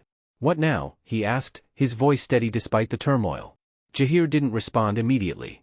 His jaw clenched as he gazed toward the entrance to the basement. "We go forward," he finally said, determination burning in his eyes. As they reached the entrance to the basement, Jaehwan and Jahir were startled to find two captains standing there, waiting for them. Jahir's eyes narrowed in disbelief. "What are you two doing here? Aren't you supposed to be guarding the other castle?" he demanded, his voice sharp with suspicion. One of the captains, a broad-shouldered man with a scar running across his cheek, met Jahir's gaze, his expression cold. His eyes shifted briefly to Jaehwan, and a flicker of recognition crossed his face. "So this is the one who supposedly knows how to perform the undead slash," he murmured to his comrade, unaware that Jaehwan could hear every word. Jahir's patience wore thin. "We're in a hurry. Step aside. You know why this can't wait?" The scarred captain shook his head slowly, his tone resolute. "We can't do that. We have our orders." "Orders from whom?" Jahir snapped. Instead of answering, the second captain, a wiry figure with sharp eyes, leapt down to the ground in front of them, blocking their path. "You should know by now, Jahir," he said with a sly smirk. "Our allegiance isn't to the castle anymore. The only heaven we serve is the golden sky." Jahir's eyes widened, and fury lit his features. Golden Sky? You've betrayed your oath to the castle lord. Are you defying the very heavens? The wiry captain sneered. Defying heaven? No. We found a truer calling. The Golden Sky is the only heaven worth following. Without warning, the two captains launched themselves forward with astonishing speed. Jahir barely had time to react, his body instinctively moving to shield Jaehwan. Be careful. They're after you, Jahir shouted as he pushed Jaehwan aside. The sudden clash created a dense mist that shrouded the area, and Jaehwan squinted to make out the shapes within the fog. When it cleared, he saw Jahir standing firm, having intercepted the captain's attack. Jahir's blade glinted in the dim light as he held his ground. The wiry captain clicked his tongue. Not bad, Jahir. Your skills haven't dulled. Jahir's grip on his sword tightened. I should have known the Golden Sky's corruption had spread even to the castles, he growled. Do you have any idea who you're defying? The scarred captain chuckled darkly. We're not the same men you once knew, Jahir. The Golden Sky has shown us a higher purpose. You, however, are still clinging to false hope. Jahir took a step forward, his voice firm. You've made a grave mistake. Renounce your allegiance now, and the castle lord may yet forgive you. He values loyalty. The scarred captain let out a bitter laugh. The castle lord? Are you referring to that thing you keep chained up in the basement? He sneered, his voice dripping with disdain. That's no lord. That's a monster, a creature that can't even distinguish between right and wrong. How can you still claim loyalty to something like that? Jahir's jaw tightened, his faith unshaken. You've seen what he's become, but I still believe in him. He will return to us. The wiry captain scoffed, his tone mocking. And that's why you're hopeless, Jahir. Blind faith won't save you. Suddenly, the wiry captain darted to the side, attempting to flank Jahir with a surprise attack. Powerful strike that sent the attacker sprawling. The scarred captain watched his comrade fall and shook his head. This wouldn't have come to this if you had just been smarter, he said, his voice cold. But you're too stubborn to see reason, Jahir. Jahir stood tall, his determination unwavering. Reason? You've abandoned honor for ambition. You've chosen betrayal over loyalty. There's no reasoning with men who've lost their way. Jaehwan watched the confrontation unfold, his grip tightening on his weapon. The tension in the air was palpable, the stakes higher than ever. Jahir slammed against the stone wall with a heavy thud, his breath catching as pain shot through his back. He struggled to rise, leaning on his weapon for support. Gritting his teeth, he assessed the situation. These two, they're only fourth-stage adapted players, he thought, his brow furrowed. Even if they combine their strength, they shouldn't stand a chance against a fifth-stage player like me. So why can't I keep up with their speed and power? Something felt off, terribly wrong. Their movements weren't just refined, they were unnatural, almost as if they were undead. A sense of danger crept over Jahir as he shouted urgently, "You need to get out of here. This is no ordinary fight." Before the words fully left his mouth, Jaehwan smirked and abruptly hurled Dr. Ching Hyo, still unconscious, straight at Jahir. The doctor collided with Jahir's face with enough force to leave a bright red mark on his cheek. What the? Jahir sputtered, both confused and annoyed as he steadied himself, clutching the dazed doctor. That's payback, Jaehwan said flatly, brushing off his hands. For shoving me earlier? Jahir blinked in disbelief, unable to form a response before the captain of the outer castle interrupted. You, the scarred captain growled, pointing his trident at Jaehwan. Are you the one they've been talking about? The so-called adapted player who can perform the undead slash. Jaehwan tilted his head, his expression unreadable. And if I am? The captain grinned, his excitement poorly concealed. So it's true. You don't even look like you've adapted, let alone someone who can pull off a technique like that. I bet you can't even throw a proper punch. Jaehwan's lips curled into a faint smirk. Before the man could react, Jaehwan vanished, reappearing behind him in an instant. Like this, Jaehwan said, his fist driving into the captain's back with such force that the man staggered forward, gasping in shock. The scarred captain's comrade, alarmed by the sudden attack, stepped forward to retaliate, but Jaehwan moved again with blinding speed. Before the second captain could raise his weapon, Jaehwan's fist collided with his face. You should focus on protecting yourself first, Jaehwan remarked coolly as the man's mask shattered, fragments scattering to the ground. The force of the blow sent him stumbling backward. The second captain's expression twisted into fury as he regained his balance, grabbing his trident and spinning it in a flurry of sharp, controlled arcs. The air crackled with his movements, the weapon swinging in all directions as he roared, "You little weakling. Let's see how long you can last." Jaehwan sidestepped the first few strikes, his keen eyes analyzing the captain's technique. He could feel the intensity of the energy radiating from his opponent. This one's stronger than the other, Jaehwan thought, his grin widening slightly. Pinned against the edge of the corridor by the relentless assault, Jaewon's mind raced. Stronger energy, but he's too reliant on brute force. I've got him figured out. As the captain lunged again, Jaewon's body tensed, readying himself for a counterattack. Jaewon studied the strange energy radiating from the captain, trying to decipher its origin. At first, he wondered if it stemmed from an insatiable thirst for revenge. But as the battle progressed, he dismissed the idea. This wasn't vengeance, it was something else. The captain's frustration boiled over as he charged at Jaewon, his voice laced with anger. Do you honestly think someone like you can save the castle lord? Jaewon paused, taken aback as he identified the true nature of the energy. It wasn't anger or hate, it was fear. He smirked, finding the traitor's fear amusing. Pathetic, he muttered under his breath. So quick to tremble? He raised his voice so the others could hear. Let me make something clear, Jaewon said, gesturing toward the unconscious Dr. Ching Hyo lying a short distance away. I don't save lives. That's the doctor's job. But when it comes to taking lives... Before finishing his sentence, Jaewon planted his foot firmly on the trident and leaped high into the air, the sword in his grip gleaming in the dim light. His sudden burst of movement startled both Jaeher and the captain, who could only watch in shock as Jaewon reached heights far beyond their expectations. I have no problem with that. Meanwhile, in the castle's basement, the prime ministers and advisors huddled in tense discussion. The suffocating aura emanating from the castle lord's chamber had grown alarmingly intense, filling the air with dread. Why is this happening? Prime Minister Jurgen Cheever muttered anxiously. The undead transformation slowed down just this morning after Dr. Ching Hyo treated him. The energy had almost stabilized. One of the other advisors frowned. It doesn't make sense. The undead slash was performed just yesterday. How could the transformation accelerate so suddenly? Jurgen's mind drifted back to his conversation with Dr. Ching Hyo earlier that day. Jaewon is not ready, the doctor had warned with a serious expression. His undead slash is still an imitation, far from the level required for a case this advanced, the Prime Minister had argued, desperate for any solution. But the Castle Lord's condition is unique. His transformation has been dragging on for months. Isn't that a good sign? Dr. Ching Hyo had shaken his head. It's his willpower. Most would have succumbed long ago, but his strength of mind has kept him from crossing that final line. Even so, without a fully mastered undead slash, we're only delaying the inevitable. Give me one more month. If Jaewon continues training, he might be strong enough to stabilize the process permanently. Jurgen's thoughts snapped back to the present, signaling yet another burst of chaotic energy from the castle lord. Jurgen Cheever clenched his teeth in frustration, his gaze darting toward the others in the room. He knew someone among them held the key to Ihwan's involvement, perhaps even his identity. The thought of betrayal gnawed at him, a memory resurfacing like a bitter wound. He cursed himself for overlooking the warning signs. That day had made it clear, a traitor lurked among their ranks. Jurgen recalled the moment the castle lord had approached him some time ago, revealing shocking information. There are individuals capable of handling the spirit contamination, the lord had said, his voice steady yet laced with intrigue. Jurgen had been stunned by the revelation. But those individuals? Are you saying they're not from the Nakmyeon clan? The castle lord nodded. Exactly. They are outsiders, yet they've demonstrated a resilience that even our own cannot match. Jurgen's surprise had quickly turned to concern.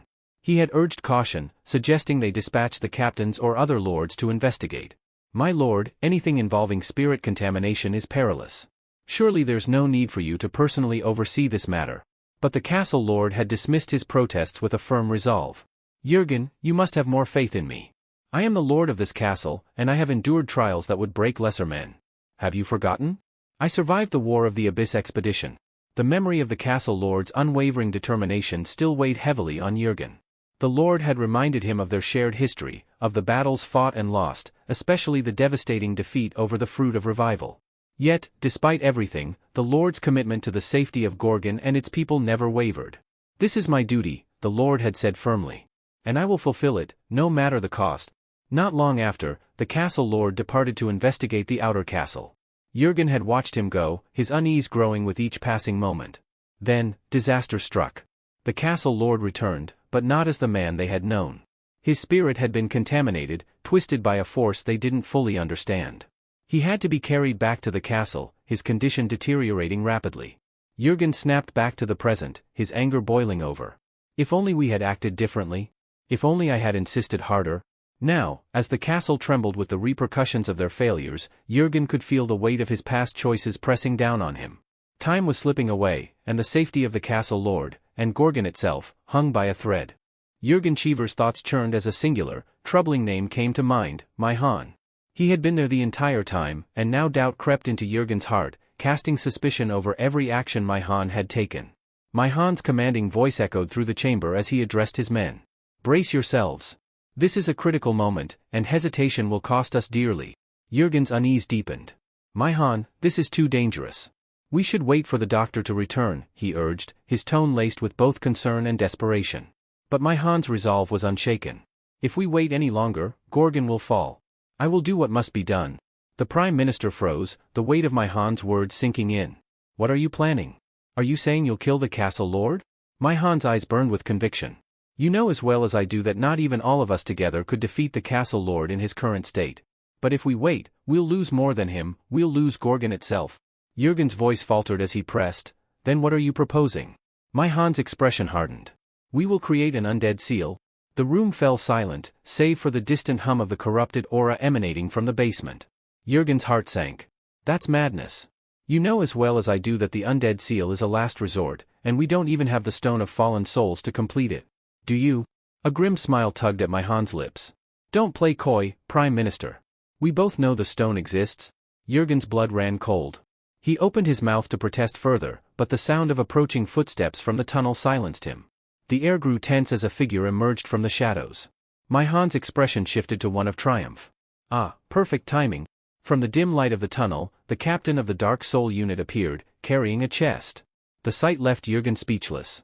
His chest tightened as disbelief and betrayal coursed through him. You, Jürgen's voice cracked as he addressed the captain. You work for my office. How could you?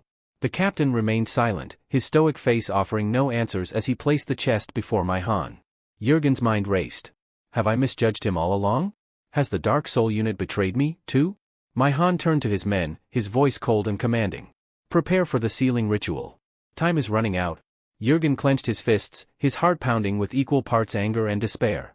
As much as he wanted to stop them, he couldn't deny the truth. Gorgon's survival might indeed depend on the very act he was so desperate to prevent.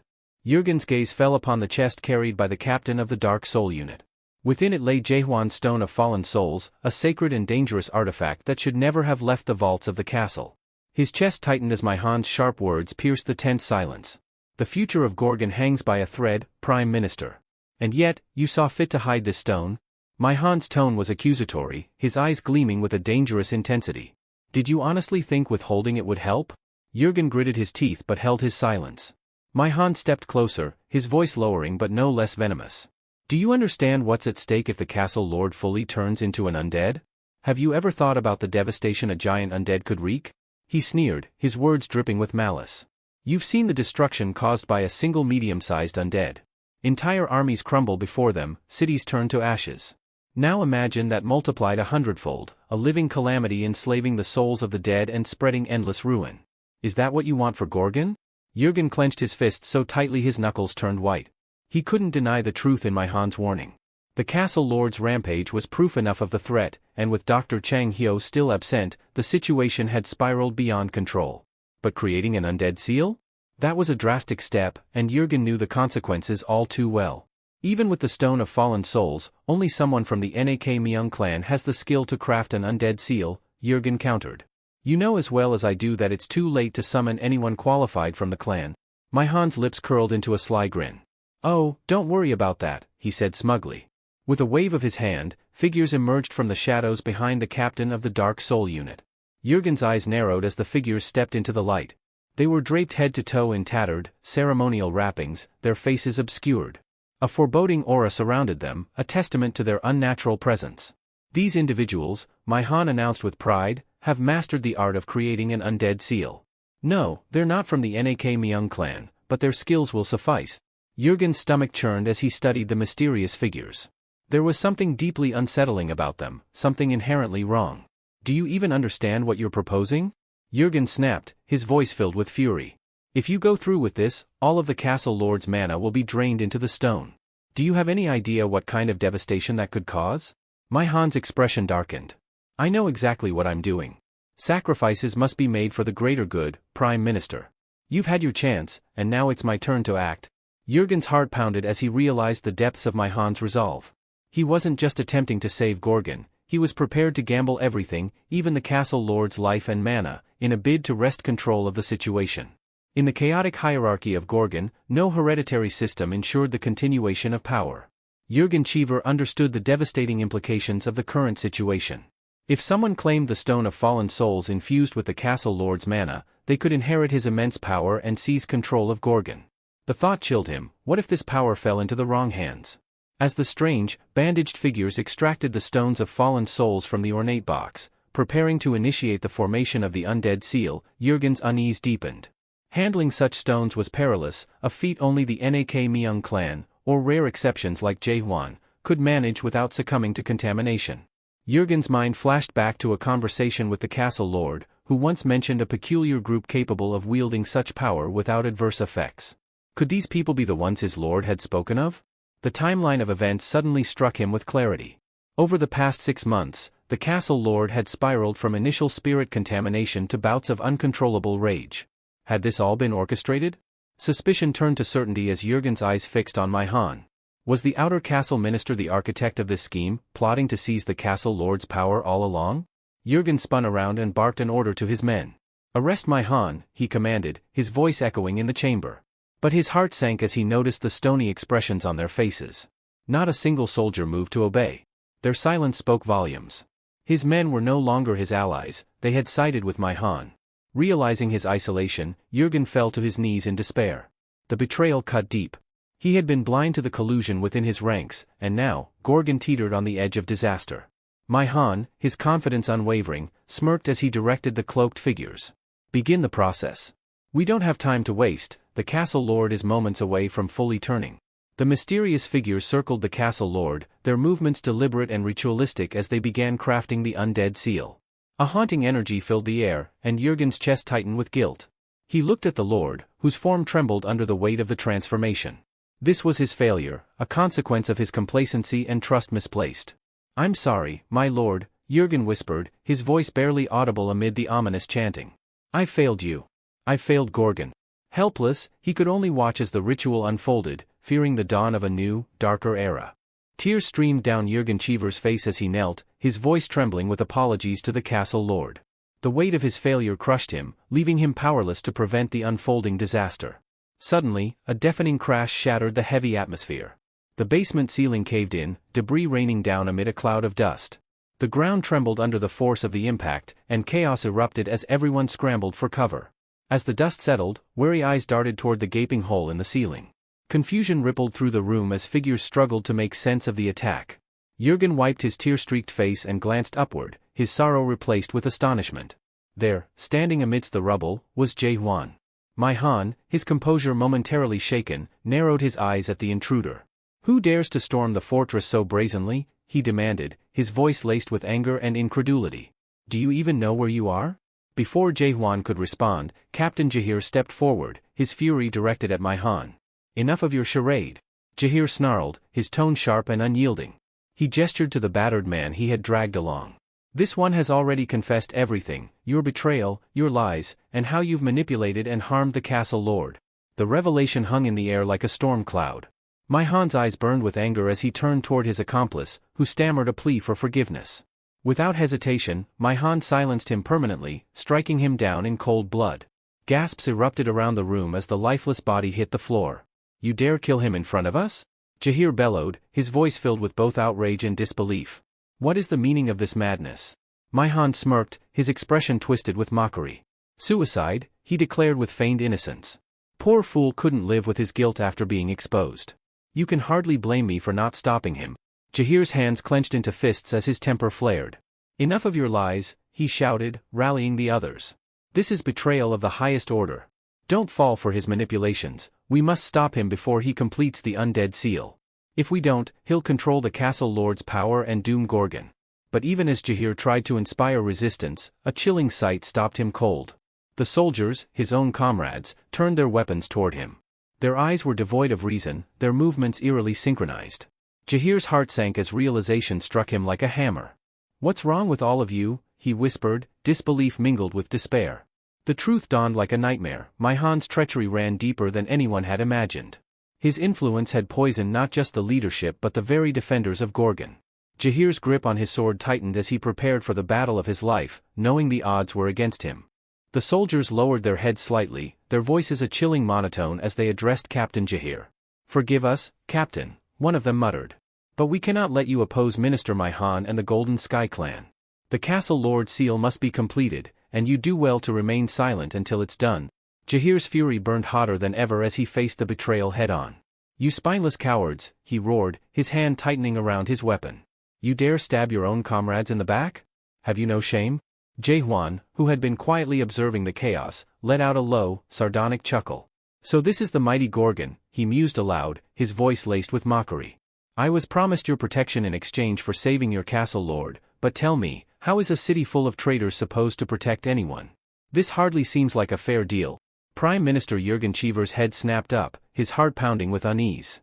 "What are you saying?" he asked, his voice trembling. For a moment, it felt as though the fragile hope they had been clinging to was slipping through their fingers. Jaehwan turned his piercing gaze toward him, a wry smile playing on his lips. "I'm renegotiating the terms," he declared, his tone cold and resolute. "I'll save your castle lord and deal with every last traitor here." He paused for emphasis, letting his words sink in before continuing, "But in return, I want something. I want Dr. Qinghyo. And more importantly, I want Gorgon's full support in launching another Abyss expedition." The room fell into stunned silence. The Prime Minister's face turned pale as fear gripped him, his mind racing at the implications of Jaehwan's demand. For Jurgen, this man's conditions threatened not just the castle lord but Gorgon's fragile stability.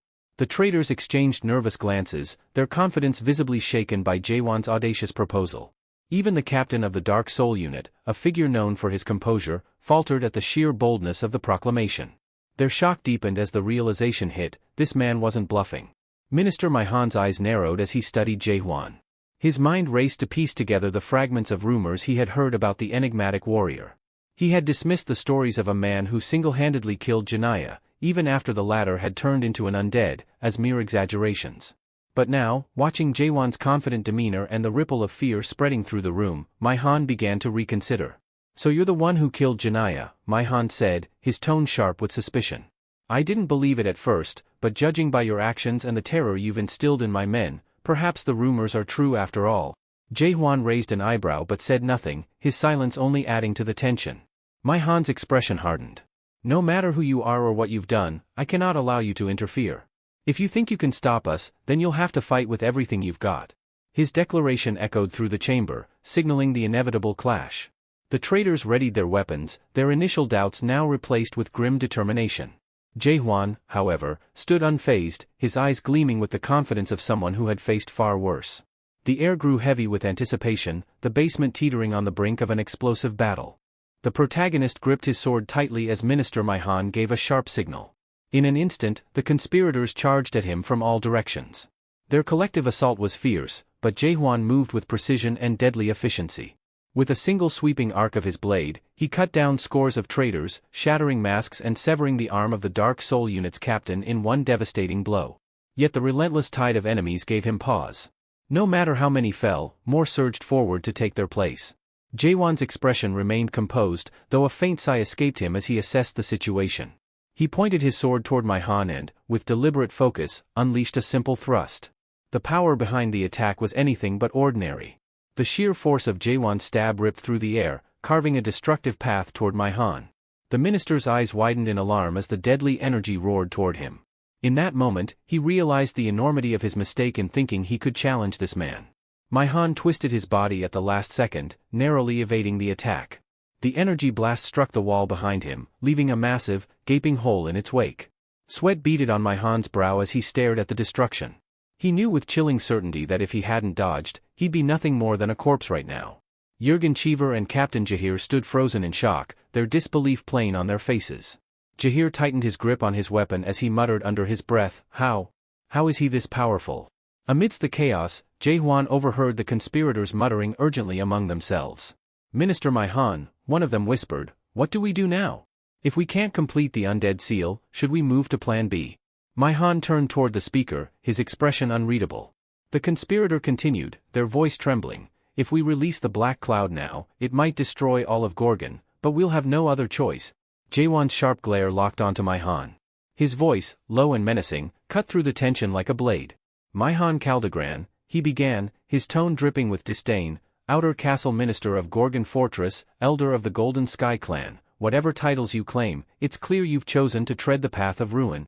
He took a step forward, the ground beneath his feet cracking with the weight of his anger. "I don't know what twisted experiments you're running or how you've learned to contaminate souls, but one thing is clear to me," he growled. "It's because of people like you that this world teeters on the edge of destruction." Han's composure faltered as he heard Jaewon's words, but he quickly rallied. He barked a command to his men, desperation evident in his voice. "Kill him! No matter the cost, stop him!" Jaewon's stance shifted, his grip on his sword tightening as he prepared to face yet another wave of attackers. His fury burned bright as he resolved to end the chaos before him, no matter how many enemies stood in his way. The conspirators launched their assault, converging on the protagonist with relentless determination, aiming to overwhelm him before he could retaliate. But Jaewon, unperturbed by their numbers, raised his spirit sword high and cast his gaze toward the heavens. A surge of energy radiated from the blade, ascending into the sky with a brilliant glow. In an instant, the energy burst apart, fragmenting into countless luminous shards. These shards transformed into radiant projectiles that rained down from above, their trajectory precise and devastating. The sky itself seemed to echo with the fury of his power, the relentless assault wiping out the traitors in a blinding cascade of light. Meanwhile, Captain Jahir moved to assist the Prime Minister, who stood paralyzed in awe. Jurgen Cheever's eyes remained fixed on the celestial display, his expression filled with wonder. Memories of his lord's words surfaced, words about how the people of Gorgon needed an unshakable hope, something so powerful that no adversity could extinguish it. As the dazzling rain of destruction obliterated their enemies, the Prime Minister felt a glimmer of that hope, even in a man who had declared his intent to destroy the world. When the final traitor fell, Han, cleaved in two by Jaewon's relentless strike, lay dying. His fragmented soul flickered weakly as he spat out his final words, his tone filled with bitter disbelief. "Monster," he muttered with a twisted smirk, his life fading. Though the conspirators were defeated, Han's words held a grim truth: it was too late for Gorgon and the castle lord. Jaewon didn't waste a moment. Turning to the fallen minister's remains, he unleashed another strike to ensure Han's complete demise. Just then, Captain Jahir called out, his voice tinged with urgency. "What about Chang Hyo? He still won't wake up, no matter what I do." Without hesitation, Jaewon strode over to the unconscious old man. Ignoring Jahir's protests, he seized Chang Hyo by the collar and hurled him against the wall with a resounding crash. Jahir's eyes widened in shock. "What are you doing?" Chang Hyo stirred, groaning as he regained consciousness. "That feeling? That pain," he muttered, rubbing his aching back. He glared at Jaewon, his voice laced with irritation. "You didn't have to slam me so hard." Jaewon feigned innocence, shrugging nonchalantly. "You should have woken up when I called you." Before anyone could respond, a chilling shift filled the air. The castle lord's transformation into an undead had progressed further. His fingers twitched slightly, a harbinger of the monstrous power he was becoming. Everyone turned their attention to him, the weight of impending doom pressing heavily on their shoulders. A dire warning blared across the castle systems: spirit contamination level, 99.9%. Transformation into dead imminent. The notification sent a wave of alarm through everyone present. The urgency was palpable as the system attempted to calculate the subject's danger level. When the calculation failed, the final verdict appeared: giant undead confirmed. This triggered Gorgon's automated alarm system, a deafening siren that reverberated throughout the fortress and into the city. Civilians panicked, flooding the streets as they tried to flee to safety. Inspector James, stationed outside with the soldiers, shouted orders to evacuate everyone immediately. The soldiers responded swiftly, herding the townsfolk away from the castle. Yet James's gaze remained fixed on the looming structure. Tremors of dread coursed through him as he observed a sinister energy emanating from the castle, its ominous aura a harbinger of catastrophe. Inside the castle, Chang Hyo, still woozy and lying on the ground, groaned in confusion. "What's with all this noise?" he grumbled, attempting to sit up. Dr. Hyo quickly snapped into action, realizing the gravity of the situation. He turned to Captain Jahir. "Get the Prime Minister out of here, now." Jahir nodded firmly and rushed to comply. Meanwhile, Chang Hyo's eyes shifted to Jaewon. "You stay here," he commanded. "Your sword might be too sharp for delicate tasks, but it's sharp enough to save lives. I'll need your help." Jaewon raised an eyebrow, his irritation barely concealed. His eyes narrowed as he noticed the gleaming sword in Hyo's hand. "When did you get that?" he asked, his tone accusatory. "Don't tell me you replaced the one I broke." Hyo shot him a sharp glare, his patience already worn thin. "Enough with the chit-chat. We don't have time for this. If we're going to save the castle lord, we need to act now. Without another word, Hyo slammed the edge of his sword into the ground, a powerful gesture that caused a ripple of energy to expand outward. To Jaewon's surprise, the air around the castle lord shimmered and distorted, creating a protective dome of energy, a barrier isolating the lord from the chaos around them. Within the barrier, Hyo began drawing intricate runes on the ground with his sword, each stroke radiating a faint, otherworldly light. His movements were precise, deliberate, and filled with purpose. Jaewon observed in silence, his sharp eyes scanning the complex symbols forming beneath the castle lord. For all his annoyance with the old man, he couldn't deny that Hyo's expertise was undeniable. Ching Hyo's mind wandered to a simpler time, memories of shared camaraderie with the castle lord, Prime Minister Jurgen Cheever, and Captain Jahir. He recalled one evening when the three of them had suggested to their lord that perhaps he'd had enough to drink. The lord had laughed heartily, brushing off their concerns with his usual charisma. "It's just water," he had chuckled, lifting his cup with a grin. For Hyo, those moments of shared laughter and simple joys now felt like treasures from a bygone era. But now, those memories served a purpose beyond nostalgia. As Hyo worked tirelessly to prepare the undead slash, he muttered to himself, "To make this work, I need memories. Memories carry weight, power, they can halt the transformation if imbued correctly." He glanced at Jaewon. "Remember when you tried copying my slash technique against Mino? You need memories for it to work properly, not just brute force." Jaewon watched silently, his brow furrowed in focus, but his thoughts were interrupted by Hyo's sudden intake of breath. The old man's hand trembled as he looked at the castle lord. "Lord," he called, his voice steady but tinged with unease. Yet the figure before him didn't respond as he had hoped. Instead, what Hyo saw sent chills coursing through his spine. The castle lord's eyes glowed an eerie crimson, and a menacing presence radiated from him. Hyo froze, beads of sweat forming on his forehead. This wasn't the castle lord he knew. The world Hyo had painstakingly crafted with his sword began to crack and fragment as though something within it was too powerful to contain. "No. This isn't him," Hyo exclaimed, panic rising in his voice.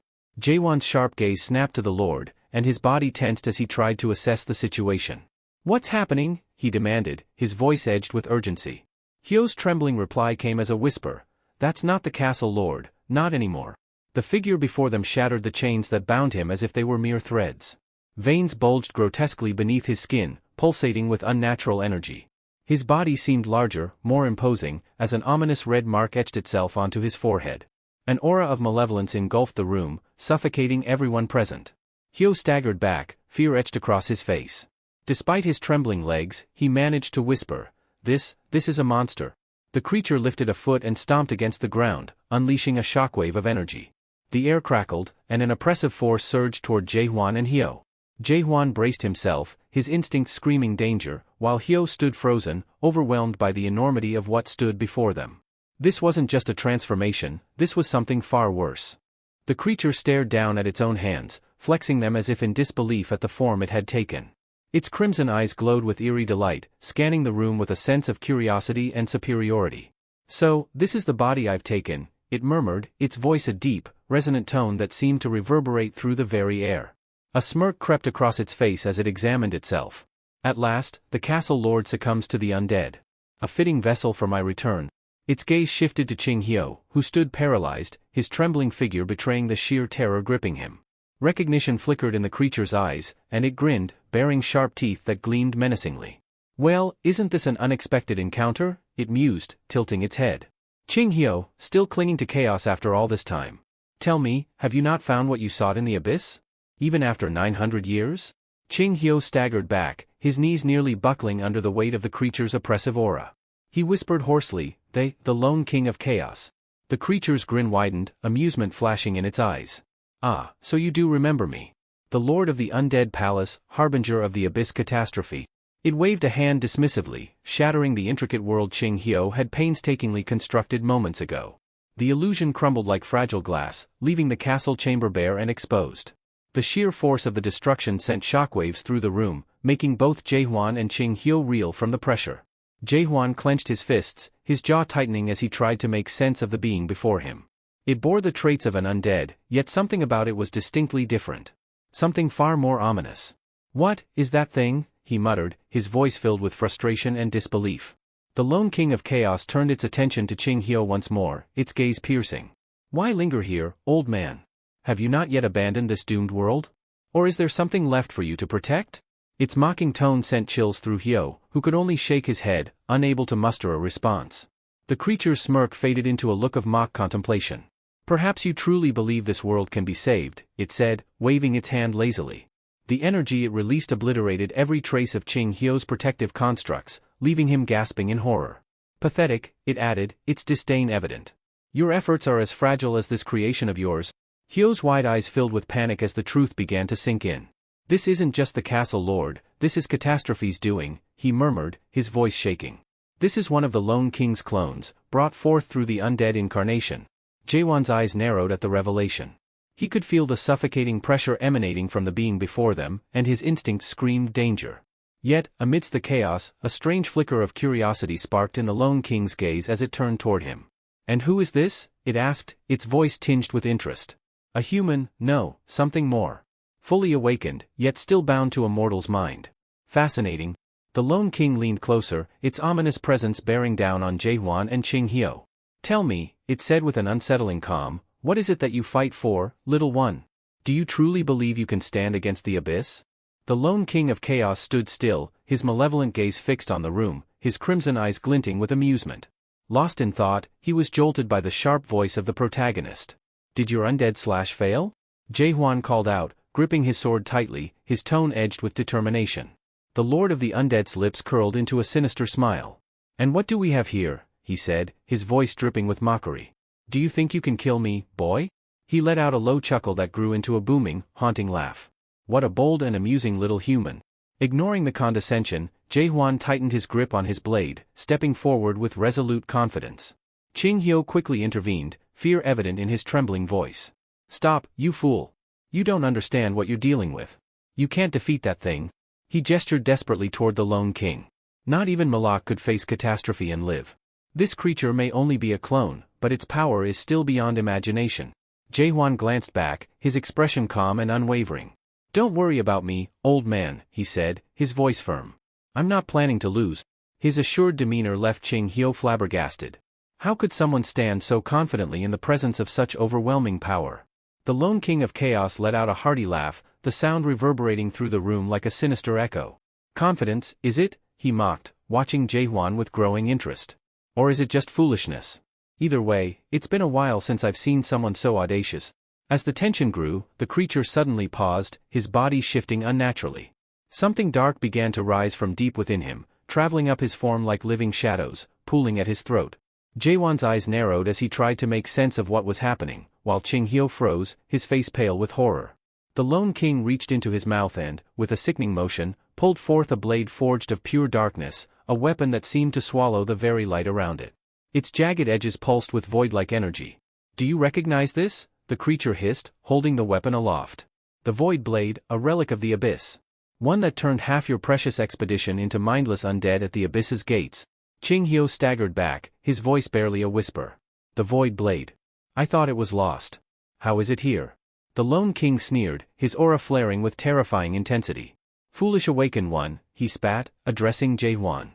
"You dare face me with nothing but your mortal mind. Very well, entertain me." Without warning, he lunged forward with unimaginable speed, his form blurring as he closed the distance between them in an instant. His blade descended like a storm of death, but Jaehwan moved swiftly, dodging with a calculated sidestep. Sparks flew as the Void Blade sliced through the ground where he had been standing, carving a fissure into the stone floor.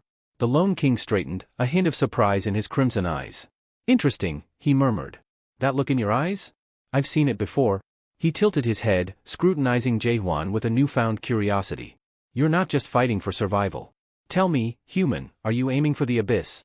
Ching Hyo's breath caught in his throat as the realization struck him like a thunderbolt. Jaehwan, with his quiet resolve and mysterious aura, intended to descend into the abyss. The very thought chilled the old man to the bone. He had always known there was something enigmatic about Jaehwan, but this? This was beyond anything he had imagined. Meanwhile, the Lone King of Chaos loomed over the battlefield, his crimson eyes burning with a mixture of disdain and curiosity. "So," he drawled, his voice echoing ominously, "there are still those who wish to reach the end of this world?"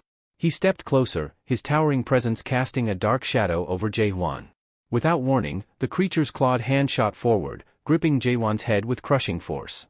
Jaehwan gritted his teeth, his body straining against the overwhelming pressure. The Lone King tilted his head, his tone mockingly introspective.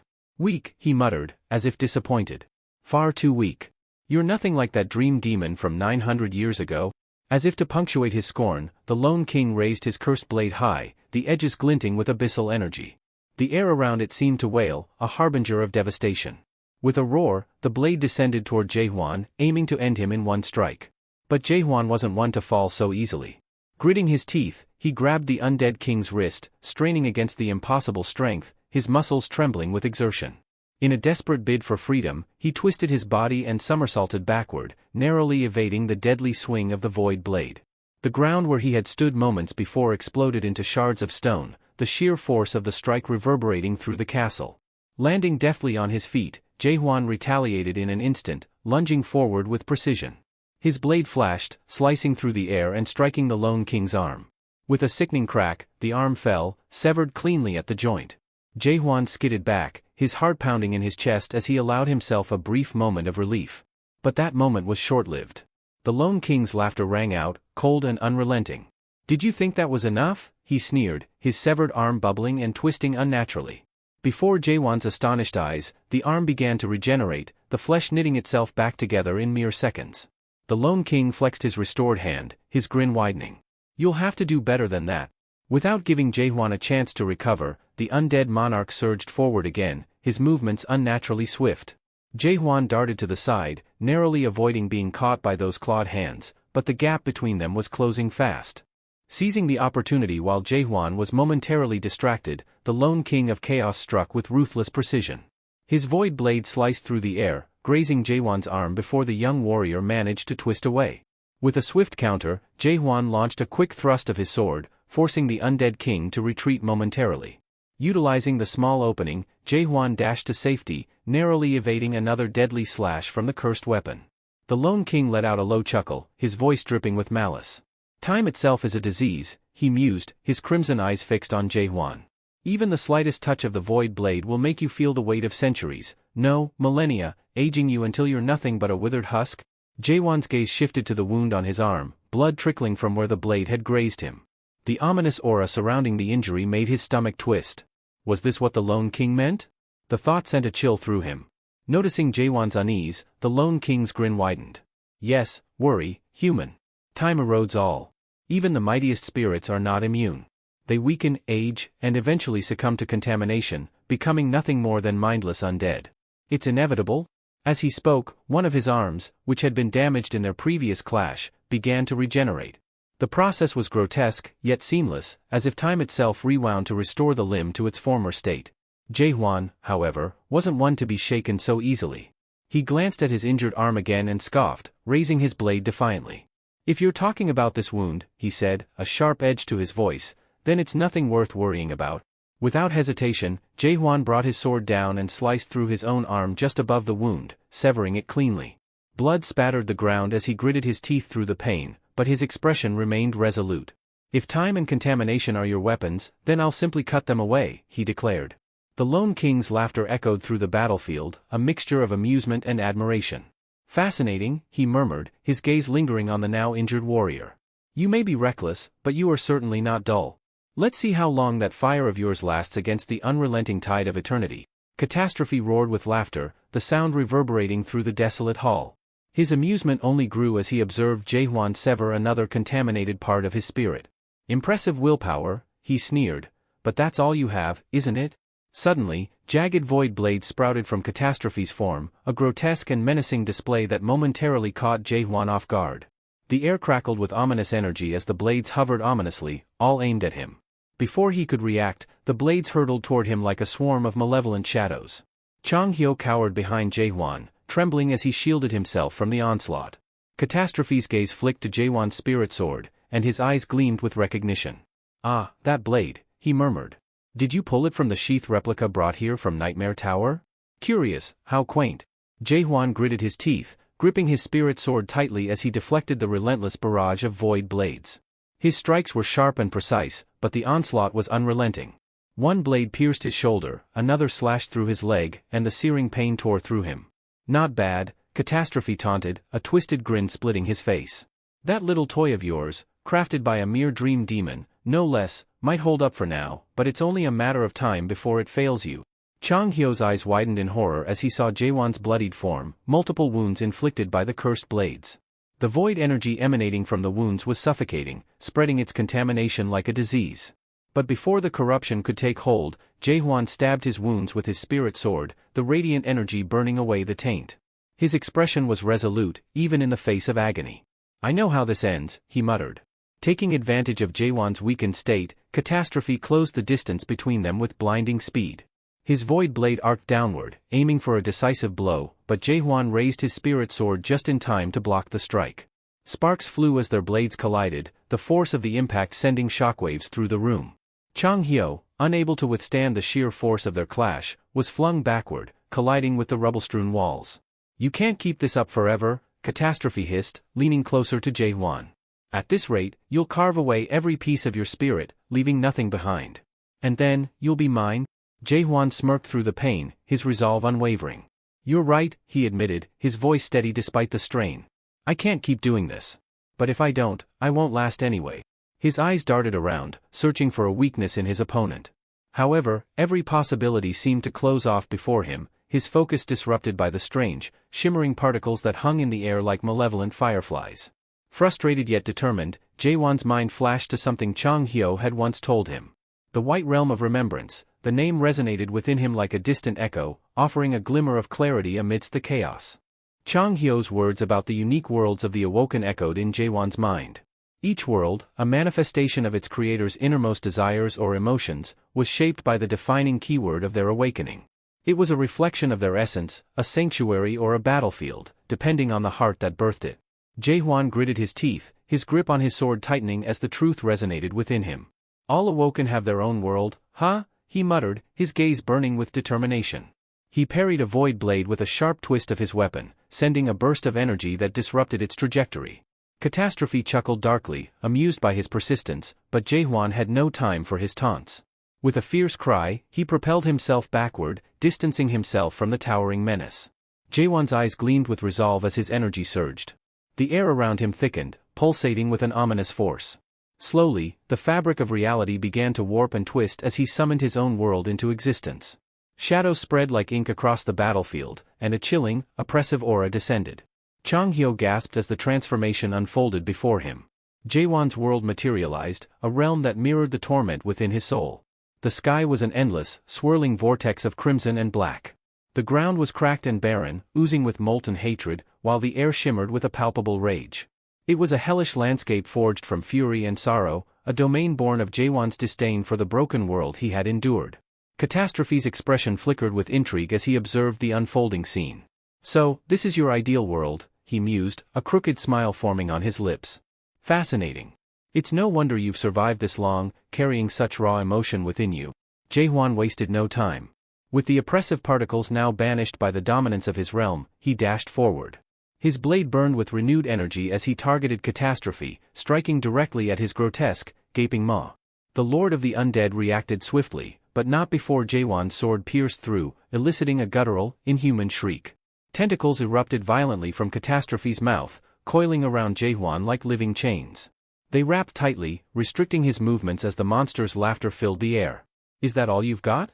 Catastrophe taunted, tightening his grip. With a forceful heave, he hurled Jaewon to the ground, the impact sending shockwaves rippling through the crumbling structure. Jaewon struggled to break free, but Catastrophe loomed over him, his twisted form radiating an aura of malicious glee. "You keep fighting, yet you don't even know how to end this," Catastrophe sneered. His massive hand clamped down on Jaewon, slamming him into the shattered ground. Chang Hyo watched in horror as the force cracked the floor beneath them. The entire building groaned under the strain, its foundations giving way as debris rained down. The relentless chaos intensified as the room began to collapse around them, rocks and shattered beams falling like deadly hail. With a sadistic grin, Catastrophe planted a massive foot on Jaewon's chest, pinning him with cruel intent. The ground beneath Jaewon gave way, and he felt himself sinking into the cold, unforgiving water that had pooled amidst the destruction. Catastrophe leaned closer, his voice a low, menacing growl. "Struggle all you want, Awoken One. In the end, this is all you'll ever achieve, failure and despair." Catastrophe observed Jaewon with twisted amusement, his gaze lingering on the hatred burning in the protagonist's eyes. "You're a rare one," he mused, pulling another void blade from his grotesque form. Its surface rippled with an otherworldly sheen, radiating the energy of countless souls. I haven't seen someone cling to their hatred like this in ages.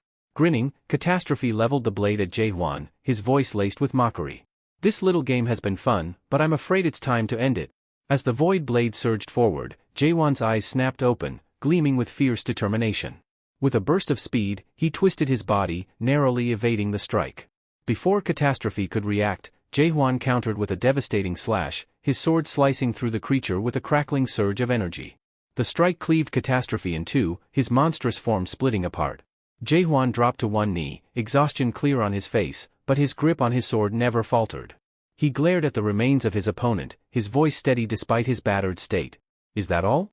Don't tell me you're done already. I'm just getting started." A guttural laugh echoed from the sundered form of Catastrophe as his body began to knit itself back together.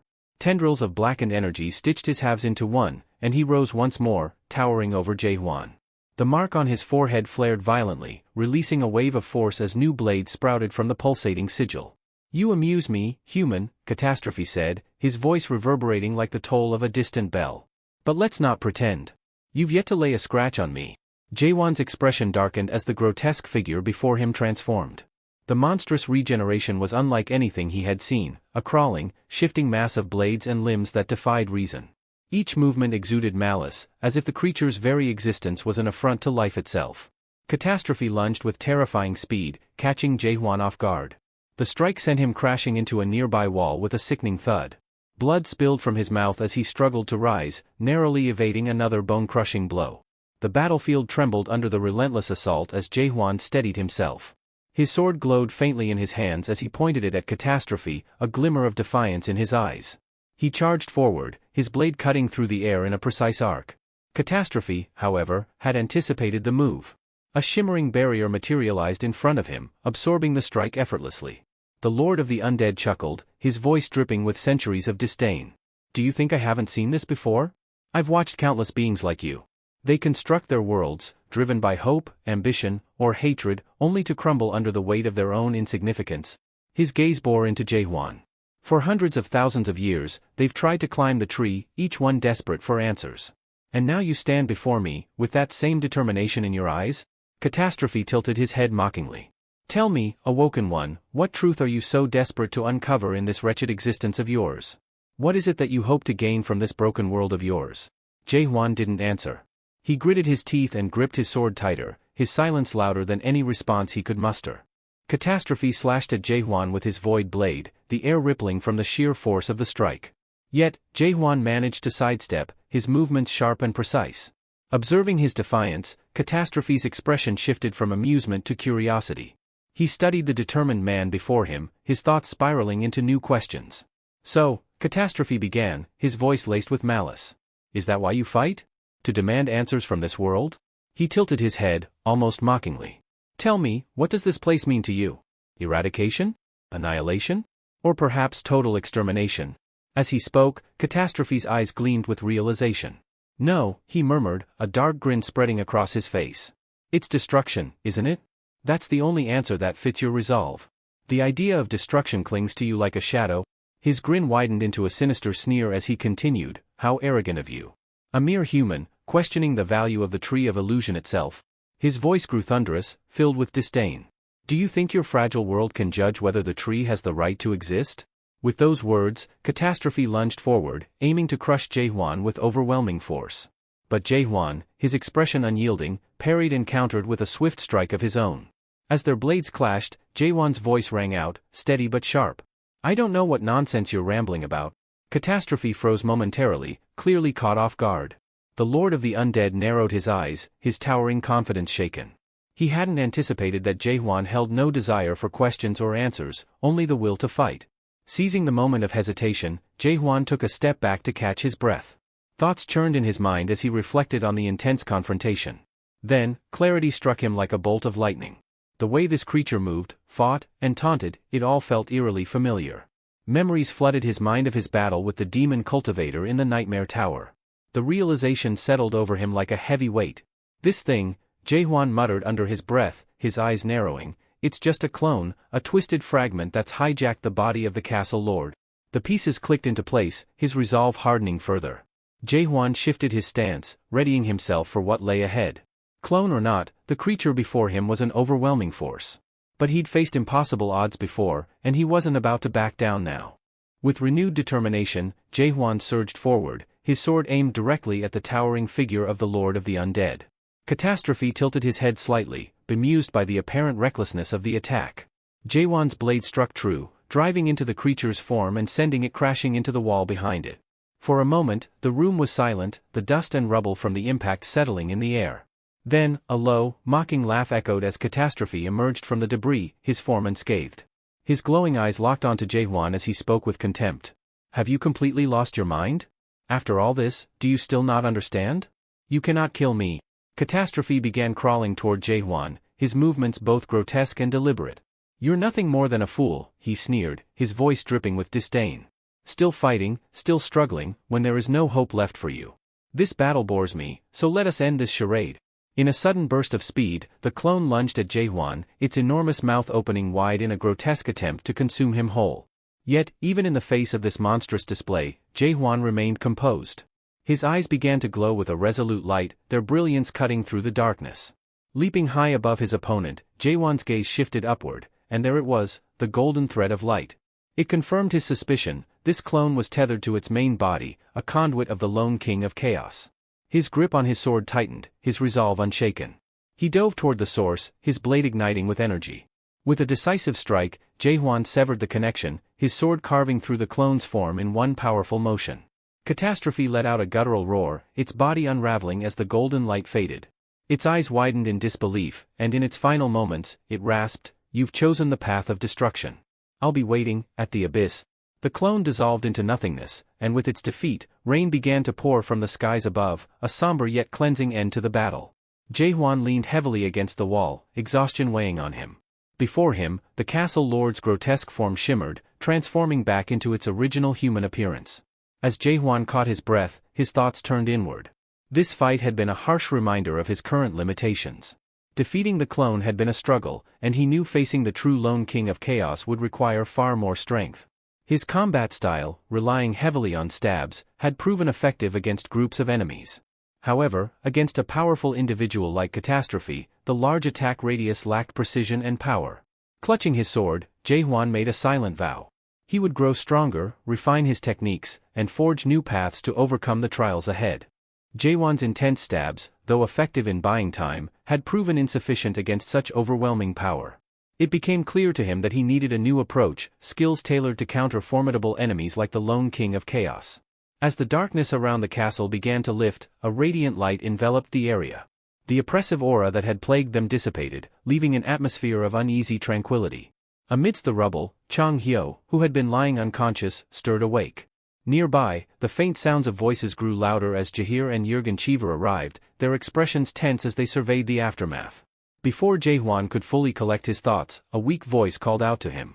Startled, he turned to see the castle lord lying in the shallow water, his body battered and broken.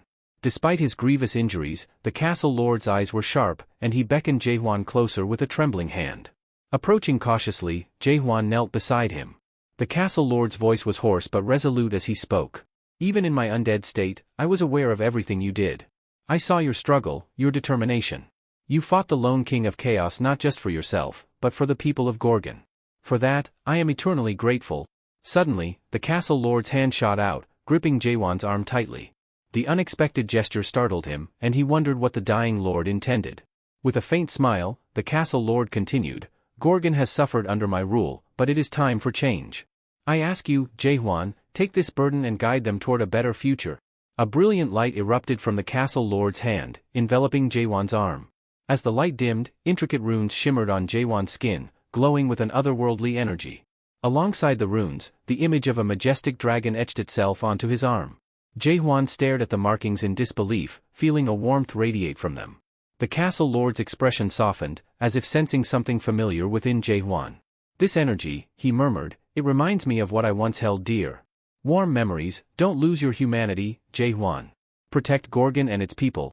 With those final words, the castle lord's body dissolved into light, his soul ascending and vanishing into the ether. Moments later, the sound of hurried footsteps echoed as James and his soldiers entered the scene. They paused, taking in the devastation and the weary figures before them. Chang Hyo clutched his back, wincing as he tried to straighten up. All eyes turned to Jae-hwan, who stood amidst the ruins, the glowing symbol on his arm catching their attention. The soldiers, including James, dropped to their knees in unison, their heads bowed in reverence. Even the Prime Minister, arriving shortly after, was taken aback. His eyes widened as he observed the mark on Jae-hwan's arm. "The Castle Lord has chosen well," he murmured, a mixture of awe and acceptance in his tone. Though the battle was over, Jae-hwan knew this was just the beginning. The weight of the Castle Lord's legacy and the future of Gorgon now rested on his shoulders. Following the late Castle Lord's final wish, Jurgen Cheever formally knelt before Jae-hwan, declaring his intention to welcome him as Gorgon's new Castle Lord. The declaration left Jae-hwan visibly stunned, his disbelief apparent. 2 days later, the castle was bustling with reconstruction efforts to repair the damage inflicted during the battle. Inside a modestly furnished office, Jae-hwan sat behind a desk, frustration etched on his face. Jurgen Cheever entered unannounced, addressing him with unwavering respect. "My lord." Jae-hwan let out a weary sigh and rubbed his temples before responding. "How many times do I have to tell you? I am not your castle lord. I've already made that clear." Unfazed, Jurgen Cheever raised an eyebrow and stepped closer. "It seems, my lord, that you've forgotten the agreement we made," he said calmly, producing a scroll from his coat. He unfurled it and placed it before Jae-hwan, the intricate script clearly spelling out the terms of their deal. Cheever pointed to the clause, saying, "You promised to save the castle lord and eliminate the traitors. In exchange, I agreed to help you assemble an expedition to the abyss." Jae-hwan's annoyance was palpable as he scanned the document. "The castle lord is dead," he muttered under his breath, shooting a glare at Cheever. "So, technically, I fulfilled my end of the deal." Cheever's measured response only further irritated him. "Perhaps, but you're alive, and the castle lord's mantle has now passed to you. By Gorgon's customs, you are our lord, whether you accept it or not." Jae-hwan leaned back in his chair, exasperated. "That's not how this works. I'm not some glorified caretaker of a fortress. I have things to do, places to go. I can't be tied down here." He gestured toward the window overlooking the bustling castle grounds. Cheever's demeanor remained composed as he countered, "Only someone recognized by Gorgon itself can hold the title of Castle Lord. You carry the late lord's mark and his will. The position belongs to you alone." Jae-hwan buried his face in his hands, muttering curses under his breath. "This is ridiculous," he groaned. "Can't someone else take the job? Anyone?" Cheever's answer was swift and firm. "No. The recognition is absolute. The runes have chosen you, and no one else can bear the responsibility." Jae-hwan's frustration boiled over. "I don't want this responsibility. I need to move forward. My goal lies in the abyss, not behind these castle walls." Cheever allowed himself a small, knowing smile. "You may not want it, my lord, but fate has already decided. The people of Gorgon need you, and the late castle lord trusted you with this duty. You cannot simply walk away." Jae-hwan's glare hardened, but deep down, he knew Cheever's words held some truth. Jae-hwan was taken aback by Jurgen Cheever's explanation. He mulled over the Prime Minister's words, wondering if Gorgon referred to the tattoo now etched on his arm and if this mark signified that he had indeed been chosen. Jurgen, ever composed, elaborated. "The title of Castle Lord isn't something that can simply be passed around. The position only transfers when the current lord is on the brink of death. As you bear the mark, the responsibility is now yours." With a decisive motion, Jurgen slammed a hefty stack of documents onto the desk. "These require your approval by the end of the day. Included are vital records and instructions to assist you in your new duties." Skeptical but curious, Jae-hwan picked up one of the documents and began flipping through its contents. His eyes narrowed as he read through the Gorgon legal codes, a collection of laws written to uphold the castle lord's authority. His attention was immediately drawn to several clauses. Article 11, paragraph 43, "Any individual who publicly insults the castle lord shall face punishment by lashing." Paragraph 44, "A second offense of public insult against the castle lord will result in spirit amputation." Paragraph 45, "A third offense will lead to spirit annihilation." Jae-hwan's jaw dropped. "What kind of insane legal code is this?" he muttered under his breath, his thoughts racing. No wonder everyone here only speaks in praise of the castle lord. Fear must keep them in line. Jurgen noticed his bemused expression but chose not to comment. Instead, he straightened his posture and said, "I'll be organizing the library for now. Please don't hesitate to call for me if you require assistance." With that, he exited the room, leaving Jae-hwan alone. Once the door closed, Jae-hwan sighed and leaned back in his chair, his eyes wandering to the desk drawer. On a whim, he pulled it open, only to freeze in shock. Inside was a crumpled piece of paper that seemed out of place amidst the otherwise pristine desk. He picked it up cautiously, his brow furrowing as he noticed faint text on its surface, "The 17th Castle Lord." Before he could make sense of it, the paper began to shift and glow. In a matter of seconds, it transformed into a tiny creature standing upright in the drawer. "What the?" Jaehwan gasped, his heart skipping a beat as the strange creature looked up at him, its bright eyes full of mischief. The unexpected encounter left him both startled and intrigued. The tiny creature, now animated and standing confidently in the drawer, began to speak in a cheerful, almost whimsical tone. "Congratulations, young lord. If you're hearing this, it means you've been chosen as Gorgon's new castle lord. You must have questions, and I'm here to deliver the wisdom of the 17th Castle Lord." Jaehwan stared, utterly baffled. He struggled to grasp what he was seeing. A talking, enchanted piece of paper? What is this world coming to? He squinted at the creature, questioning whether someone had imbued it with magic for this exact purpose. The creature continued, undeterred by his disbelief. "You're probably wondering about the best way to rule Gorgon Fortress, right? Well, worry not. There's only one thing you need to do as Castle Lord, and that is," the creature paused dramatically before grinning, "have fun." Jaehwan's jaw dropped. "Have fun," he echoed, his voice laden with incredulity. "Yes, precisely. A great castle lord knows how to enjoy himself," the creature chirped enthusiastically. It then elaborated, explaining that maintaining public order was the administration's job. Governing the cabinet was the prime minister's responsibility, and managing the outer territories fell to the outer castle minister. "Let them handle it all for you," it said brightly. The creature assured Jaehwan that this advice wasn't unique. It had been passed down through countless generations of castle lords. With a flourish, it added, "You're not the first to receive this wisdom, nor will you be the last." Jaehwan's astonishment only grew as the creature revealed a startling statistic: over half of Gorgon's previous castle lords had met their demise due to spirit contamination caused by overwork.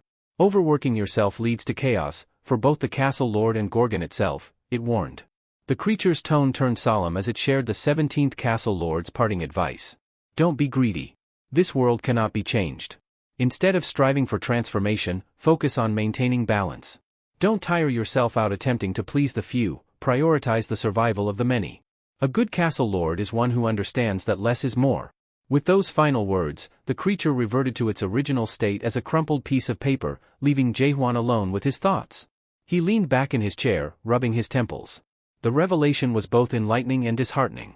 The role of Castle Lord wasn't about grandeur or heroics, it was about accepting the weight of responsibility while knowing how to delegate and preserve the status quo. "So this is what being a Castle Lord means," he murmured, his gaze fixed on the paper. For the first time, he truly grasped the depth of the position and the delicate balance it required. A Castle Lord, Jaehwan reflected, wasn't a figure of progress or hope but rather a symbol of sacrifice, one who relinquished dreams for sustenance and halted advancement for the survival of the many. This sobering realization lingered in his mind as Jürgen Cheever re-entered the room, balancing a small stack of books in his arms. "Is something troubling you, my lord?" Jürgen inquired, his tone laced with curiosity. Jaehwan leaned back in his chair, his expression resolute. "I've made a decision," he began, his voice steady yet firm. "I'm going to abolish the concept of Gorgon's castle lord."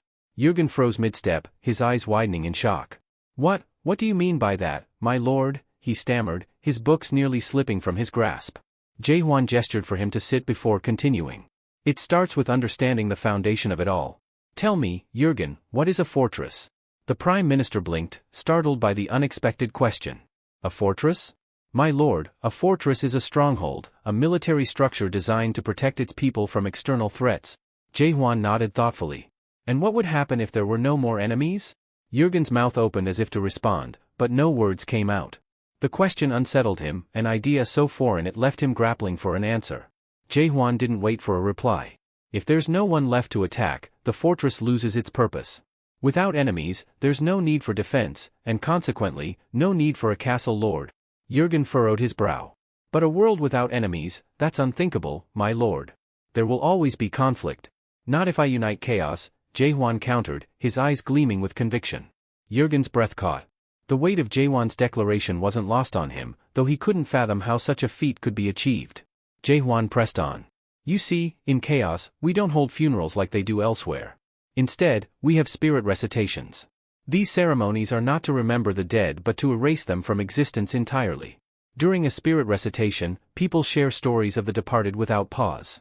And when the ceremony ends, their names are never spoken again. It's chaos's final gift, a way to sever all ties to those who've left us. Jürgen shifted uncomfortably, sensing where this was leading. You knew Emil Groszek well, Jae-hwan continued, his tone softer but no less commanding. As Gorgon's former castle lord, his memory still lingers. But you couldn't bury him, could you? Because he no longer exists in this world. No body, no soul, he's become nothing more than nourishment for the tree of illusion, leaving only fragments of memories behind. Jürgen's hands trembled slightly, gripping the edges of his books. Yes, that is true. Emil Groszek is no more, yet we cannot let go of him entirely. Jae-hwan stood, his shadow stretching across the room. Then it's time we break this cycle. A fortress doesn't need a lord if there's no enemy to defend against. And I'll make sure there are none left to challenge Gorgon, or chaos itself. Jürgen watched him in stunned silence, the weight of Jae-hwan's ambition pressing down on him like a storm cloud, equal parts inspiring and terrifying. In accordance with Gorgon's traditions, preparations began for the week of the spirit recitation, a ceremony to bid farewell to the late Emil Groszek. During this period, the people would share every memory they had of the former castle lord, recounting his deeds and legacy until no story was left untold. It was a way to honor the departed while severing ties to their existence, ensuring that no remnants of their spirit lingered in this world. The protagonist, upon hearing Emil Groszek's name, was taken aback. This was the man who had entrusted him with the title of castle lord. His skill, suspicion, activated almost instinctively, allowing him to eavesdrop on the murmurs of those gathered outside. Among the crowd, whispers grew louder. Many were astonished by the sight of the new castle lord, whose demeanor and attire now marked him as the ruler of Gorgon. Concern spread as some noted his youthful appearance. Can you believe it? One murmured. He doesn't even look a century old. I've heard he's barely 60, another remarked, their tone skeptical. What could Jürgen Cheever be planning, choosing someone so young? The protagonist stiffened as a sudden voice pierced through the din.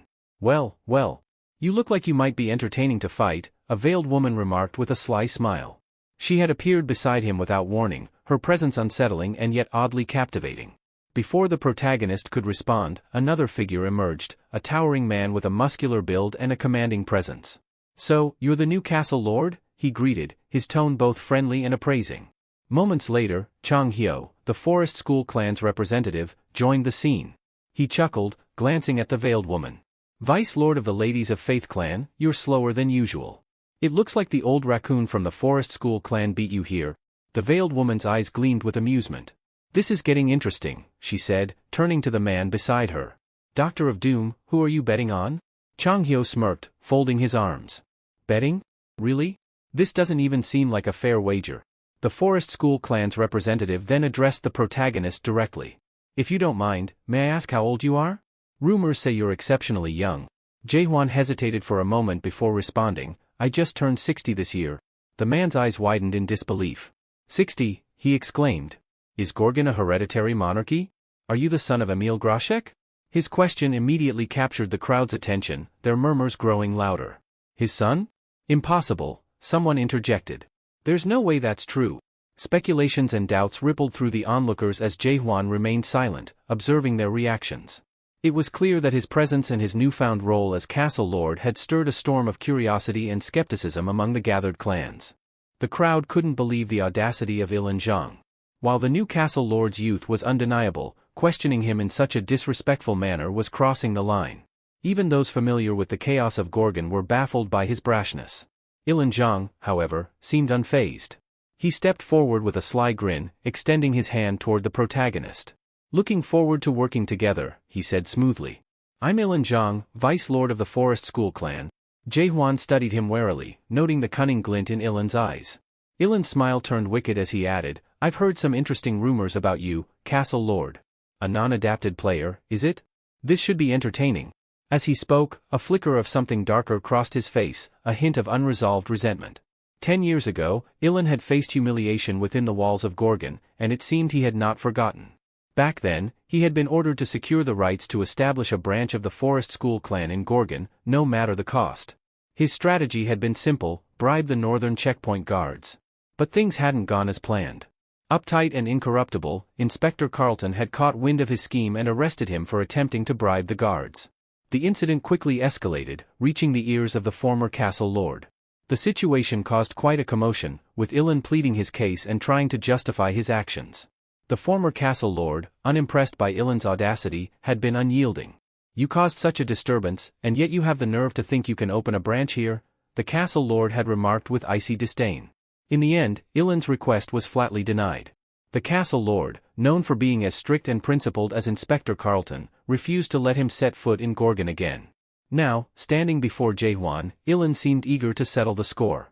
His gaze lingered on the young castle lord, filled with a mix of curiosity and veiled hostility.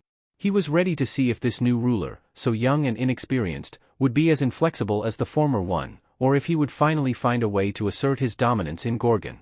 Ilan Zhang's thoughts swirled with wicked satisfaction. The former castle lord was long dead, the strict inspector of the northern checkpoint had fallen ill, and now a mere child, barely 60 years old, had taken the mantle of castle lord. To Ilan, it seemed like a divine opportunity to settle old scores and reclaim his lost dignity. As Ilan extended his hand for a handshake, Jaehwan hesitated for a brief moment but then accepted. The instant their hands met, a subtle shift occurred. Ilan activated his elite-level skill, spatial distortion, plunging Jaehwan's consciousness into the infamous 8 gates of hell. Jaehwan blinked, suddenly finding himself in a surreal, fiery domain. The oppressive heat stung his skin, and the air carried an acrid tang of sulfur. A thunderous roar erupted behind him, shaking the ground beneath his feet. Turning around, he froze in shock. Before him stood a colossal beast, its maw wide open, spewing torrents of hellfire. Meanwhile, in the real world, those observing the handshake grew concerned. Something was clearly amiss with their new castle lord. Whispers filled the air as they speculated about what had happened.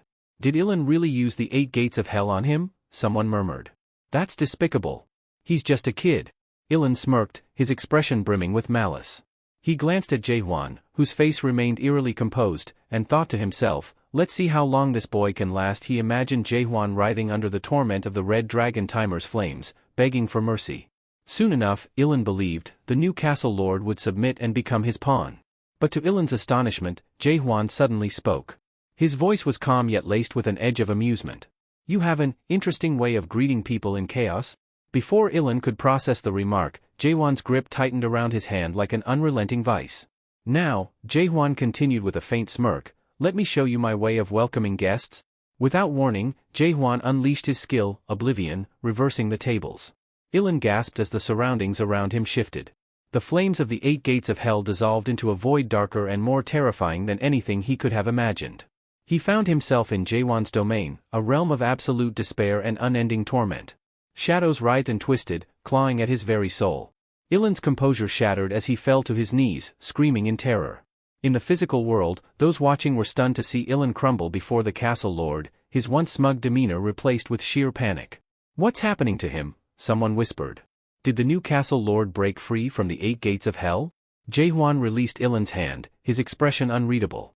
As Ilan sobbed at his feet, Jaehwan's voice cut through the stunned silence. "You should consider yourself lucky," he said coldly. "According to Gorgon's laws, you deserve punishment for insulting the castle lord. But I'll let it slide this time." He crouched slightly, his gaze piercing.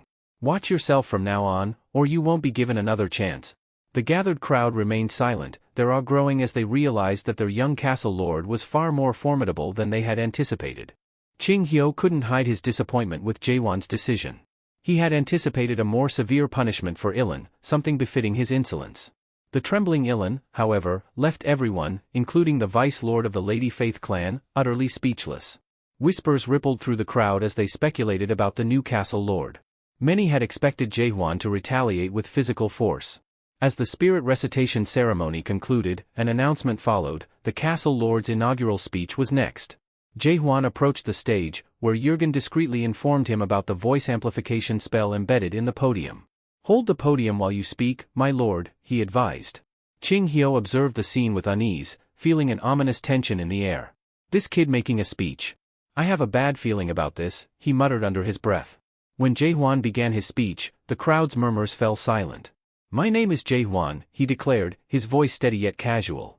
"I am your newly appointed castle lord of Gorgon." He paused briefly, scanning the audience before continuing with a startling confession.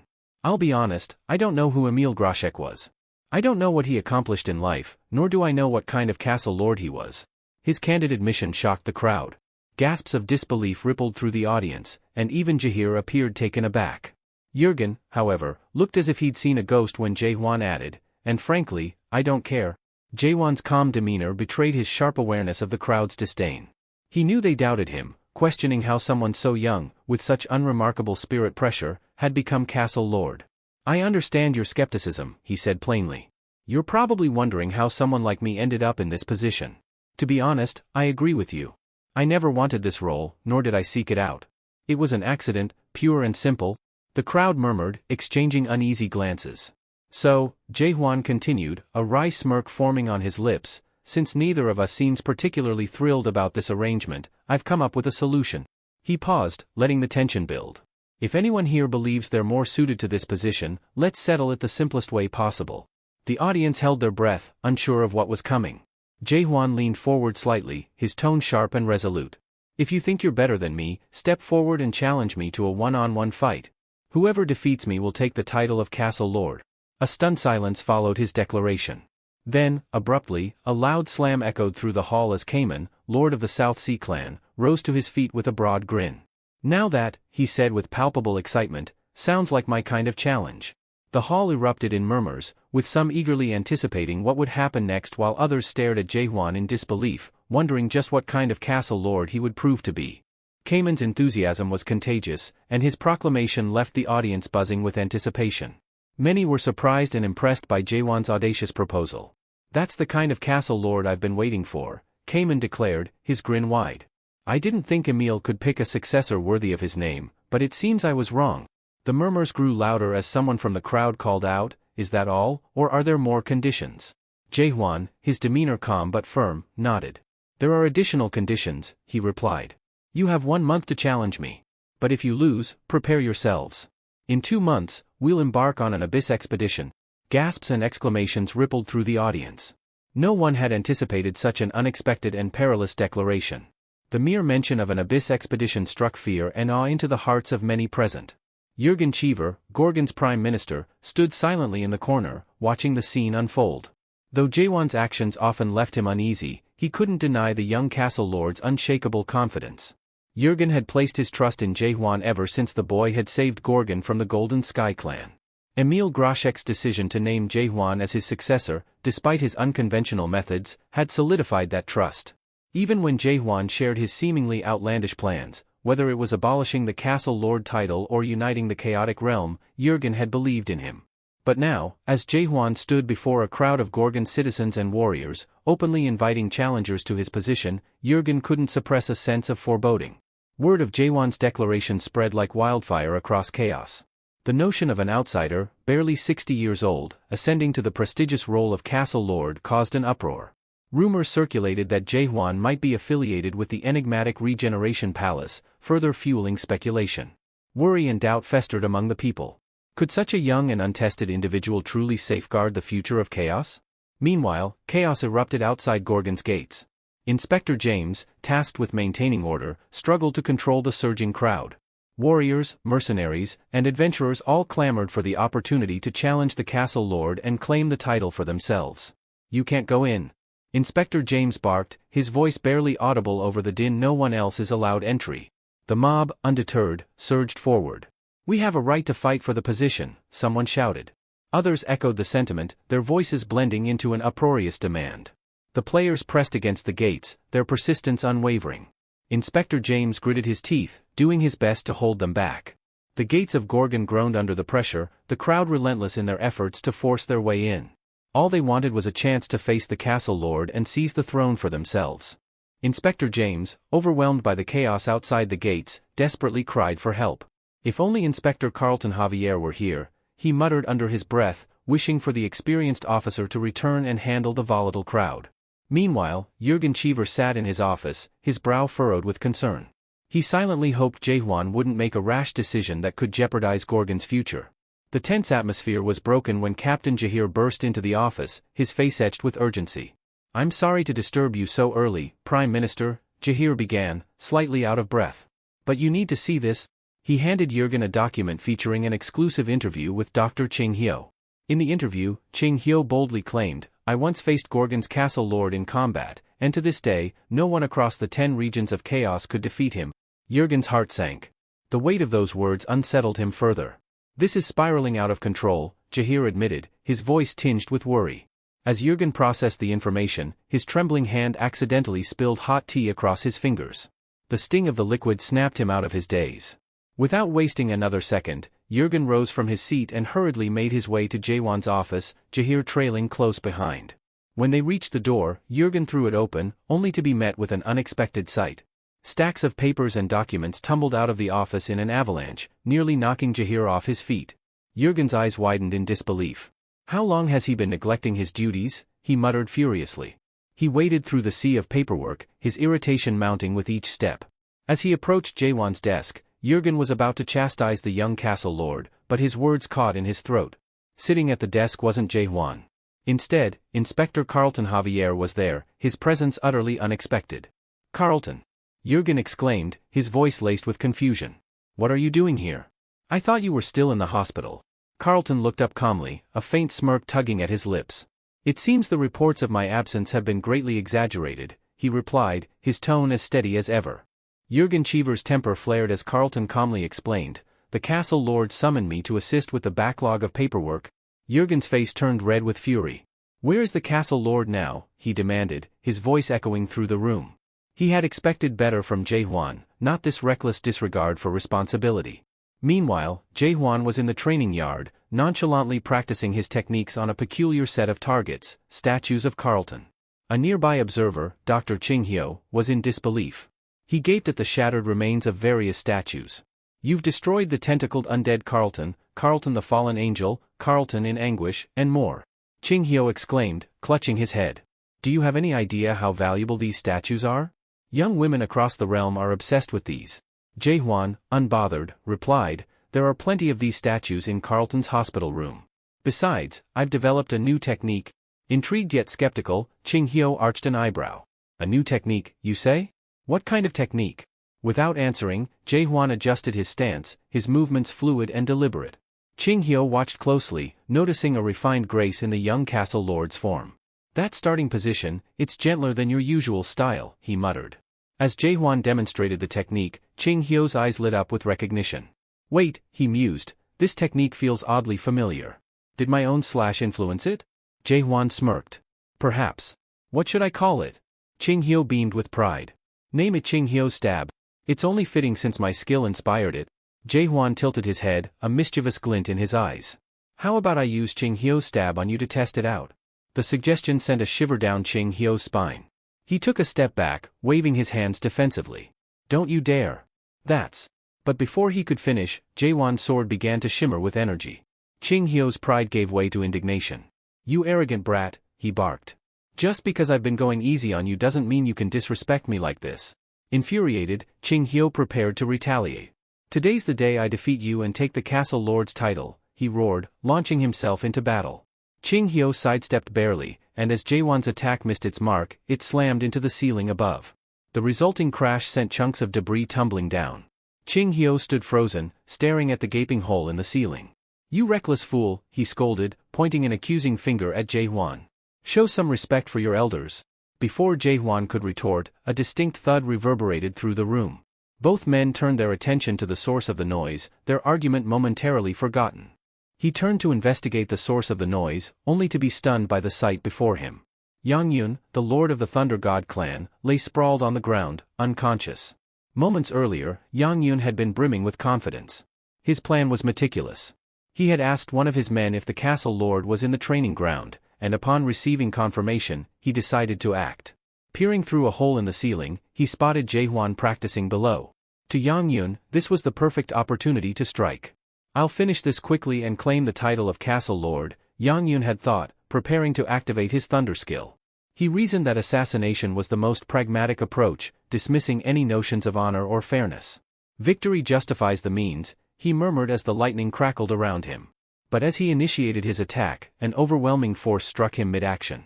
Everything went black. Now regaining consciousness, Yang-yun found himself inexplicably inside the training ground, sprawled amidst the broken statues. He groaned, sitting up with a start, only to lock eyes with Ching-hyo. "You're awake," Ching-hyo said with a smirk, his arms crossed. Yang Yun blinked, disoriented. What are you doing here, Doctor of Doom? He asked, bewildered by the old man's presence. Ching Hyo shook his head, a mix of amusement and exasperation on his face. Oh, Yang Yun, your underhanded tactics never cease to amaze me. I knew it was only a matter of time before you tried something like this. Yang Yun scowled, his pride stinging. Who is that guy? He demanded, gesturing toward Jae-hwan, who was now watching the exchange with mild curiosity. Gorgon's new castle lord, Ching Hyo replied nonchalantly. Yang Yun's jaw dropped. What? I've never heard of him. Not in chaos, not in the Great Realm. How could someone like him become castle lord? Ching Hyo chuckled. That makes two of us. Nothing about Jae-hwan makes sense. Yang Yun clenched his fists, his face red with frustration. Exactly my point. This whole situation is absurd. Ching Hyo's laughter grew louder. Oh, I know, but it's entertaining, isn't it? Yang Yun glared at the old man but quickly composed himself. He refused to accept this as a loss. That attack was cheap, he muttered, standing up and summoning his thunder skill once more. Sparks danced along his arms as he straightened his posture. This doesn't count, Yang Yun declared firmly. I wasn't ready. If we fight again, I'll defeat him for sure. Jae-hwan raised an eyebrow, amused by the Thunder Lord's determination. You're welcome to try, he said, his voice calm yet challenging, as his sword began to shimmer faintly once more. Ching Hyo smirked in disbelief as he addressed Yang Yun. Fairness? Coming from the same man who tried to assassinate the castle lord from the shadows? That's rich. Yang Yun gritted his teeth, but Jae-hwan interrupted, his tone calm yet firm. It's fine. Let's give him another chance. He gestured casually for Yang Yun to attack first, his confidence unshaken. Frustrated, Yang Yun wasted no time.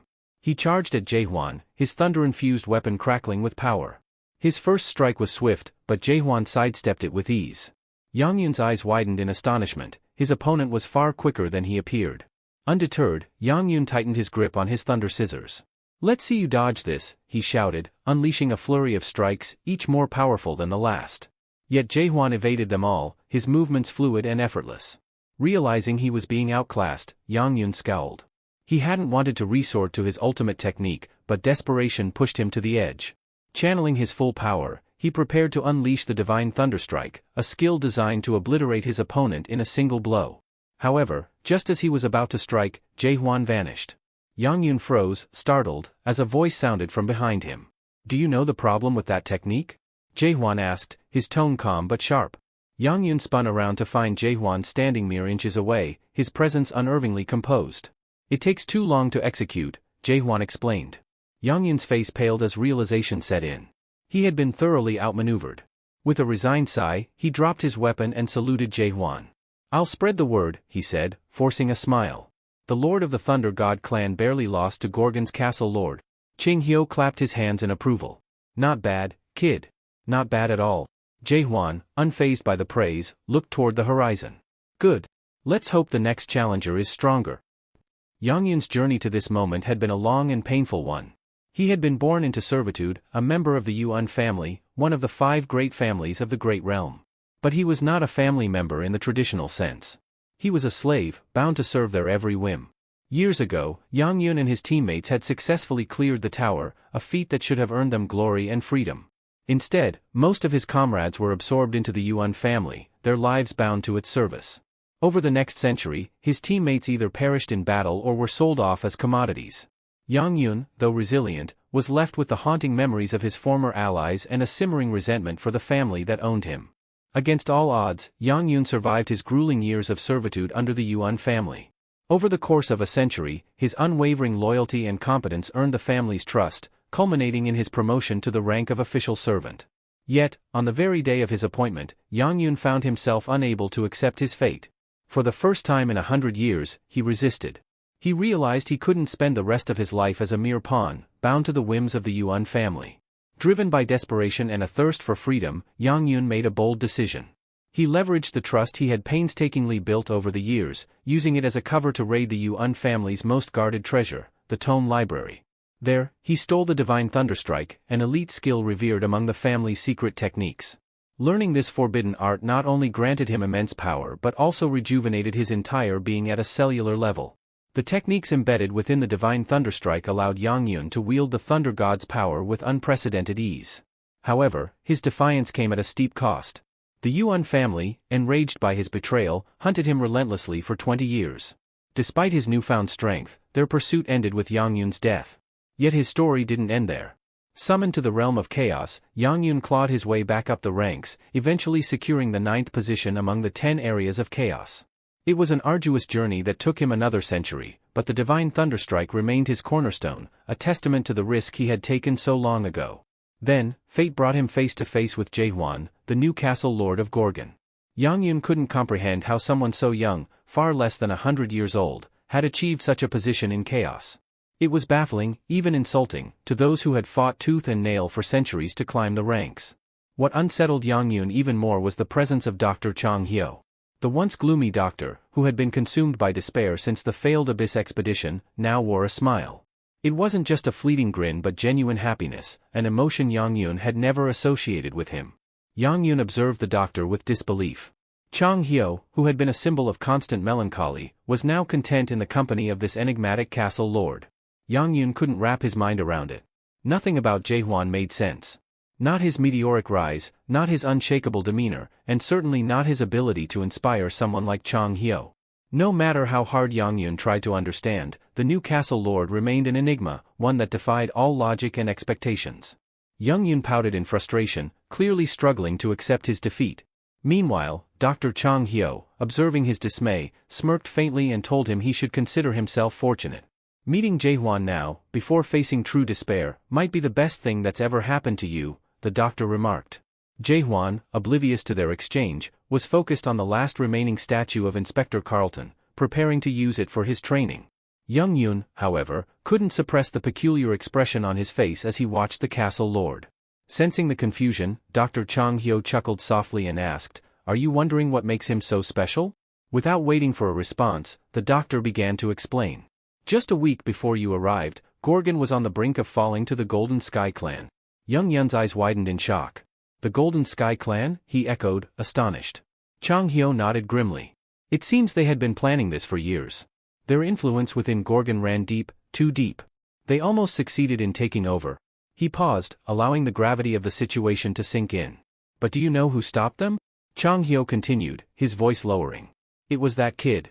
Not only did he save Gorgon from collapse, but he also managed to stop the lone king of chaos when that monster possessed the previous castle lord.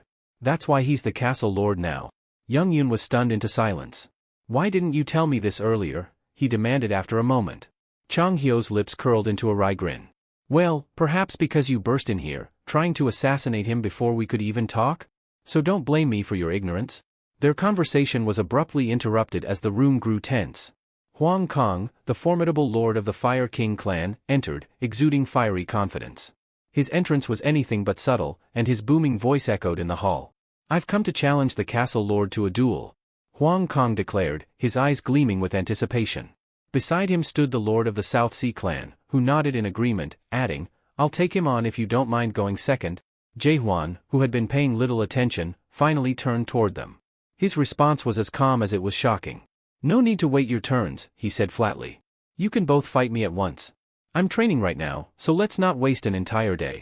The audacity of his words left the two clan leaders momentarily speechless. Then Huang Kong burst into laughter. You'll regret saying that, he roared as flames began to swirl around him. Without hesitation, Huang Kong launched an attack, channeling his signature flame technique. But Jaehuan sidestepped the fiery onslaught with ease, his movements almost casual. Before Huang Kong could react, Jaehuan retaliated with a precise strike, slamming him against the far wall. The room fell silent for a moment, the air thick with tension. Chang Hyo, watching from the sidelines, shook his head with a bemused expression. Looks like a few people are going home disappointed today, he muttered under his breath. Chang Hyo's voice boomed with frustration as he turned toward Huang Kong. Are you trying to burn down the entire training ground? He snapped. But Huang Kong, consumed by the heat of battle, seemed oblivious to the scolding. Yang Yun glanced at him and muttered, he's so worked up, he probably didn't hear a word.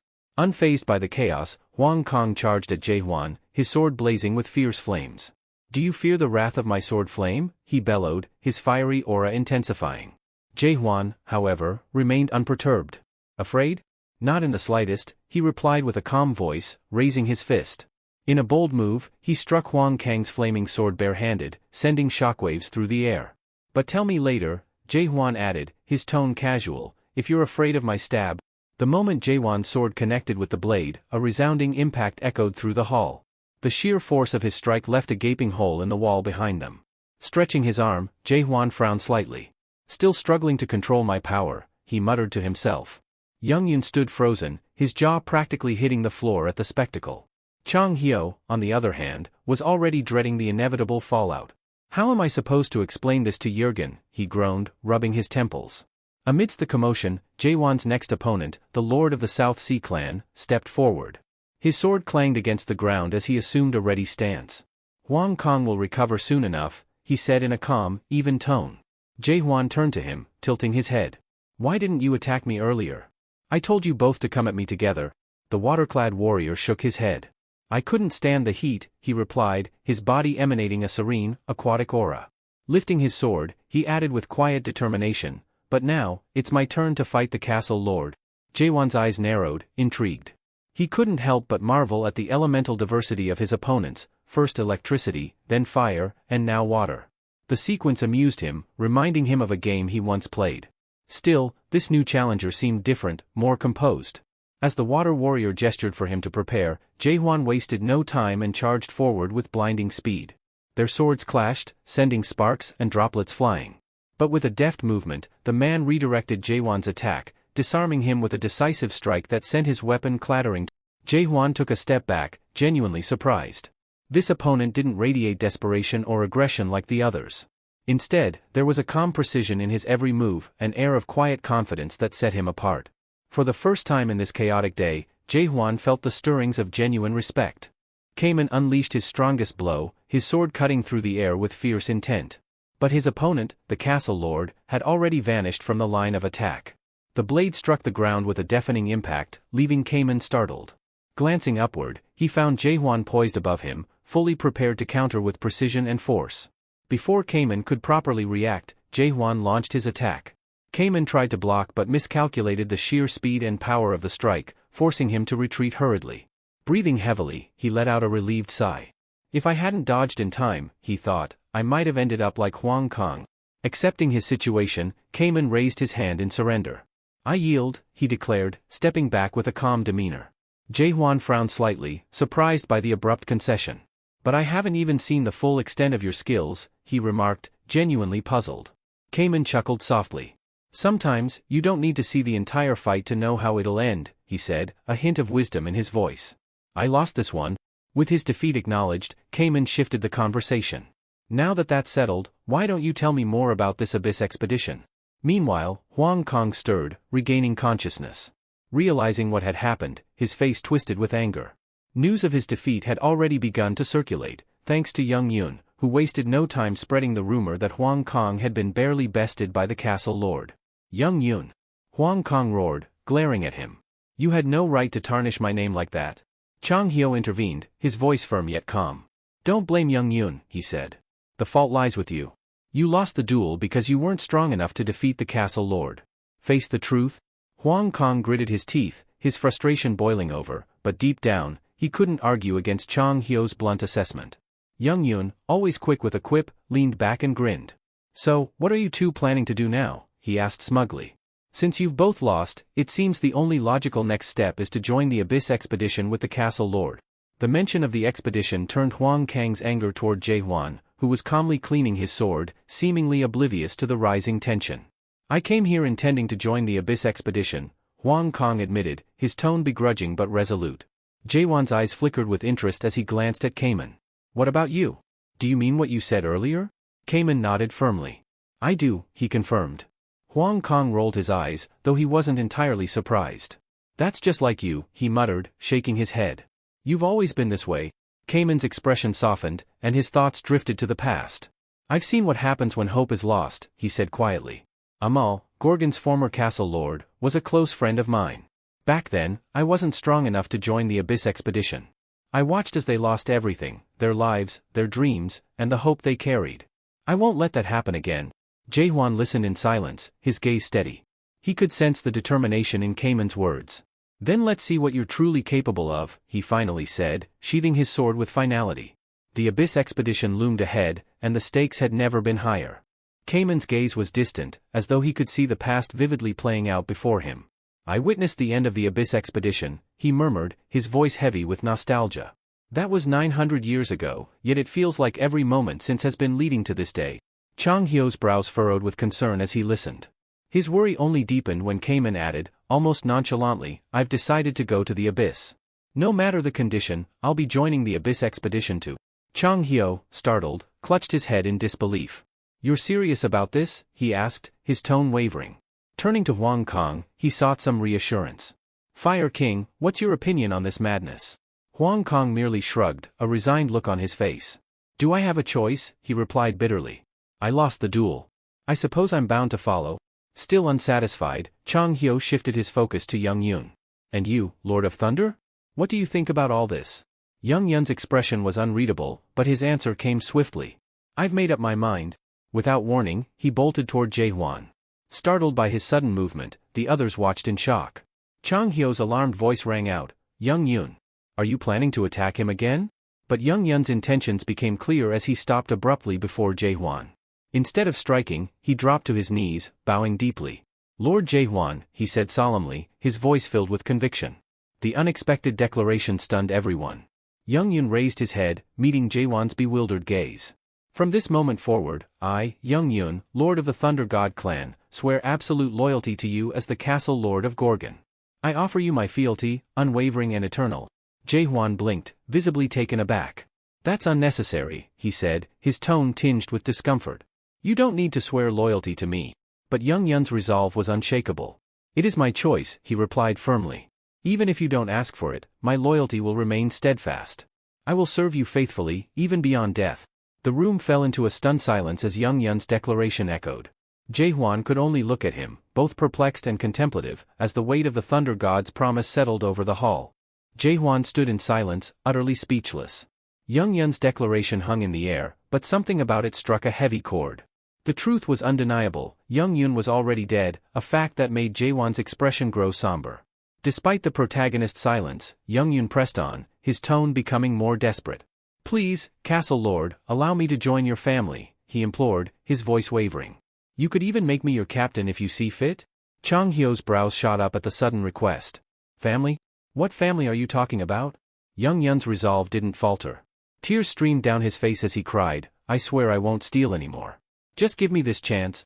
He paused, then added with a tinge of guilt, I promise, no more skill tomes, unlike before when I took the divine thunderstrike from the Yuan family.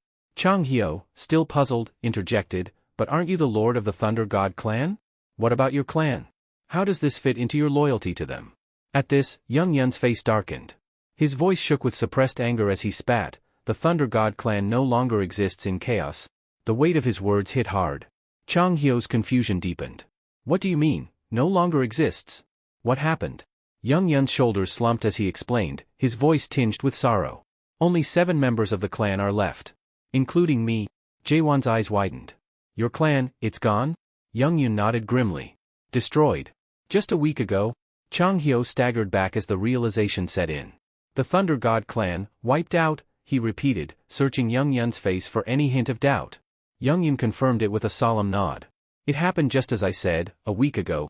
The old man pieced the story together aloud. So, your clan was destroyed, and then Gorgon Fortress announced the contest to determine the new castle lord.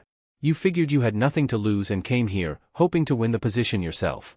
And when you failed against Jae-hwan? Yes, Young Yun interrupted, his voice raw. I have nowhere else to go now. That's why I'm asking to join you. Chang Hyo blinked, taken aback by Young Yun's blunt admission. So that's it, he asked, astonished. You lose your clan, you lose the duel, and now you're here asking to be accepted without a shred of shame? Young Yun's head dipped low, but his voice remained steady. That's exactly it.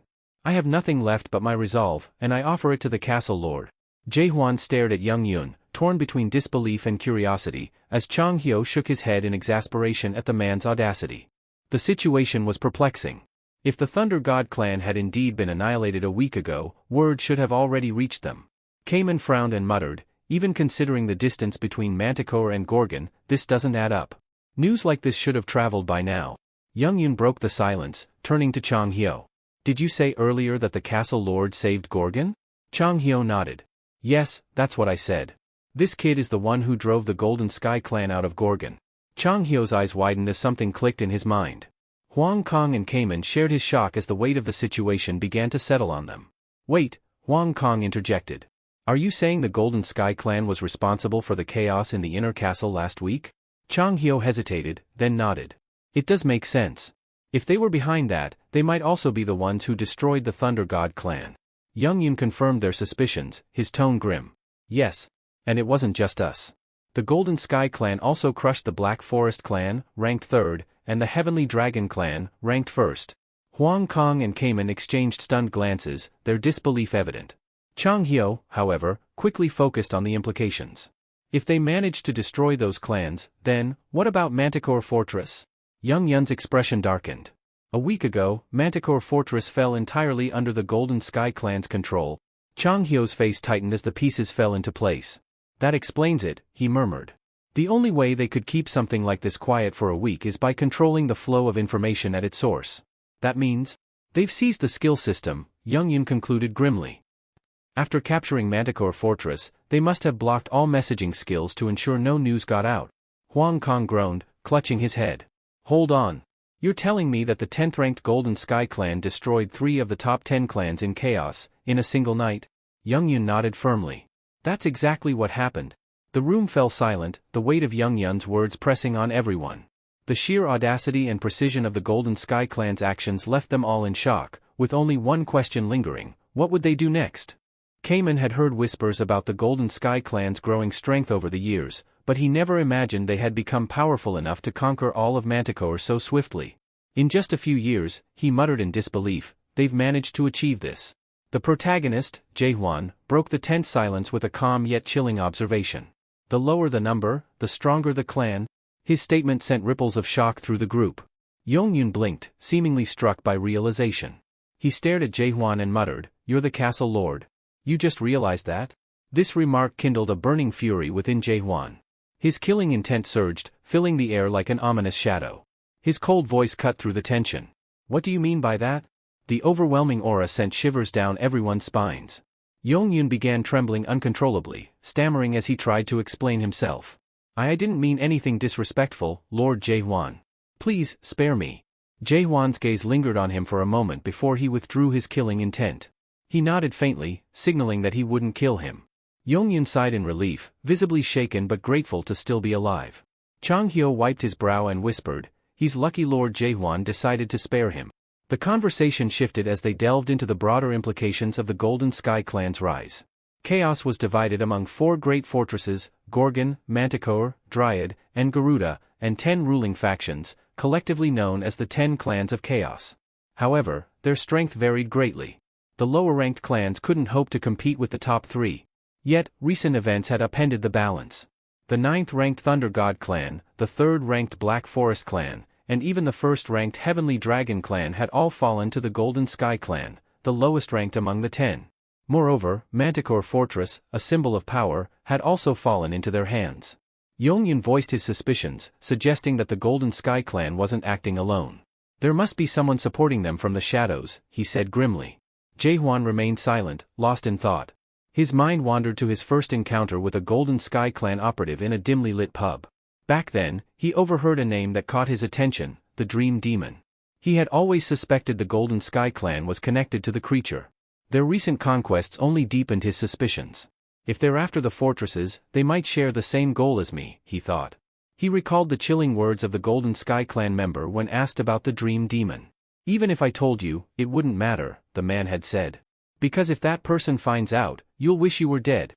Meanwhile, far away in the Golden Sky clan's fortress, their lord stood over a decapitated foe, his expression cold and merciless. "Report," he commanded. One of his subordinates stepped forward, his voice trembling. "My lord, we have failed to secure the guardian horned beast." The clan lord's eyes narrowed, his frustration evident. "Failure is not an option," he growled, his tone dripping with menace. "Find it. No matter what it takes." The leader of the Golden Sky clan, Jin Hong Lim, leaned back with a calm yet sinister expression, addressing his subordinates with a tone of satisfaction as he surveyed the severed remains of their enemies. His men reported that they had successfully dismembered the lord of the Heavenly Dragon clan and imprisoned him, while the lord of the Black Forest clan was still resisting but would soon fall. Jin Hong Lim twirled a dagger effortlessly around his fingers before launching it into the skull of a nearby captive with chilling precision. He then picked up an apple, took a deliberate bite, and praised his subordinates for their efficiency. However, his expression darkened when he inquired about the capture of the Thunder God clan's leader and was met with the admission that the mission was incomplete. Irritated, Jin Hong Lim hurled the dagger again, this time striking the shoulder of the messenger. The injured subordinate fell to his knees, trembling and stammering an apology, but Jin Hong Lim's patience was wearing thin. He turned his attention to another subordinate, demanding to know where the Thunder God clan's leader had fled. The second man cautiously explained that they had traced his movements to Gorgon. Jin Hong Lim's eyebrows furrowed as disbelief spread across his face. Gorgon? Of all places, he muttered, recalling that the fortress had recently held a contest to appoint a new castle lord and organize an abyss expedition. Fools clinging to relics of a bygone era, he sneered, shaking his head. Despite his disdain, he couldn't ignore the implications of Gorgon's defiance, especially after their forces, led by Elder Maihan, had failed to take the fortress. The failure had been a source of personal embarrassment for Jin Hong Lim, particularly since it meant facing the wrath of the Master of Darkness. With a sharp motion, he summoned a projection screen, which displayed a recording of Jaehwan decisively defeating the Golden Sky Clan's forces. Jin Hong Lim's lips curled into a grim smile as he studied the video. He turned to his men, his voice low and menacing. "What is the name of this castle lord?" One of his subordinates hesitantly replied, "Jaehwan, my lord." Jin Hong Lim's eyes narrowed as he repeated the name with venom. "Jaehwan, so this is the one daring to stand against us?" His tone carried an ominous promise of vengeance, leaving his subordinates uneasy in the suffocating tension of the room. Jin Hong Lim leaned forward on his throne, narrowing his eyes as he scrutinized the image of Jaehwan displayed on the screen. Something about the face seemed vaguely familiar, but before he could place it, a notification interrupted his thoughts. His brow furrowed in irritation as a subordinate approached to inform him it was a message from the Master of Darkness. Again with that nonsense, Jin Hong muttered under his breath, already anticipating the request. He guessed it would be about the so-called product that had escaped from the tower. A sneer twisted his lips as he cursed the Master of Darkness for their incompetence in losing it in the first place. "Why are they asking us to clean up their mess?" he growled. He gestured impatiently for his man to respond that the Golden Sky Clan would continue the search, earning a quick nod of acknowledgement. Leaning back in his seat, Jin Hong began tapping his fingers rhythmically against the armrest of his throne. His thoughts lingered on the situation, and the more he considered it, the more it gnawed at him. "It doesn't add up," he muttered aloud, drawing the attention of his men. That so-called product was just a thing, a mere tool. Yet somehow, it managed to kill one of the tower's cultivators during the tutorial game? Ridiculous. The subordinate he had injured earlier swayed unsteadily, his face pale and sweat dripping from his brow as blood pooled around him. His comrades cast sympathetic glances but dared not speak out. Jin Hong noticed the man's feeble state and burst into laughter, the absurdity of the situation fueling his amusement. The idea of that product destroying the tower and escaping to chaos? Preposterous. Without warning, Jin Hong flicked his wrist and drove a dagger through the injured man's skull, silencing him instantly. The others flinched but remained silent, their faces betraying a mix of fear and resignation. As the life drained from the unfortunate subordinate, the screen displaying Jaehwan's image flickered and disappeared. Turning to another subordinate, Jin Hong posed a question. "Does it make any sense to you? That a simple product could manage all that?" The man shook his head vehemently. "No, my lord. It's impossible. Such a thing could never happen." Satisfied with the response, Jin Hong dismissed the thought and moved on. "What about the Thunder God clan's leader? He's still in Gorgon, isn't he?" The subordinate hesitated before replying. "Yes, my lord. What are your orders?" Jin Hong yawned, suddenly feeling the weight of the day's events. "Let him go," he said dismissively, waving his hand. His men exchanged startled glances, one finally daring to voice concern. "But, my lord, with the news of a new castle lord holding a competition, we've heard that the leaders of the 10 clans are converging on Gorgon. Letting him go might complicate matters." Jin Hong's lips curled into a cold smirk. "Let them gather," he said with a chilling tone. "If we are to unite chaos under our rule, those leaders would have to be eliminated eventually. This competition saves us the trouble of seeking them out. Besides," he added, his eyes glinting with cruel amusement, "the undead will soon overrun Gorgon. Let's see how long their so-called castle lord lasts." With that, Jin Hong rose, stretching lazily as if the matter no longer concerned him. For him, the pieces were already moving, and it was only a matter of time before the Golden Sky Clan's dominance was complete. A week ago, a surge of immensely potent undead energy erupted from Gorgon Fortress, shaking the very core of chaos. This terrifying presence was unmistakable, it could only belong to Catastrophe, the lone king of chaos. However, as quickly as it had appeared, the energy vanished, leaving an eerie silence in its wake. Yet, those familiar with Catastrophe knew the most frightening aspect of his power wasn't his physical incarnation. His ability to summon legions of undead was what truly earned him his dreaded reputation. The sinister energy would undoubtedly have drawn countless other undead creatures to Gorgon, and Jin Hong Lim couldn't help but smirk wickedly at the thought. Soon, Gorgon would understand the true meaning behind Catastrophe's name. Meanwhile, back at Gorgon Castle, speculation was rife about the Golden Sky Clan's sudden rise. The idea that the clan was being backed by a powerful entity gained traction. Young Yun suggested the possibility of someone from the Great Realm's 12 zones supporting them. However, not everyone agreed. Some dismissed the idea, arguing that the masters of the 12 zones had pledged not to interfere with chaos. Then who else could provide such overwhelming support to one of chaos's 10 clans? Young Yun pressed. Huang Kong furrowed his brow in thought, considering the Great Realm's current state of turmoil. With war raging across the zones, he reasoned that someone might be exploiting the chaos to meddle in their affairs. The suggestion to contact the Regeneration Palace startled Cayman, who quickly voiced his concerns. "You mean that Regeneration Palace?" he asked, disbelief evident in his tone. "The place where the masters of the Great Realm and the lords of the 5 families are revived? The very group that manages all of Chaos's fruits?" Qing Hyo nodded grimly. "Yes, that one. If the Regeneration Palace is involved, they've clearly violated the agreement to stay out of chaos." Cayman looked uneasy as he considered the implications. But if they've stolen all the fruits and one of the 12 zones is involved, why would they risk breaking the pact? It doesn't make sense. Huang Kong clenched his fists in frustration. "Regardless, we should demand an explanation from them." Kaiman shook his head in disapproval. "That's reckless. We have no concrete evidence to back our claims. Besides, I don't trust them. Asking for their help is out of the question. What if the Regeneration Palace isn't even involved? We can't afford to take unnecessary risks." Their uncertainty and lack of direction weighed heavily on the group. Chang Hyo turned toward Jaehwan, his expression filled with worry. "This situation is far more complicated than we anticipated. What do you think we should do now?" All eyes fell on Jaehwan as the room grew silent, awaiting his decision. With the fall of Manticore Fortress and the defeat of 3 major clans, the prospect of advancing with Jaehwan's plan loomed ominously. Many feared it could ignite a full-scale war. However, Jaehwan remained unshaken. In his eyes, confrontation with their enemies was inevitable, and delaying his course of action was not an option. His unwavering resolve left Chang Hyo deeply unsettled. Chang Hyo's mind drifted to a conversation he once had with Prime Minister Jurgen Cheever, who had shared his understanding of Jaehwan's ultimate intentions. The Prime Minister believed that Jaehwan aimed to unify chaos under one rule and eliminate all adversaries.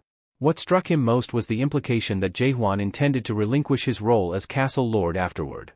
Without enemies to threaten the peace, the position of Castle Lord would become obsolete. Troubled, Chang Hyo voiced his concerns. "Are you truly planning to unite chaos?" he asked, his tone tinged with unease. "That's far more ambitious than simply subjugating the 4 great fortresses and the 10 clans. You'd be challenging the entire Regeneration Palace." The weight of his words hung heavy in the air. The Regeneration Palace wasn't just a powerful entity, it was a force mightier than the combined strength of the 4 great fortresses and the 10 clans. Chang Hyo was certain that Jaehwan, formidable as he was, lacked the strength to take on such a behemoth. "There are limits, even for someone like you," Chang Hyo added. "Some battles can't be won alone." Jaehwan's response was swift and resolute, his voice steady and unyielding. "That's exactly why I have you by my side." The declaration left Chang Hyo momentarily stunned, the weight of Jaehwan's confidence in him sinking in. It was an acknowledgement of trust that caught him off guard and filled him with a mix of astonishment and apprehension. For better or worse, he realized he was an integral part of Jaehwan's grand vision. The old man was taken aback by the protagonist's bold declaration, but his surprise quickly turned to anger. Jaehwan's words struck a nerve. While acknowledging his youth and inexperience, he claimed it was irrelevant as long as he had Chang Hyo by his side. Chang Hyo's face flushed with fury. "I never said I'd join you on your Abyss expedition," he retorted sharply, his voice laced with frustration. Jaehwan's calm gaze locked onto him. "So, you're saying you won't join me?" he asked, his tone measured but piercing. Chang Hyo found himself momentarily at a loss for words, unsure how to respond. A heavy sigh escaped him as he tried to process the situation. "How did I even let myself feel this way about a 60-year-old novice?" he thought, incredulous. Turning to the others, Jae-hwan addressed them with unyielding determination. For everyone else here, he began, his voice carrying authority, this is more than just assembling a group for an abyss expedition. My goal is to unite chaos and destroy the Regeneration Palace for their theft of the fruits 900 years ago. Only after that will we venture into the abyss. The room fell silent as his words sank in. I won't force anyone to follow me, Jae-hwan continued. If you lack the resolve for this path, you're free to leave. Kamen broke the silence, his voice tinged with uncertainty. And what will you do if none of us agree to help you? Jae-hwan's response was immediate and unwavering. I'll go alone, he stated confidently. The sheer audacity of his words left Kamen stunned. He couldn't fathom how Jae-hwan could even consider such an impossible task. What gives him this unshakable confidence, he wondered. Jae-hwan met their astonished gazes with a calm certainty. I've made it this far without relying on anyone. I can do the same on the next leg of my journey. Kamen suddenly broke into laughter, startling the group. Hwang Kong glanced at him with confusion. What's wrong with you? He asked warily. Kamen shook his head and stepped forward, his expression resolute. I'll join you, he declared. Whether it's the abyss or the Regeneration Palace, I'll follow you to the end. Yongyun quickly echoed his decision, his tone enthusiastic. I'm in as well. You and I, Castle Lord, are already one. Jae-hwan's eye twitched in irritation. I'm not one with anyone, he muttered under his breath, visibly annoyed by Yongyun's statement. Finally, Jae-hwan turned to Hwang Kong, his gaze steady. And you? Will you be part of this, or not? Hwang Kong hesitated, his hand moving to his temple as he struggled to find an answer. Clearing his throat, he replied, I haven't fully made up my mind yet. His response left the group surprised, as Hwang Kang's indecision was entirely uncharacteristic. Yet, it only added to the tension, leaving the room steeped in anticipation. Hwang erupted in frustration, slamming his fist onto the table. Am I the only sane one here? How can you all agree to this madness without knowing anything about Jae-hwan? His voice was sharp, filled with disbelief. You call yourselves clan lords, yet you make decisions like this? It's beyond reckless. Taking a deep breath, Hwang continued, I'll be blunt. I'm not convinced Jae-hwan has what it takes to lead an abyss expedition. The enemies he plans to face aren't just strong, they're on an entirely different level. If he wants my support, he'll have to prove he's capable of leading us through such a daunting journey. Hwang paused for a moment before laying down his challenge. There are 6 clan lords here in Gorgon. If you can secure the allegiance of the other 3 who aren't present, I'll acknowledge you as my leader as well. Jae-hwan nodded without hesitation, his agreement taking Hwang by surprise. He blinked, caught off guard by the protagonist's straightforward acceptance. Wait, that's it? You're just going to agree? But before Hwang could process it further, Jae-hwan added, I have a condition of my own. The room fell silent, all eyes on the castle lord. Hwang narrowed his gaze, clearly skeptical. And what's your condition? Jae-hwan's tone was calm but firm. If I'm expected to prove myself to you, then you must also prove yourselves to me. The gathered clan lords exchanged confused glances. And how do we do that? One of them asked. Jae-hwan's lips curled into a subtle smirk. Through a tournament, he announced. We'll hold a competition for the castle lord's position. Your task is to reach the quarterfinals. If you can accomplish that, I'll consider you worthy to join me. As for my own test, we'll settle it after the tournament concludes. Hwang's face turned red with anger, and he slammed his hand against the table again. This is absurd, he thundered. But before the tension could escalate further, Kamen interjected, nodding thoughtfully. Actually, the castle lord has a point, he said. Just because someone holds the title of a clan lord doesn't mean they're the strongest warriors in chaos. This could be a fair way to prove our worth. Turning to Jae-hwan, Kamen asked, when will this tournament take place? We'll need time to prepare. The discussion was interrupted later that day when Prime Minister Jurgen Cheever stormed into Jae-hwan's office, his face a mix of anger and bewilderment. He held up a crumpled pamphlet and thrust it toward the castle lord. What is the meaning of this? Jurgen demanded, his voice echoing in the room. The protagonist marveled at the sight of the advertisement paper, a symbol that his plan had been set into motion. The bold text invited warriors from across chaos to compete in Gorgon's first Castle Lord tournament. The preliminary rounds were scheduled to begin that very day at 6 p.m. Meanwhile, in his office, Prime Minister Jurgen Cheever sat with his head in his hands, visibly distressed. His thoughts raced, consumed by the potential consequences of this bold move. Captain Jahir stood nearby, chuckling with unwavering confidence in the castle lord's decisions. Don't worry so much, Prime Minister, Jahir said, a grin stretching across his face. The castle lord knows exactly what he's doing. But Jurgen's patience snapped, and he slammed his hand onto his desk with a loud thud. Does he? Jurgen retorted, his voice sharp. Can anyone explain what he's thinking? The entire situation is spiraling out of control. Jürgen's concerns were not without merit. Gorgon was overflowing with activity.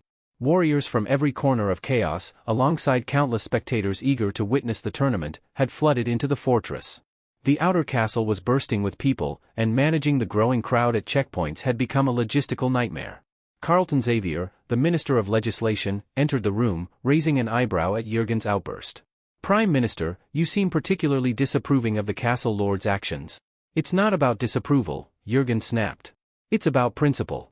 There are rules, systems in place that we can't just ignore." Carlton crossed his arms, his expression calm but firm. "You know as well as I do that in times of emergency, policies can be enacted with majority approval from the ministers. And in this case, the majority supports the castle lord's decision." Jürgen let out a bitter laugh. "Majority approval? That's hardly reassuring." Carlton's words weren't wrong. The castle lord had recently overhauled the cabinet after the disastrous Golden Sky Clan incident, which had resulted in the deaths of 4 of the 5 ministers and left the final member gravely injured. In their place, Jaehoon had appointed close allies to the positions, Jahir as Minister of Security, Claire as Minister of Finance, and Carlton himself as Minister of Legislation. With these 3 firmly supporting Jaehoon, every proposal passed with ease. Jürgen glanced at Claire, his skepticism evident. And what qualifies a middle-aged pub owner, who's barely a second stage adapted, to oversee Gorgon's finances? Claire met his gaze, her expression unflinching. "Perhaps you should focus less on my past occupation and more on the results. Are you even aware of the value these new policies have brought to Gorgon?" Jürgen chuckled darkly. "Value? That's an interesting word coming from someone whose expertise lies in pouring drinks and tallying bar tabs." Claire's eyes narrowed, sensing the condescension in his tone. "You're underestimating me, aren't you? Just because I ran a pub?" The tension in the room thickened as Claire's defiance clashed with Jürgen's skepticism. Carlton and Jahir exchanged uneasy glances, unsure of how far the argument would escalate, while outside, the fortress buzzed with the energy of an impending tournament that would shape Gorgon's future. Prime Minister Jürgen quickly denied any intention of belittling Claire, insisting that she had misunderstood his concerns. However, Claire's knowing smile suggested otherwise. "Where there are people, there is money," she remarked cheerfully. "And right now, Gorgon is experiencing an influx like never before, all thanks to this tournament." Curious, Claire leaned forward and asked, "Prime Minister, do you even know where the tournament is being held?" Jürgen hesitated, unsure of the exact location. "It's in the northern market of the outer castle," Claire revealed, her tone carrying a hint of satisfaction. The revelation left Jürgen momentarily stunned. He immediately grasped the implications and blurted, "The northern market? The one destroyed during the Golden Sky Clan incident?" Claire nodded, confirming his suspicions. "Precisely. That area was devastated just days ago. Many citizens who lost their businesses have been tirelessly working to rebuild it. And now, they're directly involved in organizing and supporting the tournament." Jürgen's surprise deepened. He had known about the tournament but hadn't realized it was connected to the recovery of the northern market. "Let me put it into perspective," Claire said, leaning back with an air of authority. "The Golden Sky Clan incident resulted in an estimated loss of 12.87 billion horns for the castle. But now, with this tournament, do you know how much profit we're expected to generate over the next few days?" Jürgen admitted, somewhat sheepishly, that he hadn't analyzed the financial projections. Claire's eyes gleamed with excitement as she leaned forward and declared, 13.8 billion horns. "That's our net profit. And that's just the baseline. When you consider additional indirect profits from trade, tourism, and other activities, the potential earnings are unimaginable." Jürgen stared at her in disbelief, struggling to reconcile her confident demeanor with her unassuming background. Claire, sensing his doubt, offered him a sly smile. "Why so shocked, Prime Minister?" she asked. "I've always been good with numbers. Managing finances at my pub wasn't much different. Coins, sales, profit margins, it's all the same game." Her expression turned serious. "I don't know exactly what the castle lord is planning. Whether he's preparing for an abyss expedition or waging war against chaos, I can't say. But one thing is certain, chaos as we know it is about to change. The southern regions, the Great Sea, and Dryad Fortress will all feel the ripples of what's happening here in Gorgon." Jürgen remained silent, grappling with the realization that he had underestimated Claire, and perhaps the castle lord's grand vision. The pieces were falling into place, but the picture they formed was still unclear. One thing was evident, though, Gorgon was on the brink of a transformation that would reverberate across all of chaos. In the heart of southern chaos, near the Great Sea, stood Dryad, a fortress unlike any other. Dryad wasn't a man-made structure but a colossal, plant-type guardian horned beast. Its massive form, composed of intertwining branches and sap-like secretions, thrived by drawing water from the Great Sea, making it an impenetrable natural stronghold. Asa Lincroft, the castle lord of Dryad, rested her hand on its surface, sensing an ominous shift in the air. A deep unease settled over her as she closed her eyes and activated her elite-level skill, clairvoyance. This ability allowed her to see distant events through the dense thickets and across vast mountains. What she witnessed left her stunned. An undead horde was advancing toward Gorgon. Among them, her gaze fell upon a figure that made her blood run cold, Magritte, one of the three great undead. But the moment her eyes connected with Magritte's malevolent presence, she felt an intense backlash. Blood poured from her lips as the searing pain blinded her momentarily. Understanding the gravity of the situation, Asa knew she had to warn Gorgon of the impending threat. Without wasting a moment, she summoned her trusted message conveyor bird, a swift creature capable of traversing great distances. She sent it toward Gorgon, carrying her dire warning. Meanwhile, in Gorgon, the atmosphere was a stark contrast to the looming danger. The northern market, recently devastated in the Golden Sky Clan incident, now buzzed with excitement as the tournament continued. Crowds cheered as warriors clashed, the air thick with anticipation and energy. Mujuk Shin, lord of the Infinite Clan, observed the tournament with growing amazement. Only 3 days had passed, yet the competition had already been narrowed down to the final 16 participants. He was astonished at the rapid pace and remarked that much of it was due to Huang Kang's fiery presence. Huang Kang had spent the preliminaries boasting and unleashing his flames, proclaiming he would annihilate everyone. Mujuk couldn't help but smirk at the memory, though he quickly turned his attention to a familiar face. Dr. Chang Hyo, Mujuk greeted warmly, his eyes lighting up. "It's been a while," Chang Hyo responded, equally pleased to see him. The doctor couldn't help but notice Mujuk's aura. It had grown significantly stronger since their last meeting. Mujuk, too, marveled at Chang Hyo's progress, though the doctor was more intrigued by Mujuk's absence from the tournament. "I thought you'd be competing," Chang Hyo said. Mujuk chuckled. "I prefer sparring, not the kind of senseless brawling happening here. It's like a dogfight?" Chang Hyo laughed, imagining Huang Kang's reaction if he overheard that remark. On the battlefield, Huang Kang unleashed a torrent of flames at his opponent, confident he had her cornered. But his confidence wavered when he saw her soaring above him, her blade gleaming as she prepared a devastating strike. With a thunderous impact, she slammed him to the ground. Before he could recover, her sword was pointed at him, signifying his defeat. Mujuk, observing from the sidelines, narrowed his eyes as he studied the victor. There was something eerily familiar about her magic technique, something that stirred memories he couldn't quite place. Could it really be? He muttered to himself, his curiosity piqued. Chang Hyo confirmed that one of the techniques displayed was unmistakably the Azure Phantom Steps, a signature skill of Hyo Yu, the legendary master of steel. Upon hearing this, Mujuk's expression darkened. Fury flickered in his eyes as he questioned aloud what one of Hyo Yu's warriors could possibly be doing in chaos. The masters, after all, had sworn an oath not to meddle in chaos's affairs. Chang Hyo shared his bewilderment, admitting that he had no clue why a disciple of Hyo Yu was participating in the tournament. However, he was certain that such an individual wouldn't act without a purpose. Whatever the reason, it was tied to a larger, more deliberate scheme. As the dust settled from Huang Kang's fiery defeat, Minister Jahir rose to announce the conclusion of the second round. The crowd erupted in excitement as Jahir declared that the highly anticipated quarterfinals were about to begin. Mujuk was taken aback by how quickly the tournament was progressing. Turning to Chang Hyo, he voiced his disbelief. "Isn't this moving a bit too fast?"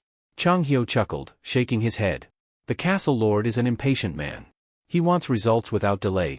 As the next participant stepped forward, the audience's energy surged.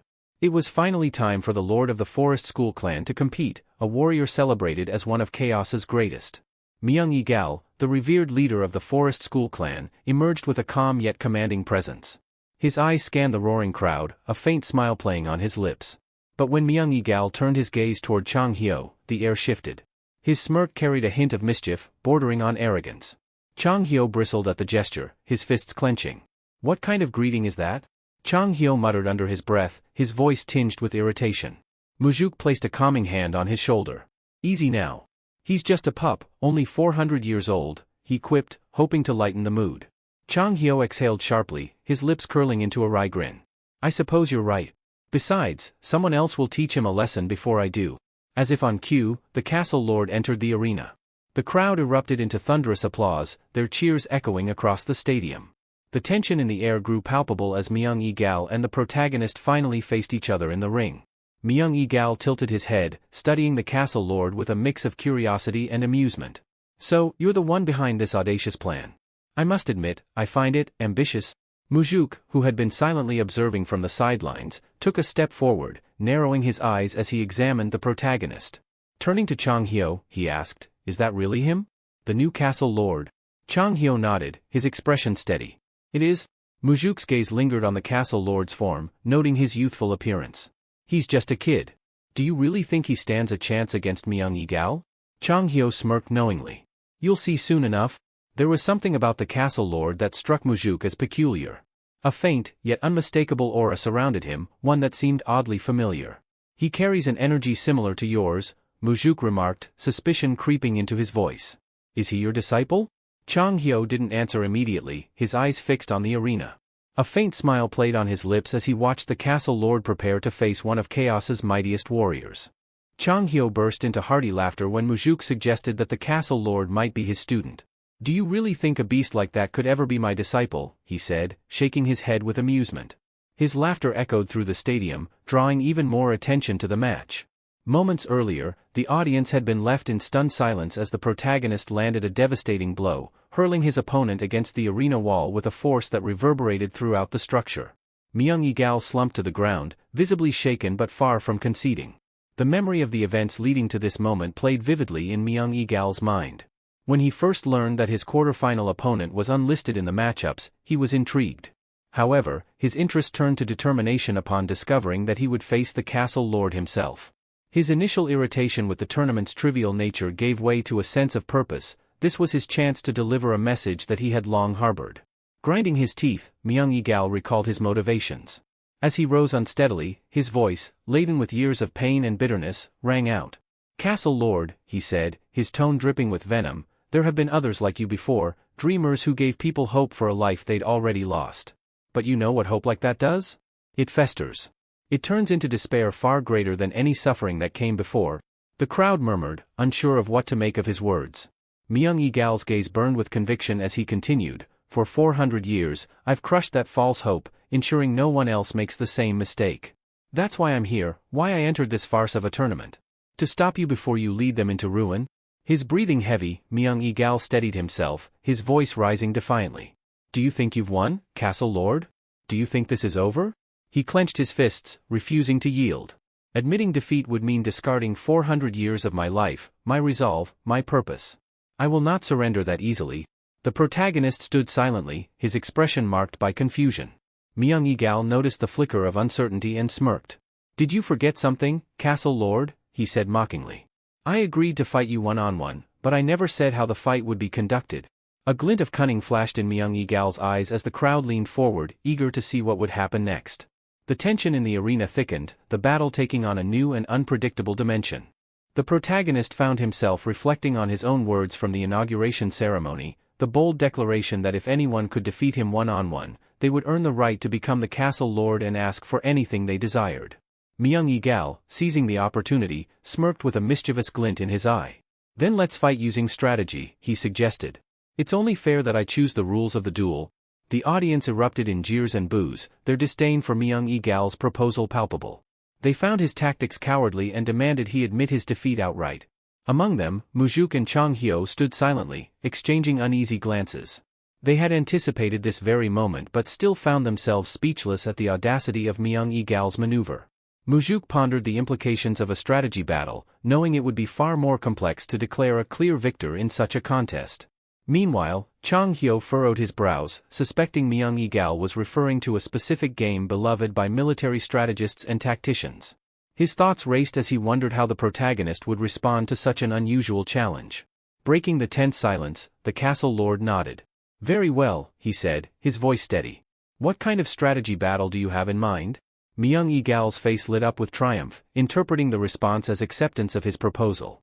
"You'll see," he said cryptically, a gleam of satisfaction in his eyes. Before the protagonist could press further, the ground beneath their feet began to transform.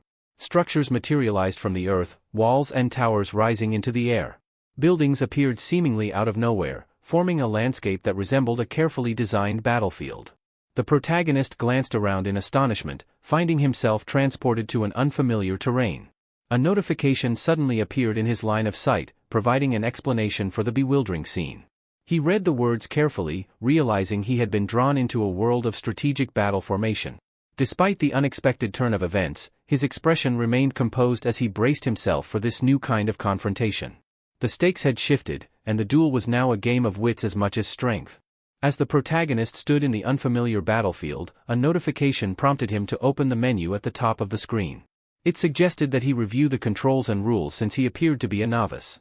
The system inquired if he would like to proceed, but before he could decide, Myung-Egal interjected with a smirk. "This is called battle formation," he explained. "A strategy game designed by Mars, one of the 13 experts. They say he based it on a peripheral world system. Strategists from the Great Realm love this game, and I happen to be Chaos's top player." His tone brimmed with arrogance as he looked at the protagonist. "Take your time, Castle Lord. Since you're a beginner, you might need a moment to grasp the rules." However, the protagonist's response left him speechless. "I'm fine," he said, his voice calm but confident. "This game isn't as complicated as it looks." Myung-Egal narrowed his eyes, surprised by the nonchalant reply. The protagonist, meanwhile, smirked inwardly. He'd recognized the game's mechanics almost immediately. Based on the description and rules, it was strikingly similar to a game he had played countless times on Earth, a game where 3 factions vied for dominance, gathering resources, constructing armies, and obliterating opponents' bases to claim victory. Unbelievable, he thought. This so-called original game is straight-up plagiarism from Earth. These dream demons must have never heard of copyrights. As Myung-Egal selected the battlefield, he announced, "We'll play on the Lost Garden map. I trust that's acceptable." The protagonist nodded with an easy smile. "Pick whatever you like. It doesn't matter to me." The game began, and the players chose their respective factions. The protagonist opted for the human race, while Myung-Egal chose the undead. The latter chuckled mockingly. "Humans? Seriously? They're the weakest of the 3. A poor choice for a beginner," Myung-Egal sneered. "The undead, on the other hand, only grow stronger as the game progresses. I'll crush him early and end this quickly." He immediately set his workers to constructing his base and preparing an army. Confident in his plan, he glanced at the Castle Lord's side of the map, only to freeze in shock. The protagonist's humans were already attacking. Worse yet, he was using farmers as combatants. Myung-Egal blinked in disbelief as his early defenses fell apart under the relentless assault. "Wait. Hold on a minute," he stammered, his confidence unraveling. Adding to his confusion, 2 unfamiliar buildings materialized dangerously close to his base. "What's this?" he muttered, panic creeping into his voice. The situation worsened when he noticed the protagonist had constructed 3 watchtowers at his base. Myung-Egal's mind raced as he realized the Castle Lord wasn't playing the game like a novice, he was playing like a seasoned expert. How is this possible? Myung-Egal thought, sweat forming on his brow.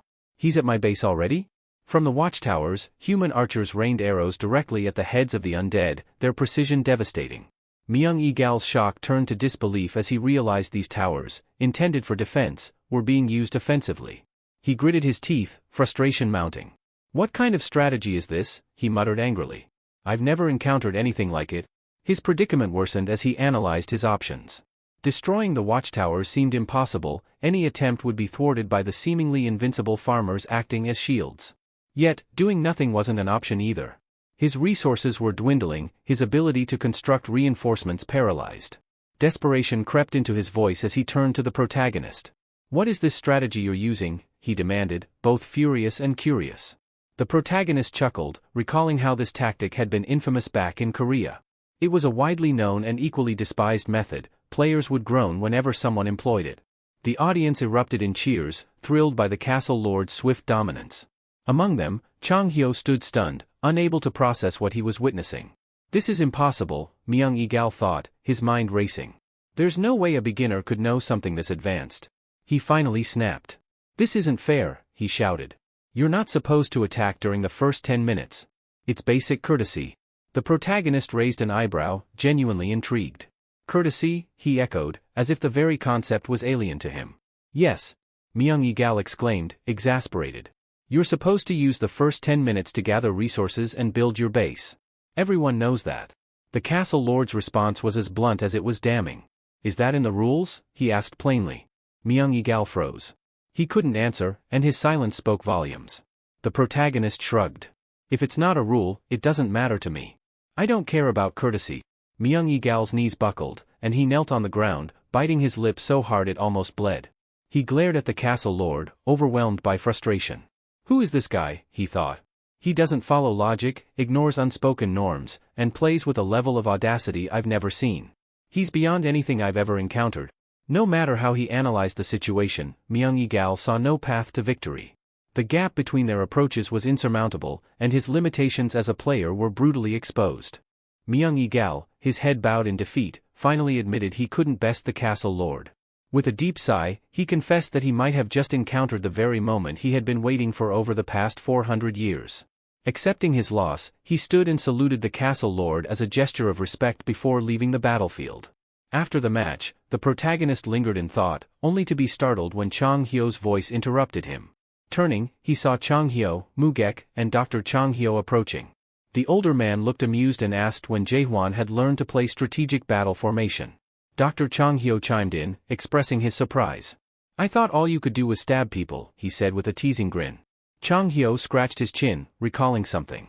Since you picked up that new spiral slash skill influenced by my slash, I suspected stabbing wasn't all you were interested in. He turned to Jaehwan and asked, that move you used against Myung-Egal, was it your new skill, spiral slash? Jaehwan frowned, confused by the name. He hesitated before recalling that Chang Hyo had once referred to it as such. However, the protagonist hadn't seen it as a slash, it was just a stab to him. Unwilling to let the matter drop, Chang Hyo insisted. It's technically a slash. If you won't name it spiral slash, then call it the Chang Hyo stab. Fair enough. Jaehwan's brow furrowed in thought. After a moment, he suggested another name, spiricide, reasoning that both stabbing and slashing ultimately led to the same outcome, defeating their enemies. When Chang Hyo heard this, his irritation was evident. Spiricide? What nonsense is that? What about the name I suggested? But Jaehwan stood firm. I prefer spiricide. It's more fitting. Chang Hyo bristled, shaking his head. You always have to have the last word, don't you? Mugek, who had remained silent until now, caught Jaehwan's attention. The protagonist eyed him curiously and remarked, you look pretty strong. Care to fight me? Mugek blinked, caught off guard. That's a rather aggressive way to greet someone you've just met, he muttered. Chang Hyo let out a laugh. I warned you, didn't I? This kid has no respect for his elders. He even attacks them. Jaehwan sighed, brushing off the complaint. All the elders around here are absurdly powerful. There's no need to treat them delicately. Chang Hyo crossed his arms, clearly annoyed. You see, Mugek? He always has to have the last word. Amid this banter, Mugek couldn't help but notice something unusual. Chang Hyo seemed genuinely happy, a stark contrast to his demeanor since the failed Abyss expedition 900 years ago. That expedition, led by Malak, had once brought chaos both hope and dreams, only to end in despair, with Malak becoming a tragic symbol of failure. Mugek glanced at Jaehwan, pondering how someone so young and brash could remind him of such a monumental figure. Can this kid really fill the void Malak left behind? He wondered silently. Based on the power I saw during that fight, it might not be impossible. Mujuk couldn't help but ponder the potential of Jaehwan. In terms of raw capability, this young castle lord might surpass even the legendary Malak.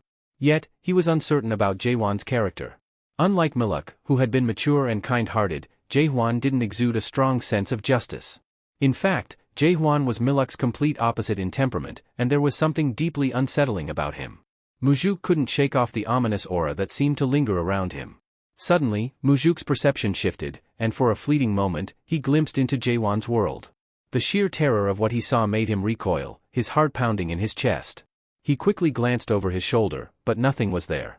Turning back to Chang Hyo, he asked in astonishment if the new castle lord had already awakened. Chang Hyo, equally surprised, confirmed that Jaehwan was indeed fully awakened. Mujuk was taken aback. This meant Jaehwan had surpassed the third stage of awakening, a feat almost unheard of. Meanwhile, an announcement boomed across the arena, signaling the continuation of the quarterfinal matches.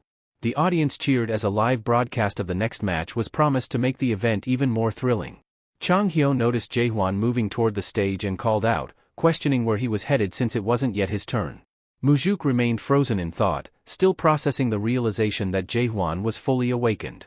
Such a state meant Jaehwan had shattered the limits that bound most awakened beings. Ignoring Chang Hyo's inquiries, Jaehwan glanced back and replied nonchalantly that waiting for the others to finish their one-on-one fights was a waste of time.